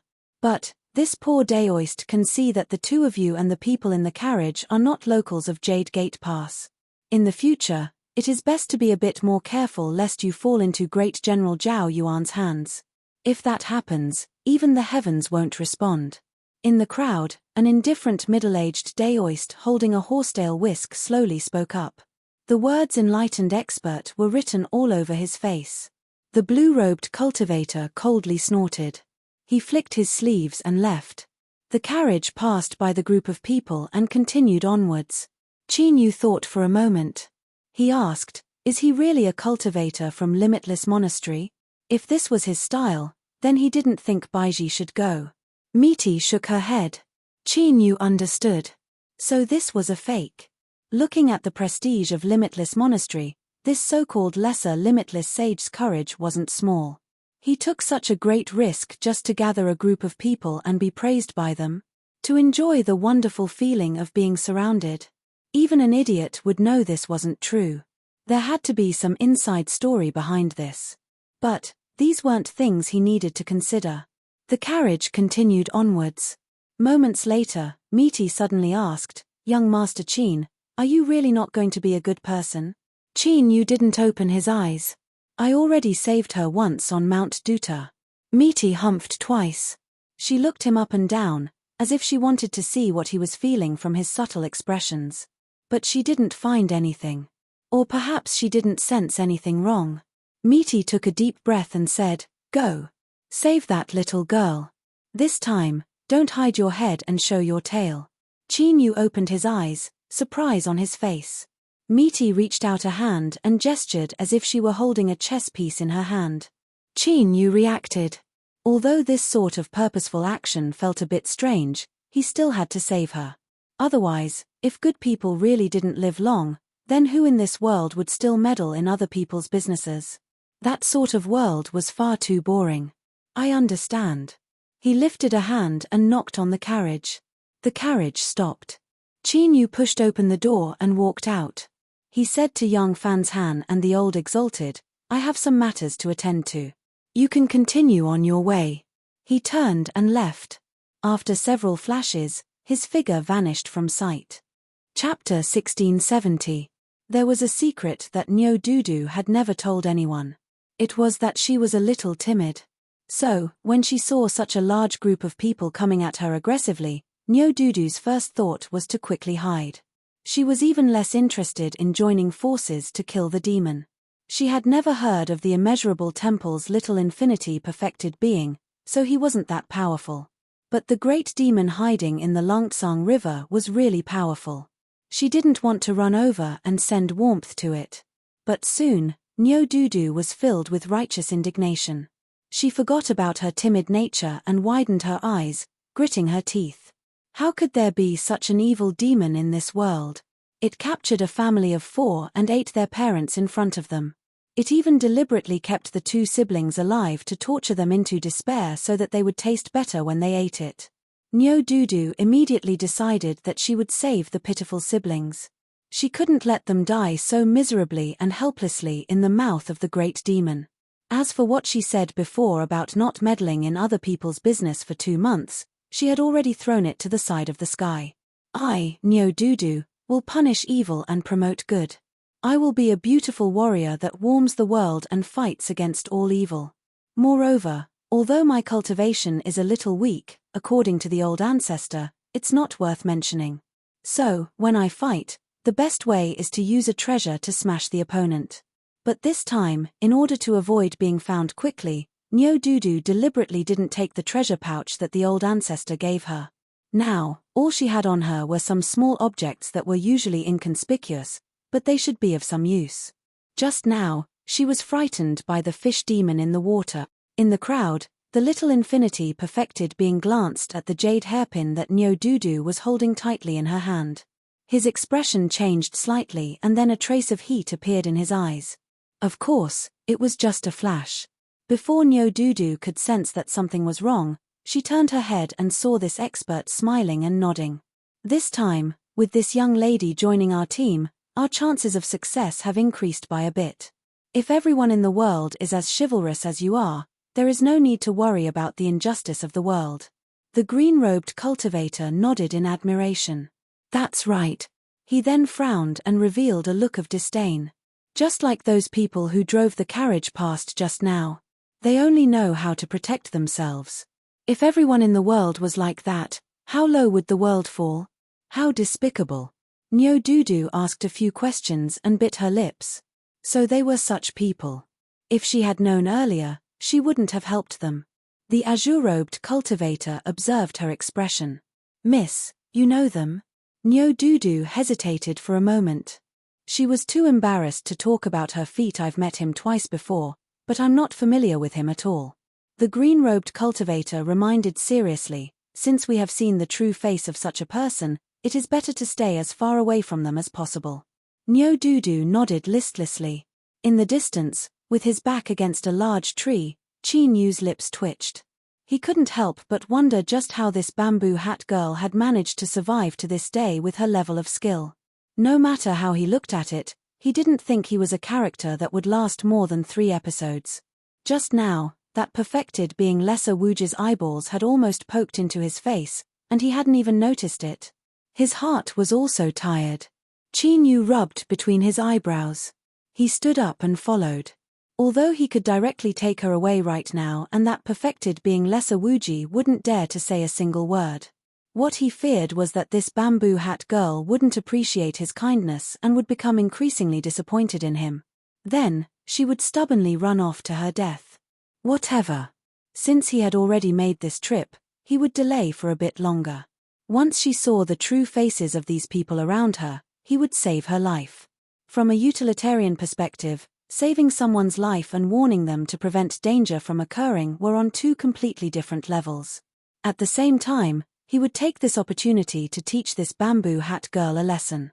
He would let her know that it was fine to be a good person, but at the very least, she had to be a bit more careful.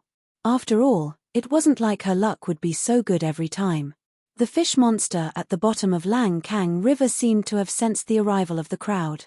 The turbulent river water instantly began to boil, rumbling and roaring without end. Perfected being Lesser Wuji didn't hesitate to step forward. With a solemn expression, he said, "Fellow Taoists, there is no need to be afraid. Fellow Taoists, there is no need to be afraid. This poor Daoist has a high-quality monster binding rope in my hands. I will make this great monster surrender and wait for death." As he spoke, there was a loud explosion in the river. A massive shadow broke through the waves, revealing the fierce appearance of a fish monster that was hundreds of feet long. What a good perfected being Lesser Wuji. Facing the biting fish monster, he didn't feel any fear at all.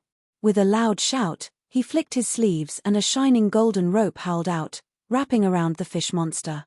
Roar! The fish monster angrily roared. But, its body was bound by the monster binding rope. Over half of its aura was immediately reduced and its massive body crashed into the water. Good. Perfected being, what fierce methods. With this monster binding rope in hand, there is nothing wrong with killing this monster today. Everyone, let's take advantage of its weakness. Let's attack together and slaughter this fish monster that slaughters the innocent. Perfected being Lesser Wuji stood in the wind, his robes fluttering in the wind. He truly displayed the elegance of a great master. Nyo Dudu was a bit stunned. She felt that the grade of this monster binding rope wasn't too high. Although it looked dazzling, its aura was ordinary. Could it be a treasure that she couldn't clearly sense? According to the words of the old ancestor, this was a peak treasure. Killing a fish monster would be as easy as capturing it. After all, with a peak monster binding rope, as long as it wrapped around its target, the monster would instantly turn into a pool of blood. How could it struggle so vigorously? Nyo Dudu couldn't understand. But at this time, everyone was attacking. She thought for a moment and lifted the jade hairpin in her hands. A bolt of lightning exploded within the hairpin. The fish monster that was bound by the monster binding rope suddenly stiffened. It roared out loud, causing countless waves to surge in all directions. At the same time, a layer of blue water vapor covered its entire body. It clenched its teeth and roared inwardly. How could a little girl have such a precious thunder magic treasure in her hands? And the key point was that she had hidden it so well that it had nearly fallen into her trap. Hiding in the distance, Chi Nyu's doubts were solved. No wonder Ruru had suddenly changed her mind and allowed him to make this trip. It was likely that she had felt the aura of this jade hairpin. The so-called chess piece was more accurately the person behind the bamboo hat girl. This jade hairpin that contained the thunder magic was the best evidence. And he didn't seem to need to save her anymore. The aura that the jade hairpin revealed was less than 30% of its full strength.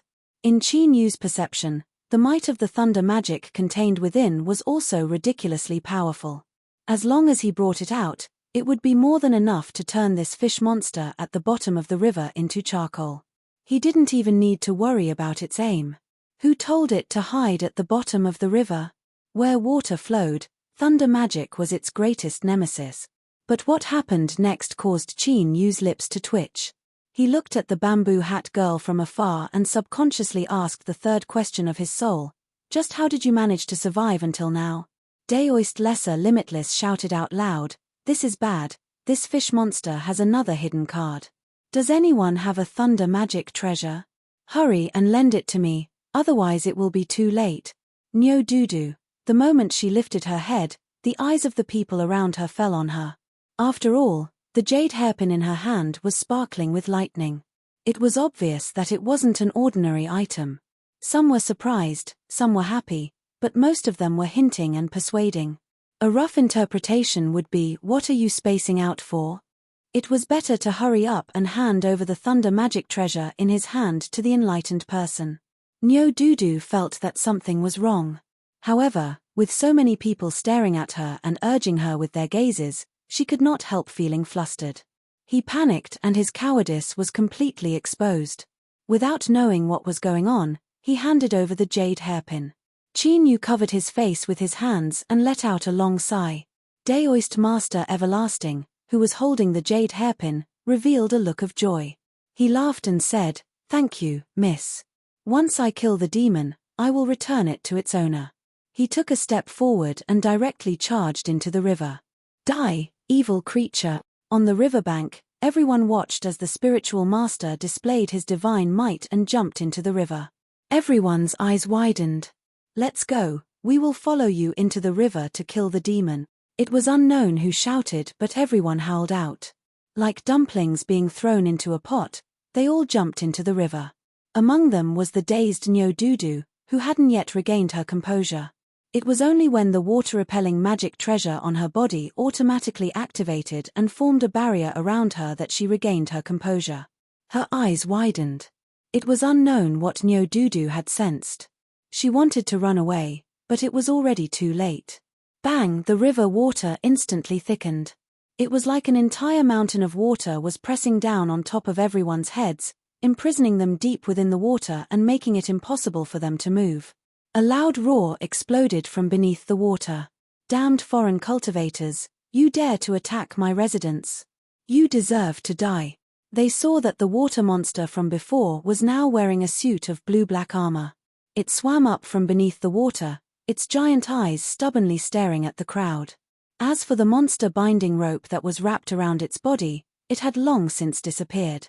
As for Daoist Master Everlasting, who had rushed in first, he was nowhere to be seen. All of the excited cultivators who were immersed in the excitement of killing a great monster suddenly paled. No one knew who was a fool. Seeing this, even the slowest person could feel that something was wrong. Daoist Master Everlasting had vanished from sight, and this fish monster in front of them was actually wearing the armor of the Great Qin Empire and had even called himself a general. Panic surged out from the depths of everyone's hearts. Their complexions immediately paled. The fish monster's eyes were cruel, but deep within they were filled with satisfaction. This bunch of idiots had delivered themselves to its doorstep. Today, even if it killed all of them, there wouldn't be any trouble. This was because they were the ones who tried to attack the underwater palace first. And as a monster general that had already submitted to the Jade Gate Pass, according to Great General Zhao Yuan's rules, no one could pursue this matter after the fact. Thinking of this, the fish monster's eyes became even more cruel and bloodthirsty. In truth, after relying on the Jade Gate Pass for these past years and becoming the local overlord of this river, the fish monster had lived a comfortable life. If it weren't for the fact that it had reached a bottleneck in its cultivation and needed to swallow the flesh and blood of other cultivators in order to make a breakthrough, it wouldn't have taken such a risk. If a monster general in the army swallowed cultivators, once this matter spread out, it would die without a doubt. It was only because Great General Zhao Yuan had stirred up waves that it dared to act in secret. But in these past days, the commotion had been too great. Thus, the fish monster had come up with a plan to deliberately spare the siblings and send people out to guide them.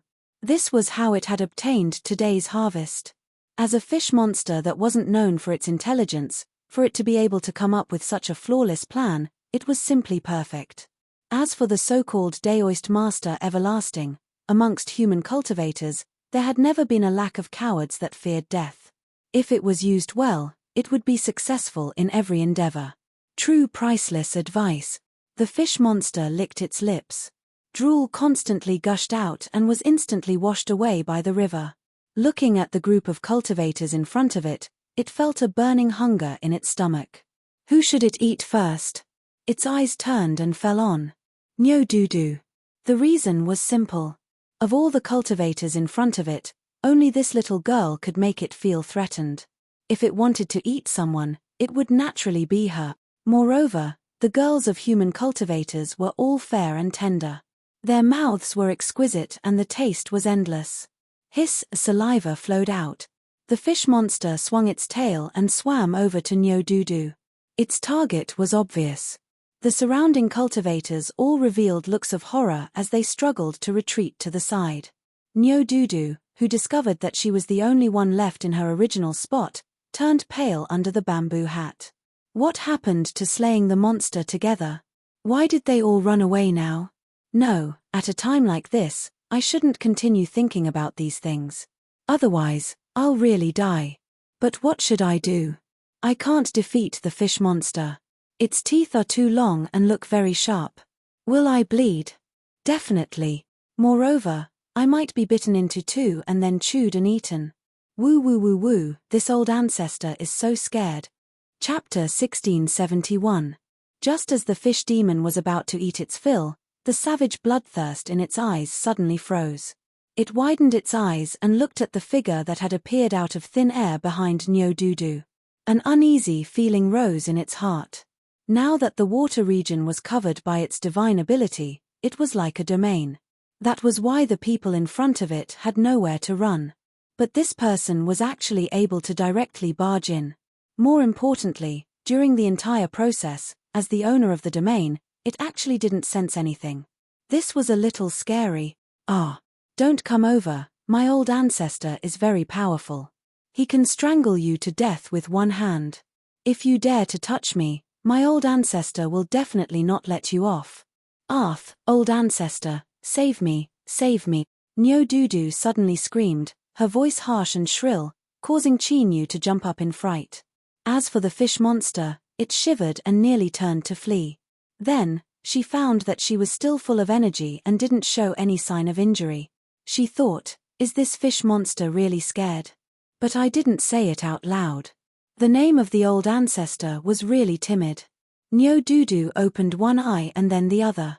She sensed something strange and turned to look at Chinyu behind her. It's you. Her eyes widened slightly. Her first reaction was gratification. I told you that I had good foresight. The person I saved couldn't be the kind of person they were talking about. As expected, he followed me in secret and came to save me. But then, he became worried and said anxiously, run, run. Today is a trap. This fish demon is too powerful. Even if you come, you will only be sending yourself to your death. Chinyu didn't run away. The fierce fish monster she spoke of suddenly coughed and a demonic light flashed before it transformed into human form. It was a tall and sturdy man wearing armor. He smiled and cupped his hands together. Fellow Daoist, today was all a misunderstanding. Since this miss is your friend, I will release the spell and send you away. This, Nyo-Doo-Doo's mouth gaped open in disbelief. Chinyu cupped his hands together. Then I must thank you. He reached out a hand to grab Nyo-Doo-Doo. Let's go. Wait. Fellow Daoist, please save us and leave together. We will be eternally grateful for your great kindness. Fellow Daoist, please have mercy and save our lives. The crowd that had dispersed immediately rushed back, all of them pleading and bowing. They were not stupid, they naturally knew that the person in front of them was their last chance of survival. The expression of the fish demon in human form immediately became very strained and somewhat gloomy. Chinyu remained expressionless. I apologize. My abilities are limited. I cannot save everyone. Nyo-Doo-Doo's face was filled with pity. Before she could say anything, She was interrupted. If you want, you can stay and accompany them. I'll leave now. Nyo-Doodoo bit her lips, and her eyes dimmed. Stop them. Don't let them go. Once these two leave, we'll definitely die. The faces of the cultivators in the water gradually twisted. One of them gritted his teeth and growled, "Fellow Daoist, if you're really unwilling to save our lives, then don't blame us for dragging you down with us." Chin-Yu didn't speak. His voice directly rang out in Nyo-Doodoo's ears. "Now, look carefully. This is the person you want to save." He shook his head and lightly said, "I can't do it." This person fiercely turned around and cupped his hands together. "Lord Monster General, we are willing to join forces to help you suppress this outsider who trespassed into the underwater palace. As long as you promise to spare our lives afterward." "That's right, we are willing to serve Lord Monster General. No matter how tyrannical his strength is, he is only one person. There is no need for us to fear him." Across from the fish demon in human form, a trace of hesitation flashed in the depths of his eyes. He glanced around. Chin-Yu's expression was as calm as before, without the slightest hint of fear or unease. In particular, his eyes were as calm as a deep well. No matter how strong the winds howled outside, there wasn't a single ripple in them. The fish demon's heart shook. He coldly sneered, "You lowly people, your intentions are truly sinister. How could I be bewitched by you?" He bowed. "If you wish to leave, I can send you out. Leave everything here to me." The surrounding people all revealed looks of despair. Chin-Yu nodded. "I'll have to trouble you." The fish demon relaxed. He said that he didn't dare and flicked his sleeves, sending the two people away. In the next moment, Chin-Yu and Nyo-Doodoo appeared on the banks of the Longtsang River. Behind them, the raging waters roared without end.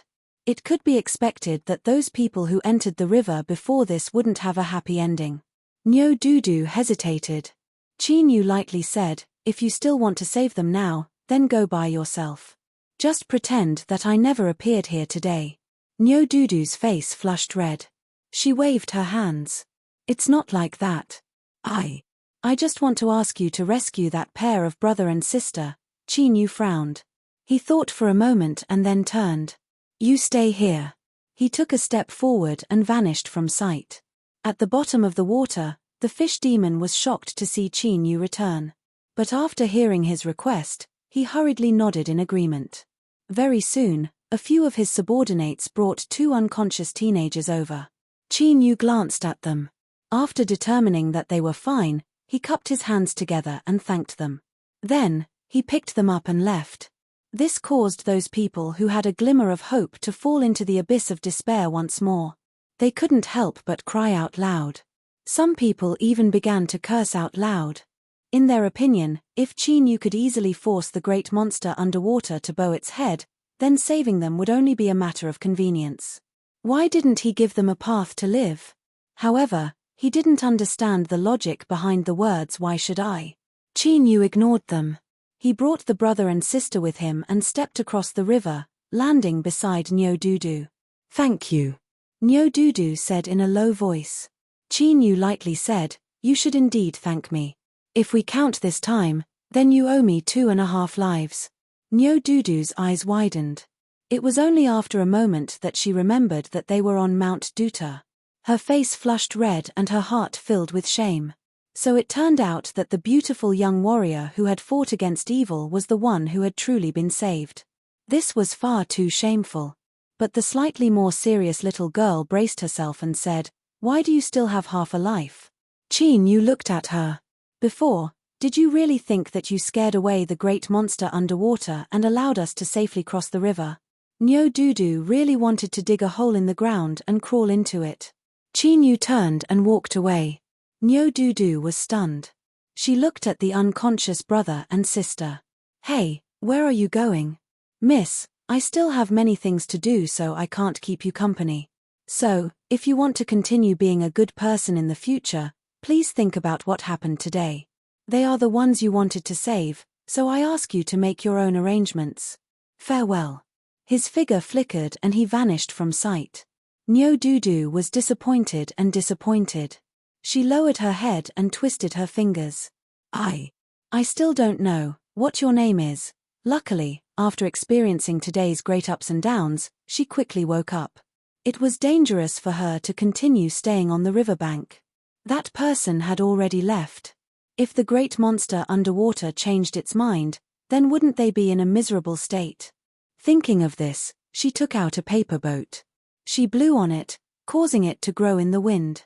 In the blink of an eye, it turned into a beautiful boat that shined with a brilliant light. Nyo-Doodoo first sent the brother and sister on board. Then, she flew onto the boat and it soared into the skies, vanishing without a trace. Young Fan's saw Chin-Yu standing on the side of the road and quickly stopped the carriage. He wasn't curious at all as to why Chin-Yu had appeared in front of them, nor did he ask anything. He opened the carriage door and respectfully invited Chin-Yu in. After waiting for several breaths of time without any further instructions, he continued on his way. Within the carriage, little Metis' lips curled up in a smile. A thoughtful look appeared in her eyes. Sir Chin, I really didn't expect you to play hard to get. What about it? Did you already practice it many times before I knew it? Hehe, you really can't judge a book by its cover. Chin-Yu rubbed his eyebrows, ignoring her nonsense. That little girl, just who is she? Is she worth you going against your heart and asking me to help her? Little Meaty said, she is a little girl with a great background. In the future, she might be able to help us. In particular, you, Sir Chin, saved 2.5 lives of hers. When she said this, the corners of her mouth slightly curled up, revealing a trace of a strange expression. Chin-Yu raised an eyebrow. Am I wrong? Little Meaty's smile became even stranger. Yes, Sir Chin's words are absolutely correct. Seeing that little Meaty wasn't prepared to say anything useful, Chin-Yu drank a cup of tea and closed his eyes to cultivate. Across from him, little Meaty looked out the window. She thought that Chin-Yu's luck was quite good. For instance, his response this time was truly perfect. Cough cough, little Meaty certainly wouldn't admit it. She originally wanted to make him suffer a little bit in this matter so that he wouldn't know how to be respectful in front of her. But now, it could be considered an accident, and the effect was even better. Then, she wouldn't appear. Some matters needed time to brew, and it was best to wait for the right time to occur. Nyo-Doodoo sat cross-legged at the bow of the flying boat. She looked at the sea of clouds in the sky and couldn't help but sigh. At this time, there was a light chuckle behind her. Who made our Nyo family's little princess suffer? Don't worry and speak up. The old ancestor will uphold justice for you. Nyo-Doodoo fiercely turned around. The figure that appeared behind her had a look of pleasant surprise on her face. Old ancestor. She stood up and hugged the old man, crying out loud. The old man who was hugged by her was originally smiling, but now he was truly distressed.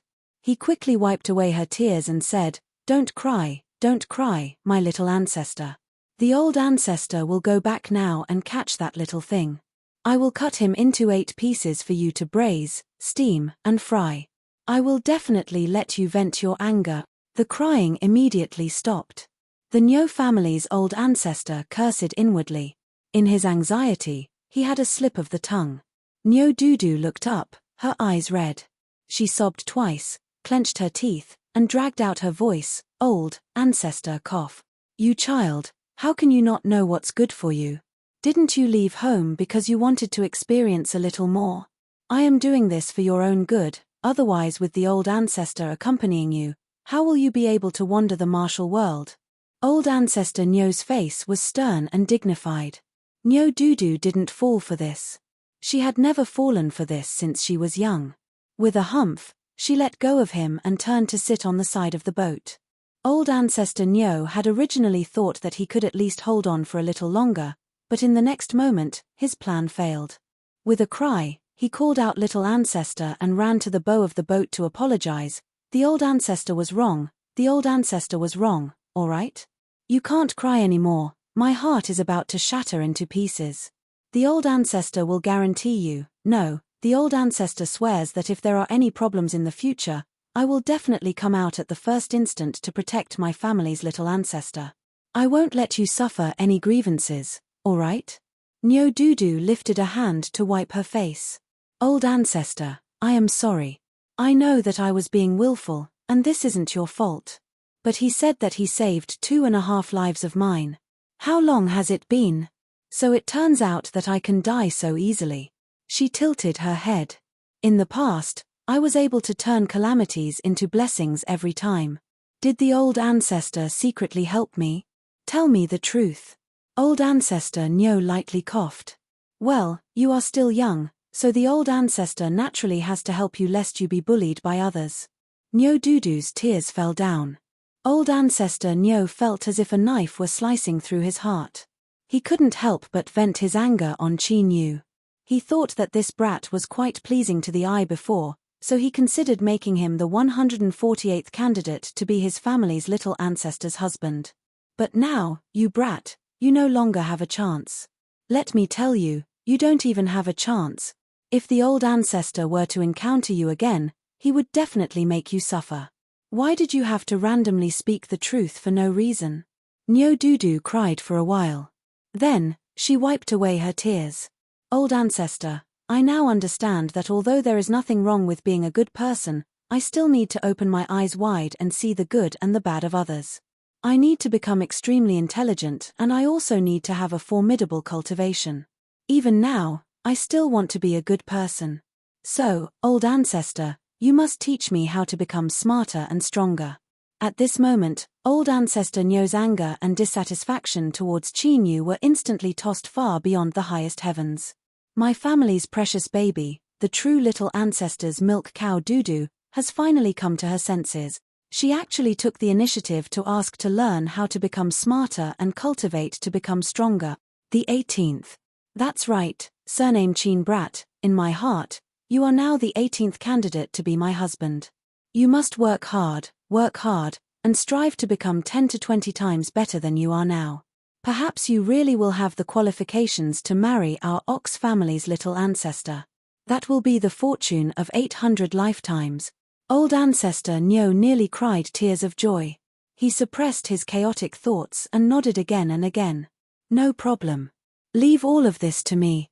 As long as you are willing to cultivate, then in less than 100 years, you will be able to be a good person and do good deeds as you please. If you see someone you don't like, just slap them and they will instantly turn into meat paste. Nyo Dudu frowned. Old ancestor. Old ancestor Nyo slapped himself in the face without hesitation. The old ancestor was wrong. The old ancestor was wrong. Our family's Dudu is a good and kind girl. How could she casually kill people? He coughed lightly.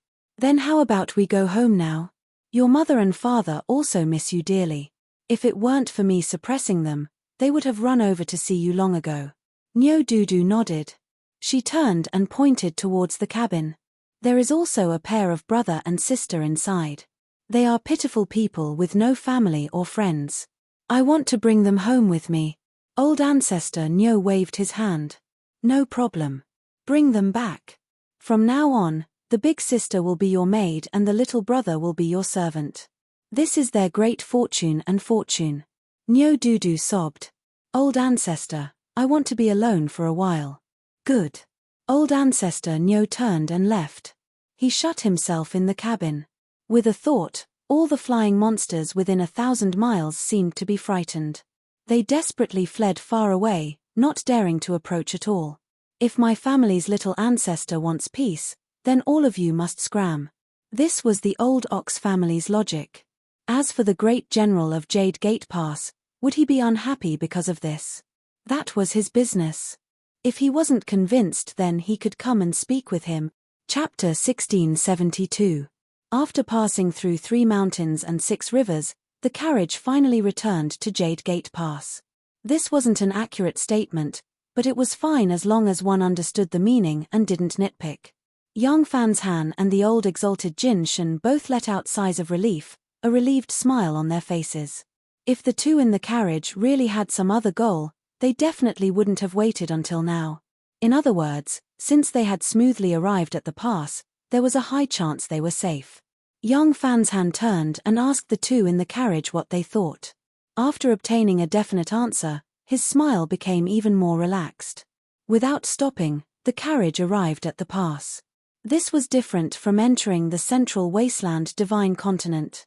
To enter the Western Wasteland, one didn't need any identification and could leave at any time. It was time to part ways.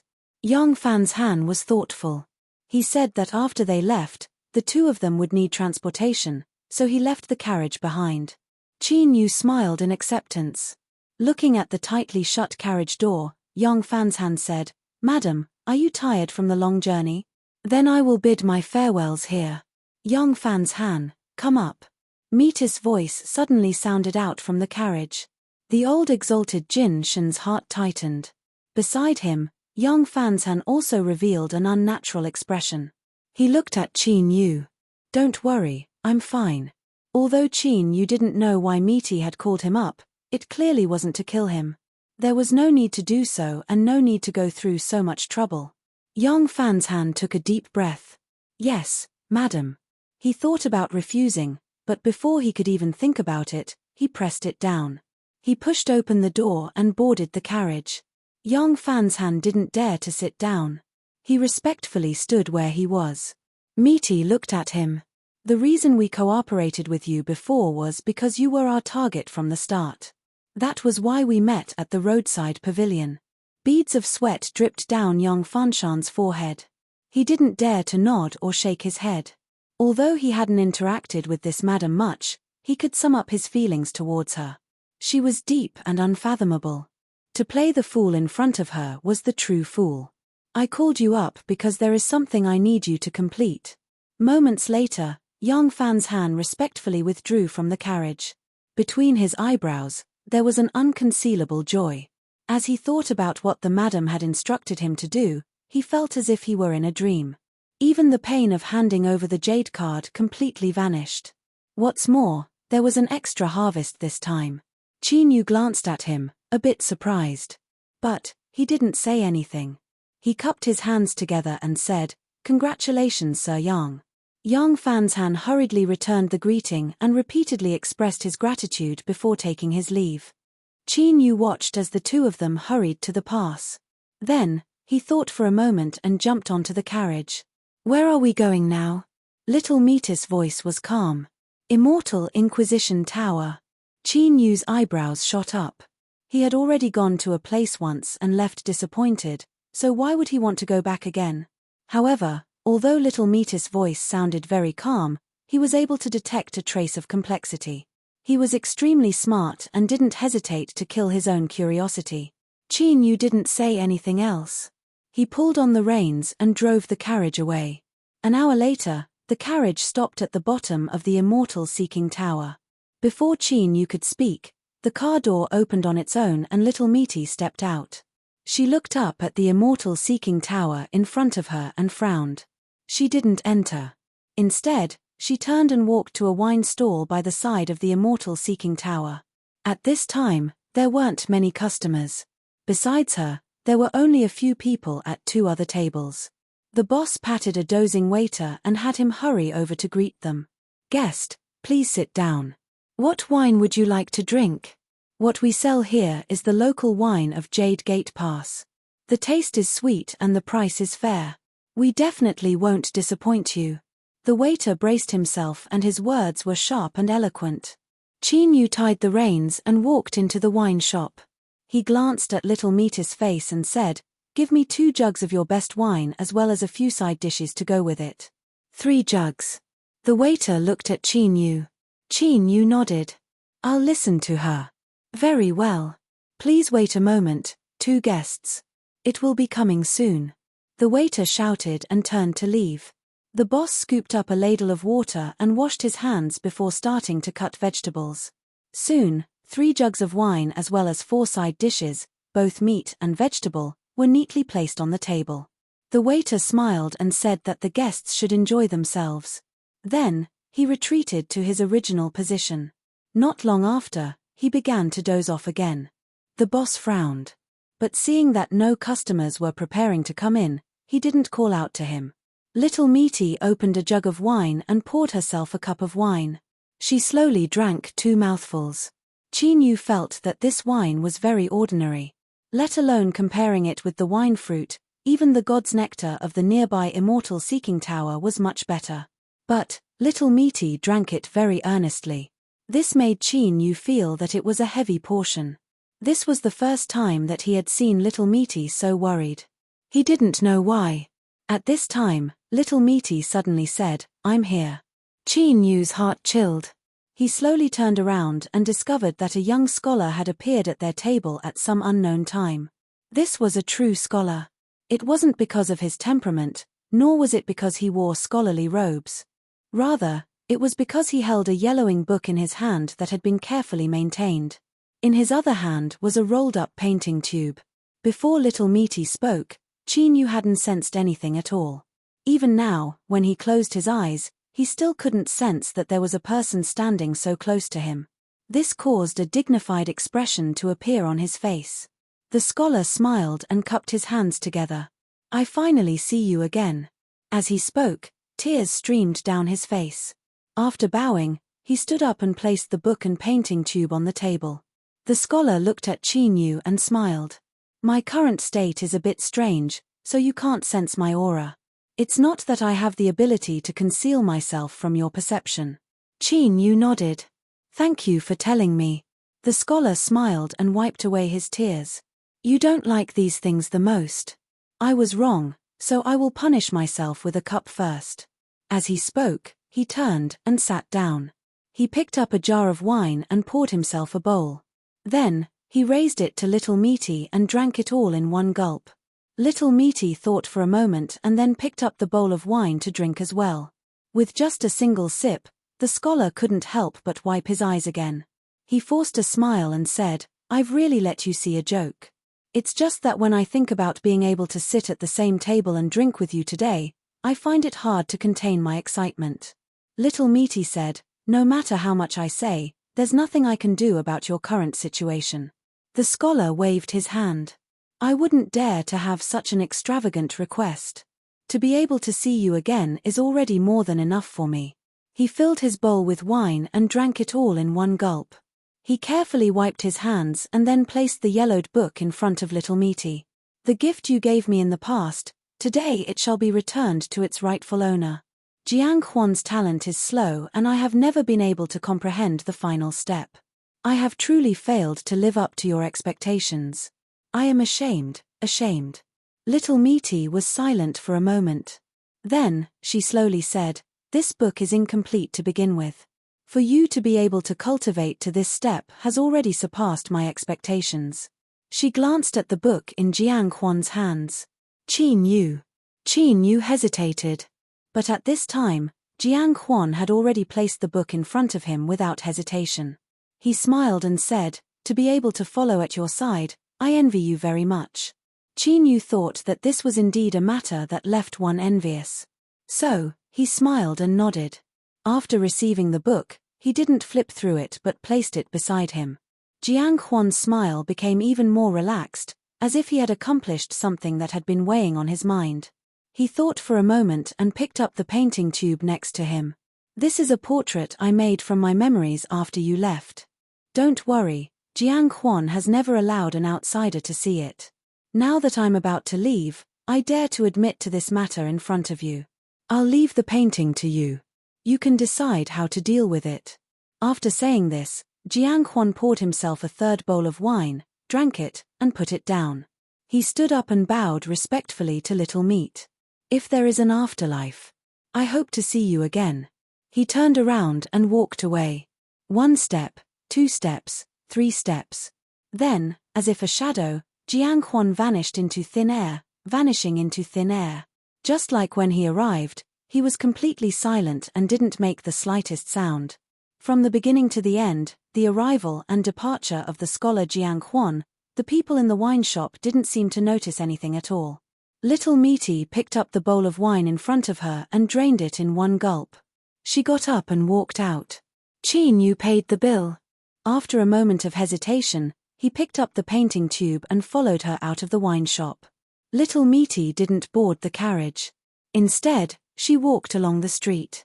Qin Yu spoke to the innkeeper and had them look after the carriage. After a long period of silence, Little Meaty suddenly said, "Many years ago, Jiang Huan was someone I accidentally entered the central desolate divine continent and met, an old friend." Qin Yu nodded earnestly. He was well aware of the attitude that little Meaty had shown towards the world. For her to call him an old friend was already extraordinary. Back then, he also opened a wine shop. The wine he sold was very good. I stayed in his shop for about a month. Afterwards, I left him a book as money for the wine I bought and left. Until today, we met again. The simpler it was said, the more complicated the matter was. Chin couldn't help but think, could it be that between these two, there was once, cough cough, they didn't look alike. Little Meaty turned around, her eyes calm. Chin, do you want to die? Chin shook his head. His words were direct and efficient, without any hesitation. Humph. Little Meaty coldly snorted. In terms of cultivation talent, you are far worse than Jiang Huan. Out of all the people I have ever seen, he is the one with the most cultivation talent. She paused for a moment and continued, keep that book well. Although it is incomplete, the things recorded are very good. Jiang Huan has already walked more than half the road. If you try again, the difficulty will be much lower. Chin Yu's attitude was proper. I will remember. Little Meaty stopped. She let out a deep breath. You can deal with what happens next. I am tired, so I will return to the carriage and wait for you. She turned and vanished. Several breaths of time later, Immortal Seeking Tower's shopkeeper Liu appeared in front of Chin Yu. His eyes were red, revealing an unconcealable sadness. His voice was a bit hoarse. Before the tower master left, he passed down orders that Immortal Seeking Tower was a property he managed on behalf of that young miss. In the future, the young miss will deal with it as she pleases. Chin Yu had already guessed Jiang Huan's identity, so he wasn't surprised to hear this. He thought for a moment and said, I understand. But, I cannot be sure whether or not she will accept it. But, I will help the shopkeeper pass on the message. Shopkeeper Liu revealed a grateful expression. Thank you, sir. He took out a token made from an unknown material and offered it with both hands. This token represents the Tower Master's identity. I ask that you pass it on to him. Chin Yu hesitated for a moment. He nodded and received it. I will. Shopkeeper Liu bowed and left, his back incomparably bleak. In his life, the Tower Master he had always respected had completely vanished tonight. Thinking of this, he couldn't help but feel regret. Should he have told the Tower Master that he had discovered the true God's nectar? Otherwise, things wouldn't have reached this step. Thinking of this, his heart became increasingly heavy and sad. Chin Yu traced the unknown material token in his hand. Subconsciously, the figure of that scholar appeared in his mind. Although he had only seen him once and it had only been a moment, and he had cried several times, he always felt that he was a very different person. This was likely because of the high evaluation that Little Meaty had given him. But today, such a character had completely vanished into thin air in a wine shop on the side of the street. How could it be said? This had left a psychological impact on Chin Yu. Chin Yu sighed inwardly and turned to leave. But just as he was about to turn, he stopped. On the other side of the street, a young girl was holding a lantern. As the light illuminated her face, her two long eyebrows made her seem even more gentle and amiable. Chin Yu hesitated for a moment. He cupped his hands together and smiled from afar. Then, he turned and left. Chapter 1673. The carriage left the city. Within the carriage, Meaty's voice echoed out. Since we meet again, that means you are fated. Do you not want to say a few more words? Chin Yu lightly said, there are many fates in this world. Some are deep, some are shallow, some are long, some are far. Since I do not wish to be stained by them, that means my fate is shallow. It is better to sever it as soon as possible. After a brief silence, Meaty humphed. What a twisted logic. Chin Yu smiled. He could sense that in truth, Meaty was very satisfied with his performance. And at this time, sitting in the carriage, Meaty glanced back, a sharp light flashing in her eyes. The arrangements were almost complete. As long as this great General Zhao Yuan of the Qin Empire didn't have an undeserved reputation, he should be able to sense something. For the next several days, the journey was calm and tranquil until the carriage arrived at the base of Fighting Bull Mountain. Chin Yu pulled on the reins. He looked at the center of the road in front of him and saw a black-clothed middle-aged man leaning on his sword. His pupils shrank and he immediately became vigilant. Very strong. This person stood in front of him, releasing an invisible aura that disturbed the net between the heavens and earth. This caused a small area to be filled with chaos, making it difficult to sense anything. Before Qin Yu could speak, the black-clothed man said, "The monster soul at the base of Fighting Bull Mountain was taken by you too, right? I am very curious as to how you managed to accomplish this." As he spoke, a cold aura broke out from his body, covering the world. It was like thousands of invisible blades were circling in the air. They could fall down at any moment, destroying everything within range. Jade Gate Pass, Great General Zhao Yuan. There was no need for any reason. The moment Qin Yu felt this wild sword aura, he was able to determine this person's identity. His heart shrank. The situation he worried about the most had finally occurred. But Misty had given him a guarantee that nothing would happen. Was Misty wrong in her judgment, or was there some other reason? "If you won't speak, then I will have no choice but to personally try." Zhao Yuan stepped forwards. With a dull thud, a wild pressure descended, falling 3 feet into the sky. The carriage was instantly torn apart and Misty flew out. She lifted a hand and smashed apart the covering strength, landing in front of Qin Yu. "Great General Zhao Yuan, we are only passing through Jade Gate Pass. We have no intention of being enemies with you, so please do not be so overbearing." Qin Yu couldn't help but reveal a look of surprise. He never thought Misty would say such words. It was true, it wasn't Misty at all. No, it should be "get lost, or die." This was Misty's style. What was going on? Qin Yu felt vexed. "Didn't you say you could tell me if there was anything? Why do I feel like my head is still full of fog? Don't talk, just listen. It's not time for you to appear yet." The Misty sound echoed in his ears.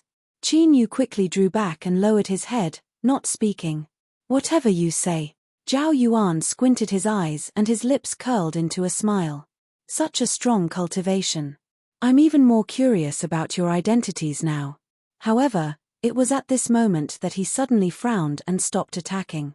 His eyes were fixed on the flesh, and a serious expression appeared on his face.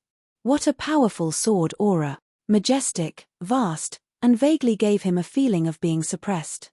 Other than that, there was a hint of familiarity, as if he had seen this sword breath somewhere before. Zhao Yuan felt threatened. Little Misty said in a low voice, "Great General Zhao Yuan, we were indeed the ones who took the demon soul here. We are willing to pay compensation." This straightforward and direct tone of voice, the familiar feeling in Zhao Yuan's heart became even more intense. He looked at Little Misty and then at Qin Yu, who was being protected behind him. The surprise that had appeared on his face just now hadn't escaped Zhao Yuan's eyes. With the cry of a sword, trillions of sword phantoms instantly appeared. They howled towards the other side like a vast tide. Little Misty frowned. She lifted a hand and pointed forwards.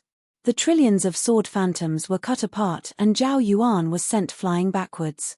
He looked down at the black robes on his chest, and a sharp light surged in his eyes.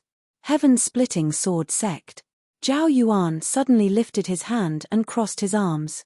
He spread out his fingers and placed his palms in front of him and behind him, making a strange gesture. Little Misty's complexion changed and an icy cold killing intent appeared. Zhao Yuan's lips curled up. Killing people to silence them is indeed a good method, but this is Jade Gate Pass. "Do you really think you can kill me? Even if I use my trump card as a Dao protector, I am confident I can escape. At that time, all that awaits you is death." Little Misty took a deep breath. "Great General, what do you want?" Zhao Yuan lightly said, "The heaven-splitting sword sect has been destroyed for 10,000 years, but they still have a Dao protector to pass on their legacy. I find this hard to believe, so what I want to do can wait." He clapped his hands. There was the sound of breaking air as several army masters flew over. According to the rules of the Central Desolate, once a sect returns to the Divine Continent and their identity is exposed, they must accept the challenge of a Dao-seeking battle. "I have a disciple under me. As long as you can win, I can guarantee that nothing about today will be revealed." Little Meaty turned her head and glanced at Qin Yu. Good, we agree. Zhao Yuan smiled. I like straightforward people. Zhao Heng, come and fight. One of the young armored soldiers stepped forward and respectfully nodded. He turned and locked his eyes onto Qin Yu, an icy cold aura swirling in them. Don't ask so many questions. When you attack, use your strongest method and slaughter this little brat of the army. Qin Yu wanted to rub his eyebrows. Why did she suddenly want to go all out? But Little Meaty definitely had her reasons for doing this. He stepped forwards. Zhao Heng. The armored soldier across from him said in a low voice. Heaven-splitting sword sect, Qin Yu. As for who the hell the heaven-splitting sword sect was, only a ghost knew. Bang! A sword instantly left its sheath. Like a river of stars, it slashed down from above. There was nothing fancy about it, only a dense sword aura that seemed to condense into essence, filled with slaughter and destruction.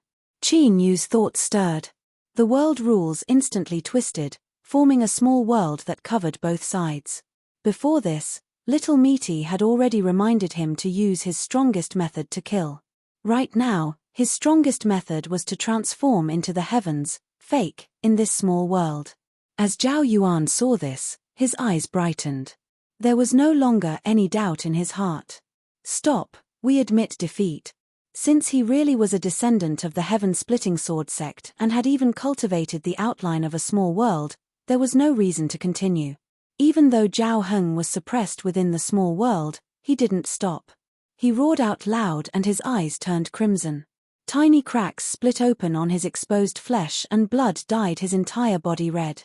What was also dyed red was the sword he slashed out.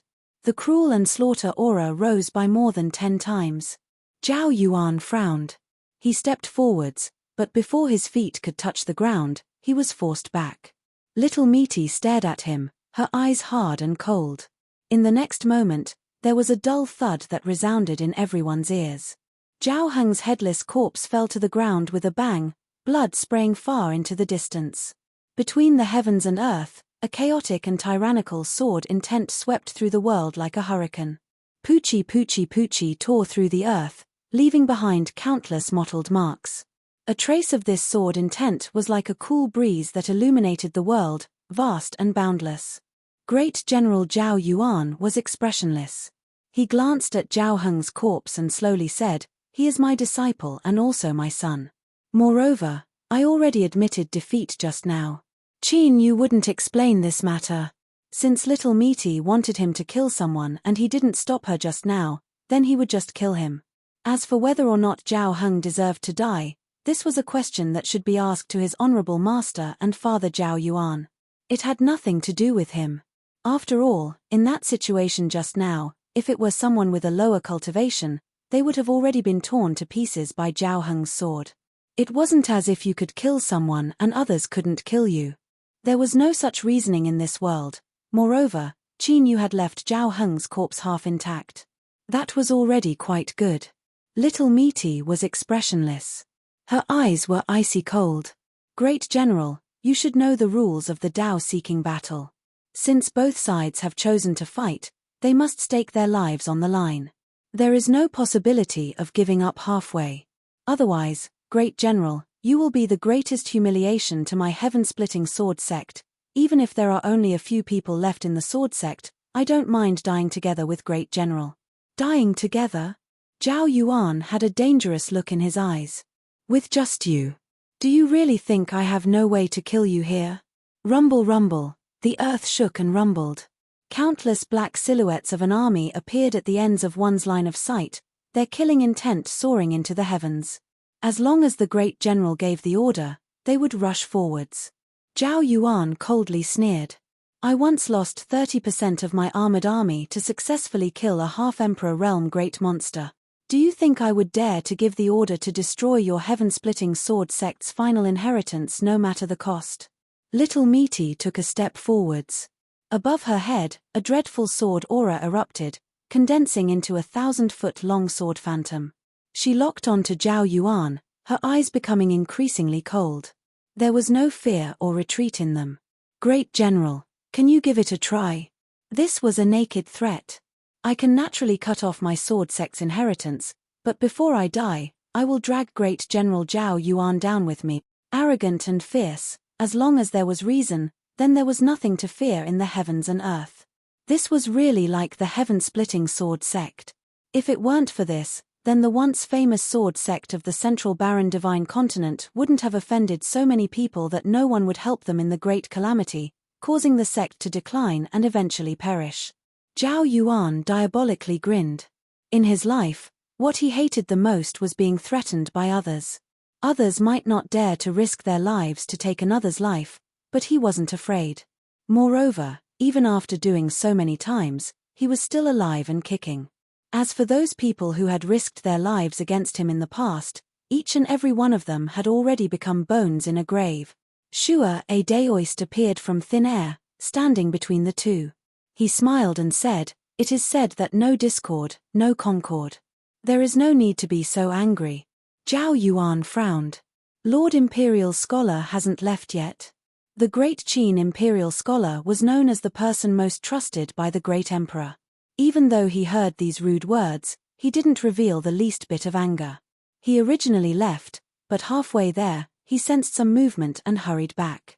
There, he saw a Dao-seeking battle. He looked at Zhao Yuan. "There are some old rules that we must abide by. You provoked a Dao-seeking battle on your own initiative, so if you die, you can only blame your own lack of skill. Great General Zhao Yuan, do you think my words are correct?" Zhao Yuan coldly snorted. The Imperial Scholar smiled. Young people were often hot-tempered, he couldn't lower himself to their level. Moreover, that undying old fart from the Zhao family was a bit difficult to deal with. After killing his favorite grandson, he would definitely go all out. How troublesome. He turned to look at little Meaty. The Imperial Scholar's eyes brightened. "Senior, it shouldn't be wrong for me to call you that. After all, although you look young, you aren't young at all." Qin Yu couldn't help but look up at the Imperial Scholar. The Imperial Scholar turned his head, a kind smile on his face. "Look, this little brother here agrees with my words. Qin Yu, your uncle, if you want to die then don't drag me down with you. Little brother, cursing others is not right. Even if you can't help it, if you really want to curse, you should hide it well. Otherwise, if I see through you like this, how awkward would that be?" Qin Yu thought for a moment. He cupped his hands together and said, "I thank Lord Imperial Scholar for the reminder." Apex. Chapter 1674. You have good manners and you know your mistakes. Not bad. The Imperial Scholar smiled. He glanced at Zhao Yuan. The great general had a cold expression and pretended not to notice. Little Meaty returned the greeting. "Greetings, Imperial Scholar. You aren't young anymore." The Imperial Scholar smiled and nodded. "That's right. That is why it shows how high your seniority is." He paused for a moment and then sighed. The heaven-splitting sword sect has already perished for over 10,000 years, and yet there is a day they can make a comeback. Their background is indeed deep. Moreover, their luck is good to find such a suitable inheritor for their teachings. Their future is bright. Little Meaty said, "I thank Lord Imperial Scholar's auspicious words. The battle of Dao seeking has ended. If there is nothing else, we will be leaving first." The Imperial Scholar smiled and nodded. "Of course, I am only a spectator and have no intention of interfering. I believe that Great General Zhao Yuan will keep his word, right?" Zhao Yuan's face darkened. "I will order everything that happened today to be sealed. Not a single word of it will be leaked out." Little Meaty turned and pulled on Qin Yu. "Let's go." She raised a hand and slashed forward. Space was torn open and the two of them stepped in, vanishing from sight. The Imperial Scholar sighed. In the past, the heaven-splitting sword sect was known as one of the strongest sword sects in the world. There is a reason for that. This sword breath is indeed incomparably sharp. Great General Zhao Yuan's complexion was still indifferent, but it was no longer as gloomy and cold as before. This was because this was originally just a play. He just never imagined that the Imperial Scholar would change the script at the last minute and release those two from the heaven-splitting sword sect. This left him dissatisfied. He turned and cupped his hands together. "Lord Imperial Scholar, I ask that you give me an explanation for this matter. Within Swallow Mountain, although the ruins of the heaven-splitting sword sect had been visited for many years, there were still many places that hadn't revealed their true appearance. Ignoring everything else, as long as he could capture these two people and take a trip to Swallow Mountain, he would definitely have a tremendous harvest. Moreover, this wasn't all. In the past, the heaven-splitting sword sect had suffered a great calamity and was forcefully knocked down from a top sword sect to its current state. This was all because of that clan. Now, the heaven-splitting sword sect had risen from the ashes. Since a Dao protector and a Dao inheritor had returned to the central desolate land, there would definitely be great waves. If he could take control of it, he might be able to reap some benefits. At the very least, His Majesty would be very satisfied with this matter. Zhao Yuan had intended to use this matter to repair the bad impression he had left in His Majesty's heart, but it seemed like it was all for naught. The imperial teacher's expression was calm. Hearing this, he smiled and raised a finger. There are two reasons. First, this heaven-splitting sword sect's Dao protector is very strong. As for how strong he is, I can't be sure, but he is definitely much stronger than what the general sensed. If we insist on keeping them here, we might end up in a life and death struggle. This is not the outcome this old man wishes to see.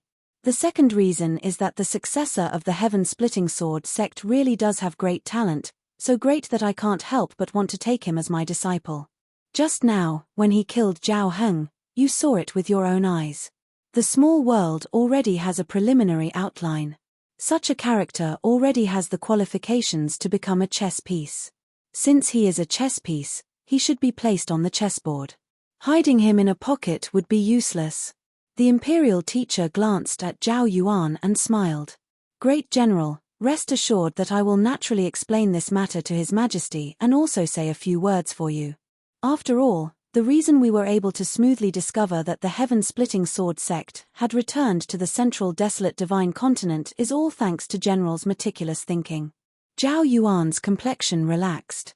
He cupped his hands together and said, "Then I'll have to trouble the imperial teacher. I will bid my farewells." He glanced at the headless corpse on the ground. With a flick of his sleeves, sword intent swept out, instantly turning the corpse into powder that dyed the ground red. Whoosh! Zhao Yuan shot into the skies, several army masters following behind him. The imperial teacher looked at the corpse that Zhao Yuan had smashed apart and sighed inwardly. Otherwise, it would have been nice to obtain it and refine it. He looked up at the place where little Meaty and Qin Yu had left. He thought for a moment and mumbled, "Heaven-splitting sword sect. Although seeing is believing, I still have to investigate this matter. There is no harm in being cautious." As he spoke, he took a step backwards and vanished into thin air. His field of vision flashed. When Qin Yu's vision recovered, he had arrived at a roadside pavilion. This place was very familiar. It was here that they had waited for Yang Fan's hand to take the bait. If they continued forwards, they would have left the range of the Jade Gate Pass. Little Meaty let go and sat down. She took out a fruit from somewhere and bit into it. With a loud crunch, juice splashed out. Qin Yu was expressionless. Little Meaty glared at him. "Oh, our young master Qin, it seems you're angry?" Qin Yu nodded. "Let me add that I'm very angry." Little Meaty narrowed her eyes. "Then tell me, what should I do to make our young master Qin not so angry?" Qin Yu coughed.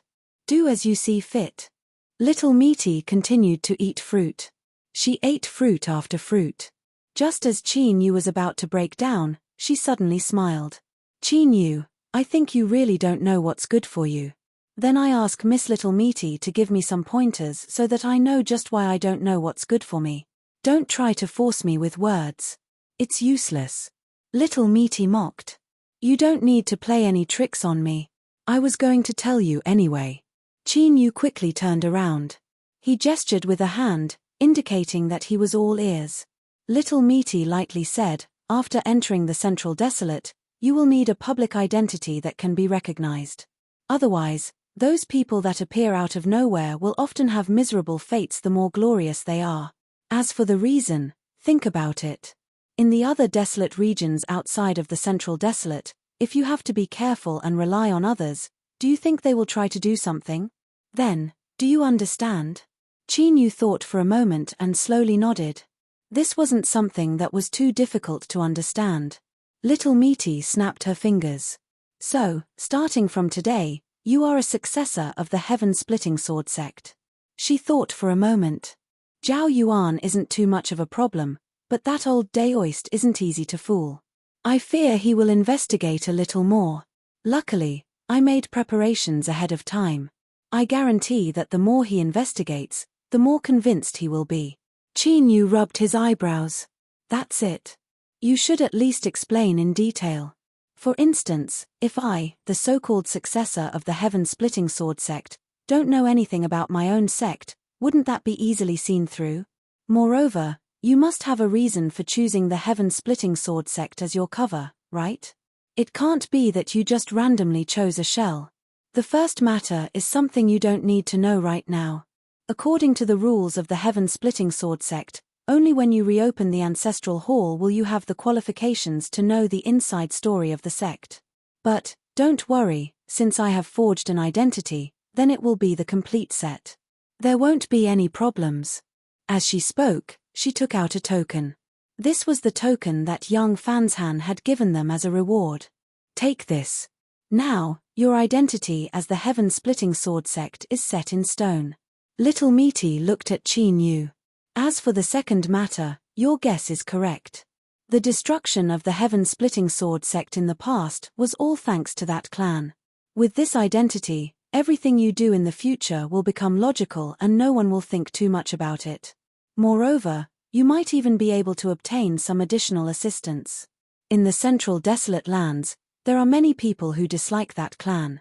For instance, the imperial scholar represents the great emperor of the Qin Empire. Qin Yu shook his head. I think there are other reasons. Little Meaty coldly sneered. Young man, don't think too much about it. It's easy to go bald if you use your brain too much. She stood up. Caring big sister, your time for answering questions is over. We should hurry on our way. Qin Yu bitterly smiled. It seemed that he wouldn't be able to ask anything today, but for better or worse he did learn some things.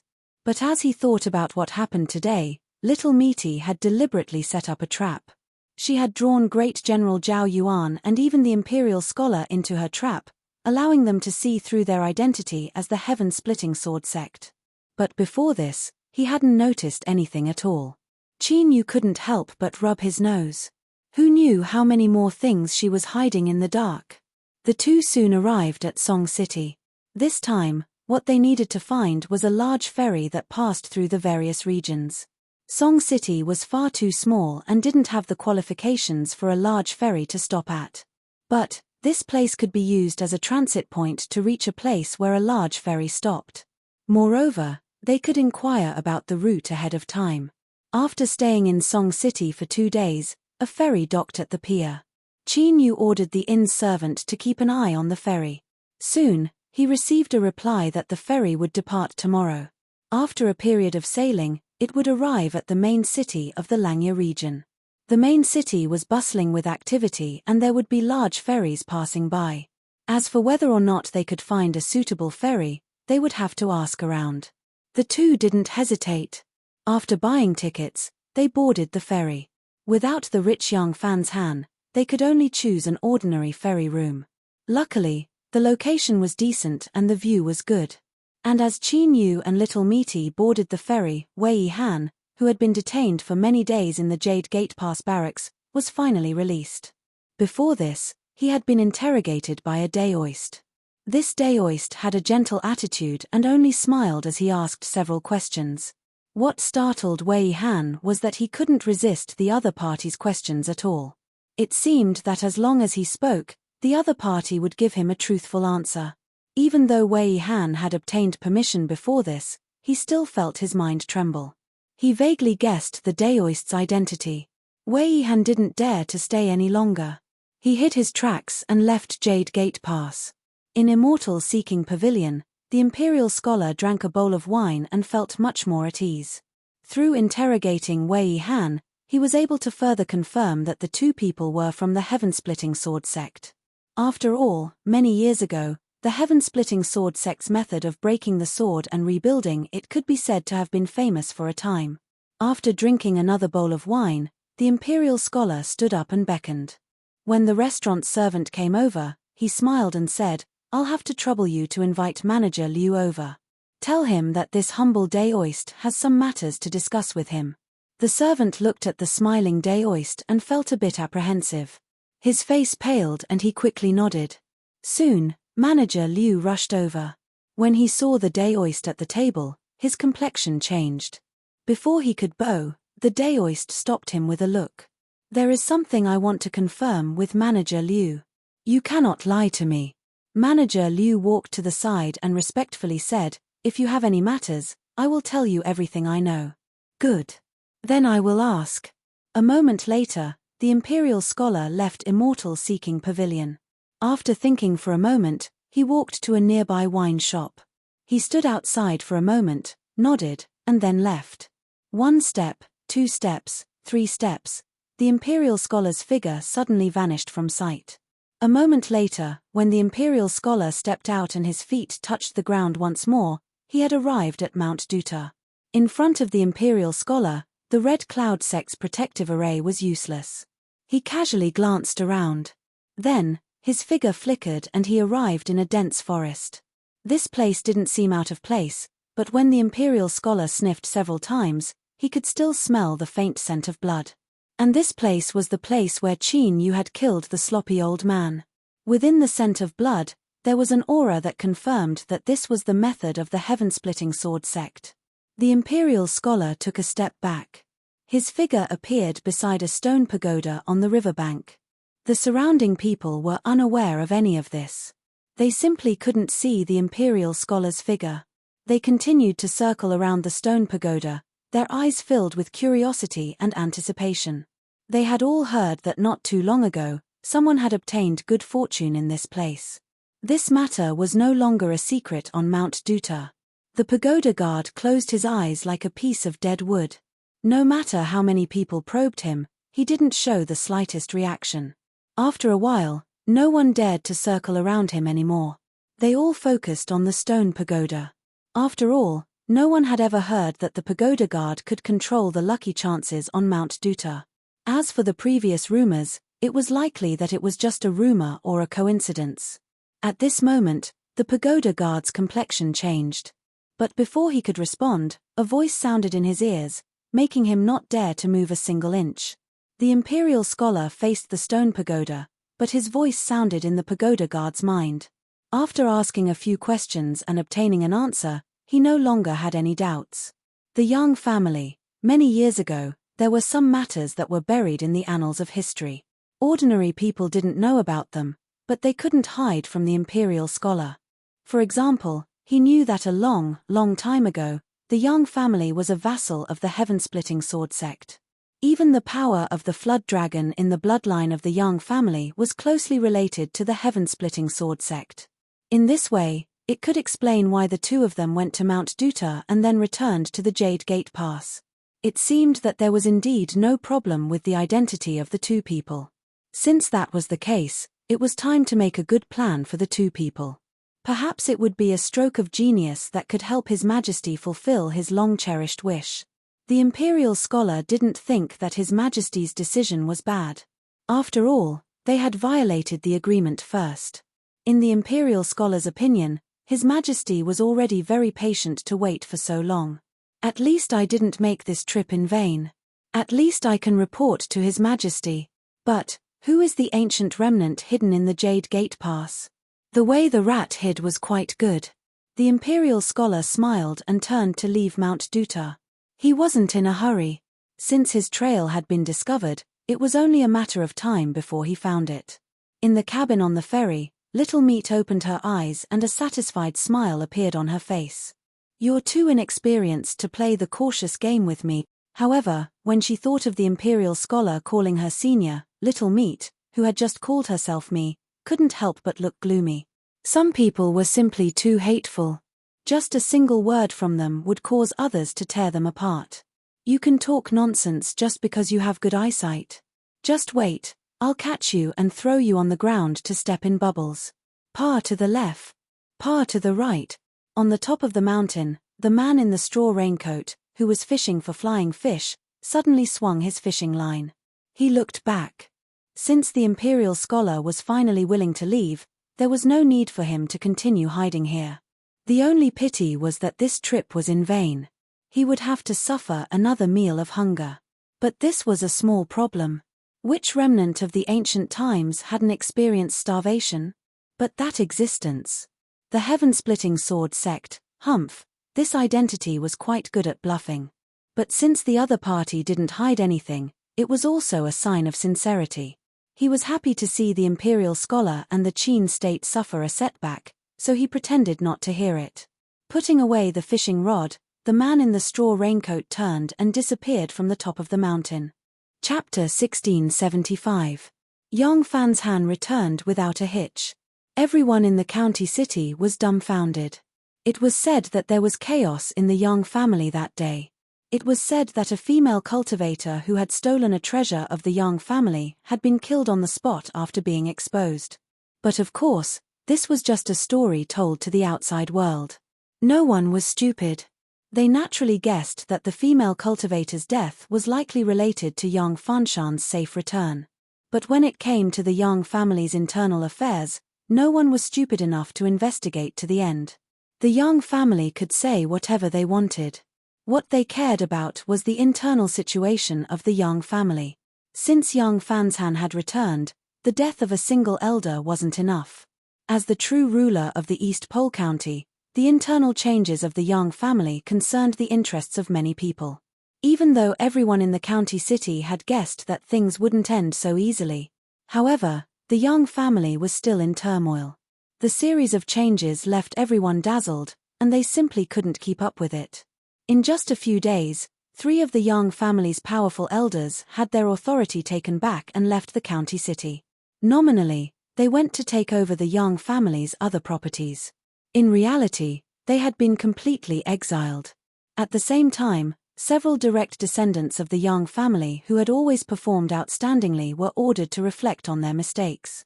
On the 4th day, the current patriarch of the Yong family suddenly announced that Yong Fanshan would become the next patriarch of the Yong family. As the saying goes, the city walls are constantly changing, and after this Yong family disciple who suddenly appeared out of nowhere, after experiencing the central wasteland divine continent, he had really soared 90,000 miles. With a single leap, he became the person with the highest status and authority in the county city. There was no other. Because after this announcement, the patriarch of the Yong family announced that he was going into seclusion and delegated all authority to Yong Fanshan. But what truly made everyone shudder with fear and thoroughly acknowledge Yong Fanshan's position was that the Eastern Border Army's Marshal Yong Wudi had personally come to the East Pole County City to have a private conversation with Yong Fanshan on the pretext of patrolling the border. No one knew what they talked about. But after Commander-in-Chief Yong Wudi left, Yong Fanshan was still the next patriarch of the Yong family. This in itself represented a kind of confirmation. For a time, there was an endless stream of guests in front of the Yong family. Countless affiliated or close forces came to the Yong family to show their respect and loyalty to the new leader of the Yong family. Just today, the old guardian Jin Shun, who had been promoted to a trusted aide, came forward to say that Yong Fanshan was feeling unwell and would not be receiving any guests for the time being. Because at this time, Yong Fanshan wasn't in the Yong clan. He looked at the tightly shut courtyard door, took a deep breath, and knocked on it. "He's here." Xu Xianglin opened the door and looked at the person outside the courtyard. His pale face revealed a startled expression. "Yong Fanshan." Just as he called out, he revealed an awkward expression and hurriedly cupped his fists. "This lowly one has offended you. Please forgive me, young Master Yang." The young master who had been drinking with him in the restaurant and who had been injured by Li Yuantai had now become the ruler of the Yang family. Xu Xianglin was very clear about the power and status this identity represented. He felt uneasy in his heart. Yong Fanshan smiled and cupped his hands. "Big brother Xu, we meet again." Xu Xianglin's heart calmed down. He quickly waved his hand. "I am not worthy of young Master Yang's title. Why have you come today?" Yong Fanshan didn't answer. He smiled and said, "Big brother Xu, Are you not going to invite me in? Ah. No, no, young Master Yang, please enter. Xu Xianglin hurriedly invited him into the courtyard. Before young Fanshan could look around, a door was pushed open and Xu Jiruo walked out. Big brother, is there a guest? Seeing young Fanshan, she was startled. Xu Xianglin hurriedly said, Young Master Yang, this is my little sister Xu Jiruo. Jiruo, hurry and greet young Master Yang. The reason you and I were able to escape that calamity was all because of young Master Yang's help. Xu Jiruo had already recognized the person in front of her. Greetings, young Master Yang. She stood up and began to return to her room. Since you are speaking with Big Brother, I won't disturb you any longer. Miss Xu, please wait a moment. Young Fanshan braced himself and said, in truth, this Yang came here today to find you. As he spoke, he gave Xu Xianglin an apologetic look. Xu Jiruo's heart stirred. She thought about how this young Master Yang had just returned from the Central Wasteland Divine Continent not too long ago and about the deal he made with that madam. Her heart skipped a beat. She felt this was inconceivable, but she couldn't help feeling shy and flustered. What if this was the case? Xu Xianglin looked at young Fanshan and then at his unusual little sister, a strange expression on his face. Young Fanshan lightly coughed and cupped his hands together. Big brother Xu, I wonder if you could step aside and allow me to speak with Miss Xu alone? Of course. Xu Xianglin turned and walked away. But he didn't return to his room. Instead, he directly pushed open the courtyard doors, leaving the entire courtyard for the two of them. Xu Jiruo almost laughed in anger. She could naturally guess what her big brother was thinking. If young Fanshan's actions were any more obvious, he likely wouldn't hesitate to kidnap her little sister and send her to his bed. Young Fanshan didn't expect Xu Xianglin to have such a reaction. An awkward expression appeared on his face.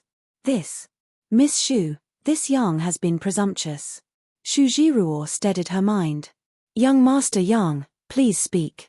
Before young Fanshan came here, he hadn't thought of a good explanation.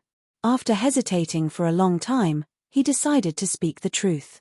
Moreover, he didn't want to hide anything from Xu Jiruo. Miss Xu, this Yang came here today because I was entrusted by a madam to give you a promise. As long as you are willing, you can become this Yang's wife, the future mistress of the Yang family. I vow to take care of you for the rest of your life and never allow you to suffer the slightest grievance. Xu Xianglin, who had been hiding outside the door the whole time, had his ear pressed against the door. When he heard the straightforward words, he froze on the spot. With a loud bang, the door flew open. Xu Xianglin crawled up in a distressed state, a mixture of excitement and awkwardness on his face. Young Fanshan was still fine. After all, he was a man and in this sort of situation, his skin would always be thicker. Xu Jiruo almost fainted from embarrassment. She thought that her big brother was far too unreliable. And, what is the meaning of that look in your eyes? If young Fanshan said these words to you, then Big Brother would be crying out in agreement right now, right? I'm not standing properly. You two don't need to worry about me. I will immediately disappear. Xu Xianglin hurried out, not forgetting to close the door behind him. Xu Jiruo's face was flushed red. The courtyard fell silent. Young Fanshan coughed. Miss Xu, I know this is rude, but please rest assured that everything I said just now is true, without the slightest bit of falsehood. Xu Jiruo suddenly looked up and stared into young Fanshan's eyes. Did you come to find me today just because of that madam's orders? Young Fanshan looked back at her and earnestly shook his head. This Yang can swear to the heavens that when I first saw you that day, I fell in love with you at first sight. So, regardless of the consequences, I exposed my identity on the spot so that you wouldn't be harmed in the slightest. This Yang admits that I came to find Miss Xu because of that madam's orders. But, this is completely in line with my heart. Even without that madam, before I left seclusion, I had already decided that as long as I could come back alive, I would come find Miss Xu and express my feelings. Young Fanshan's words were spoken with sincerity, every word coming from the depths of his heart. Xu Jiruo's face blushed even more and her eyes brightened. I am willing. In fact, when I first met you, I also had an impression of young Master Yang, young Fanshan was overjoyed. With a loud bang, the courtyard door was slammed open and an ecstatic Xu Xianglin rushed in. Ha ha ha ha. Good. Ha ha ha ha. You are worthy of being my little sister, you really didn't let Big Brother down. He looked at young Fanshan and grinned from ear to ear. Brother-in-law, you must treat my little sister well in the future. As your brother-in-law, I will be watching. With just a few words, he sealed the coffin and threw an 8-inch iron nail. Humph humph. This kind of brother-in-law was hard to find. He absolutely couldn't miss this chance. Big brother. Xu Jiruo was ashamed and angry, wanting to hit someone. Young Fanshan was full of smiles. He felt that his life was nearly complete. Deep into the night, young Fanshan sent the excited and drunk Xu Xianglin back to her room. His eyes shined. Miss Xu, I will go back tonight. Tomorrow, I will send someone to propose marriage. Xu Jiruo shook her head. In 2 days, time is too tight. Young Fanshan thought for a moment. This was indeed the case. Okay, then let's set it for the day after tomorrow. After sending him off, Xu Jiruo returned to her room. She raised her hand and touched her face. It was still a little hot, and a smile appeared on her face. But at the same time, she was also well aware that the madam had fulfilled her promise and allowed the two of them to live a life of wealth and prosperity. It was time for her to complete this transaction. Xu Jiruo opened a wooden box on her dressing table and removed the gauze. She saw a stone quietly lying within. Right now, it was constantly sprinkling out motes of the radiance of the sun and moon. This was the sun-moon stone that little Misty had bought in Shiyu's shop. Xu Jiruo had never told anyone that when this stone was first delivered to Shiyu's shop, her heart had been stirred. There seemed to be some karmic entanglement between her and this stone. Now, that feeling had come true. Without hesitation, she picked up the sun-moon stone. According to little Misty's instructions, she placed it between her eyebrows and silently chanted an incantation. Her body trembled and a sharp pain shot out from her eyes. It felt as if he was holding a small knife and continuously slicing and slicing. Xu Jiruo's complexion paled and her body trembled. But, her hand that held the sun-moon stone remained steady and she didn't pause in the slightest. In this world, there were gains and losses. If she violated the agreement, Xu Jiruo believed that she would suffer a very, very miserable fate. That madam had 100, no, 1,000 ways to make her live a life worse than death. Thus, in Xu Jiruo's heart, there was never the slightest bit of fluke. After an unknown period of time, Xu Jiruo's body trembled and she slumped to the ground. Her tightly shut eyes slowly opened as she trembled. She still had a pair of beautiful eyes, but they no longer had the mysterious feeling from before. At this moment, the sun-moon stone in her hand shined with a dazzling light. Endless light gushed out from it, illuminating the entire room as if it were daytime. It was as if there really were 2 suns and moons living within this stone. Xu Jiruo's heart felt empty, but she also felt unprecedentedly relaxed. It was as if a mountain that had always been on her back had been removed.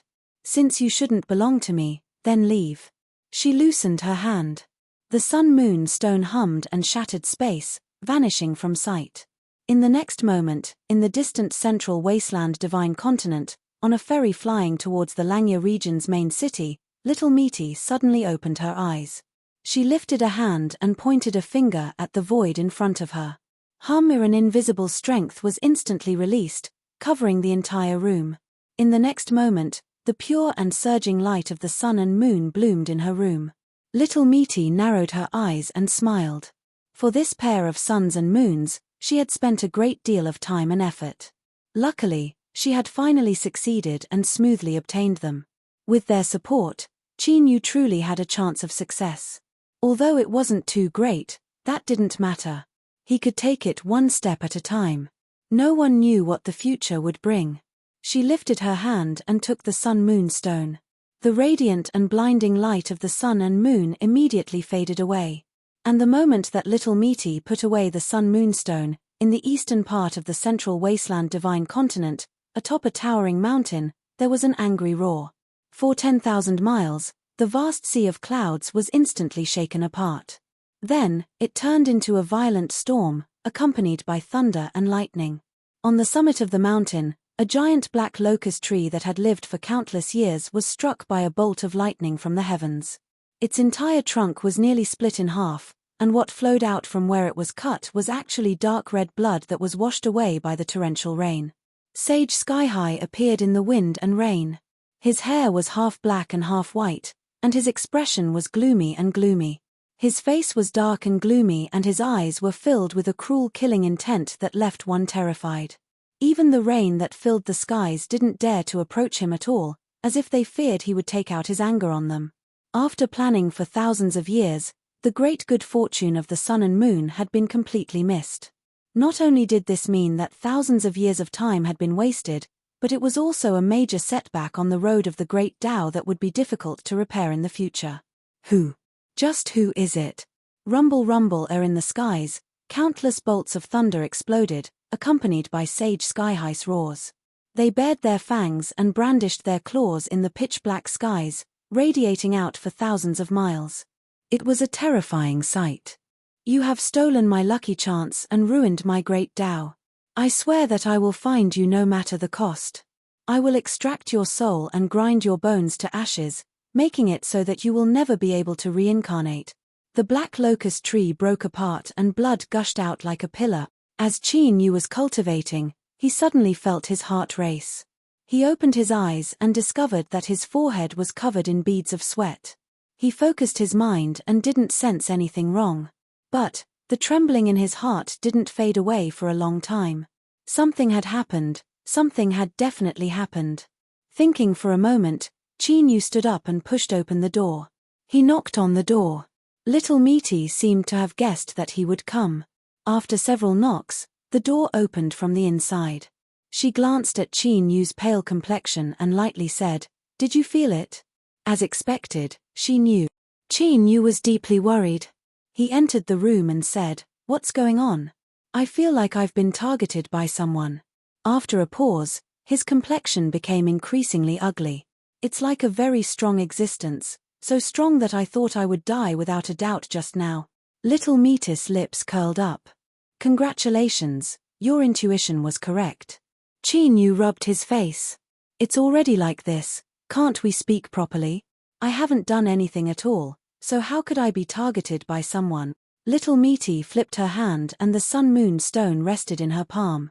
"Shu Jiruo just completed the transaction with me. Simply put, you stole someone else's supreme great Tao treasure and ruined their cultivation. Isn't that explanation enough?"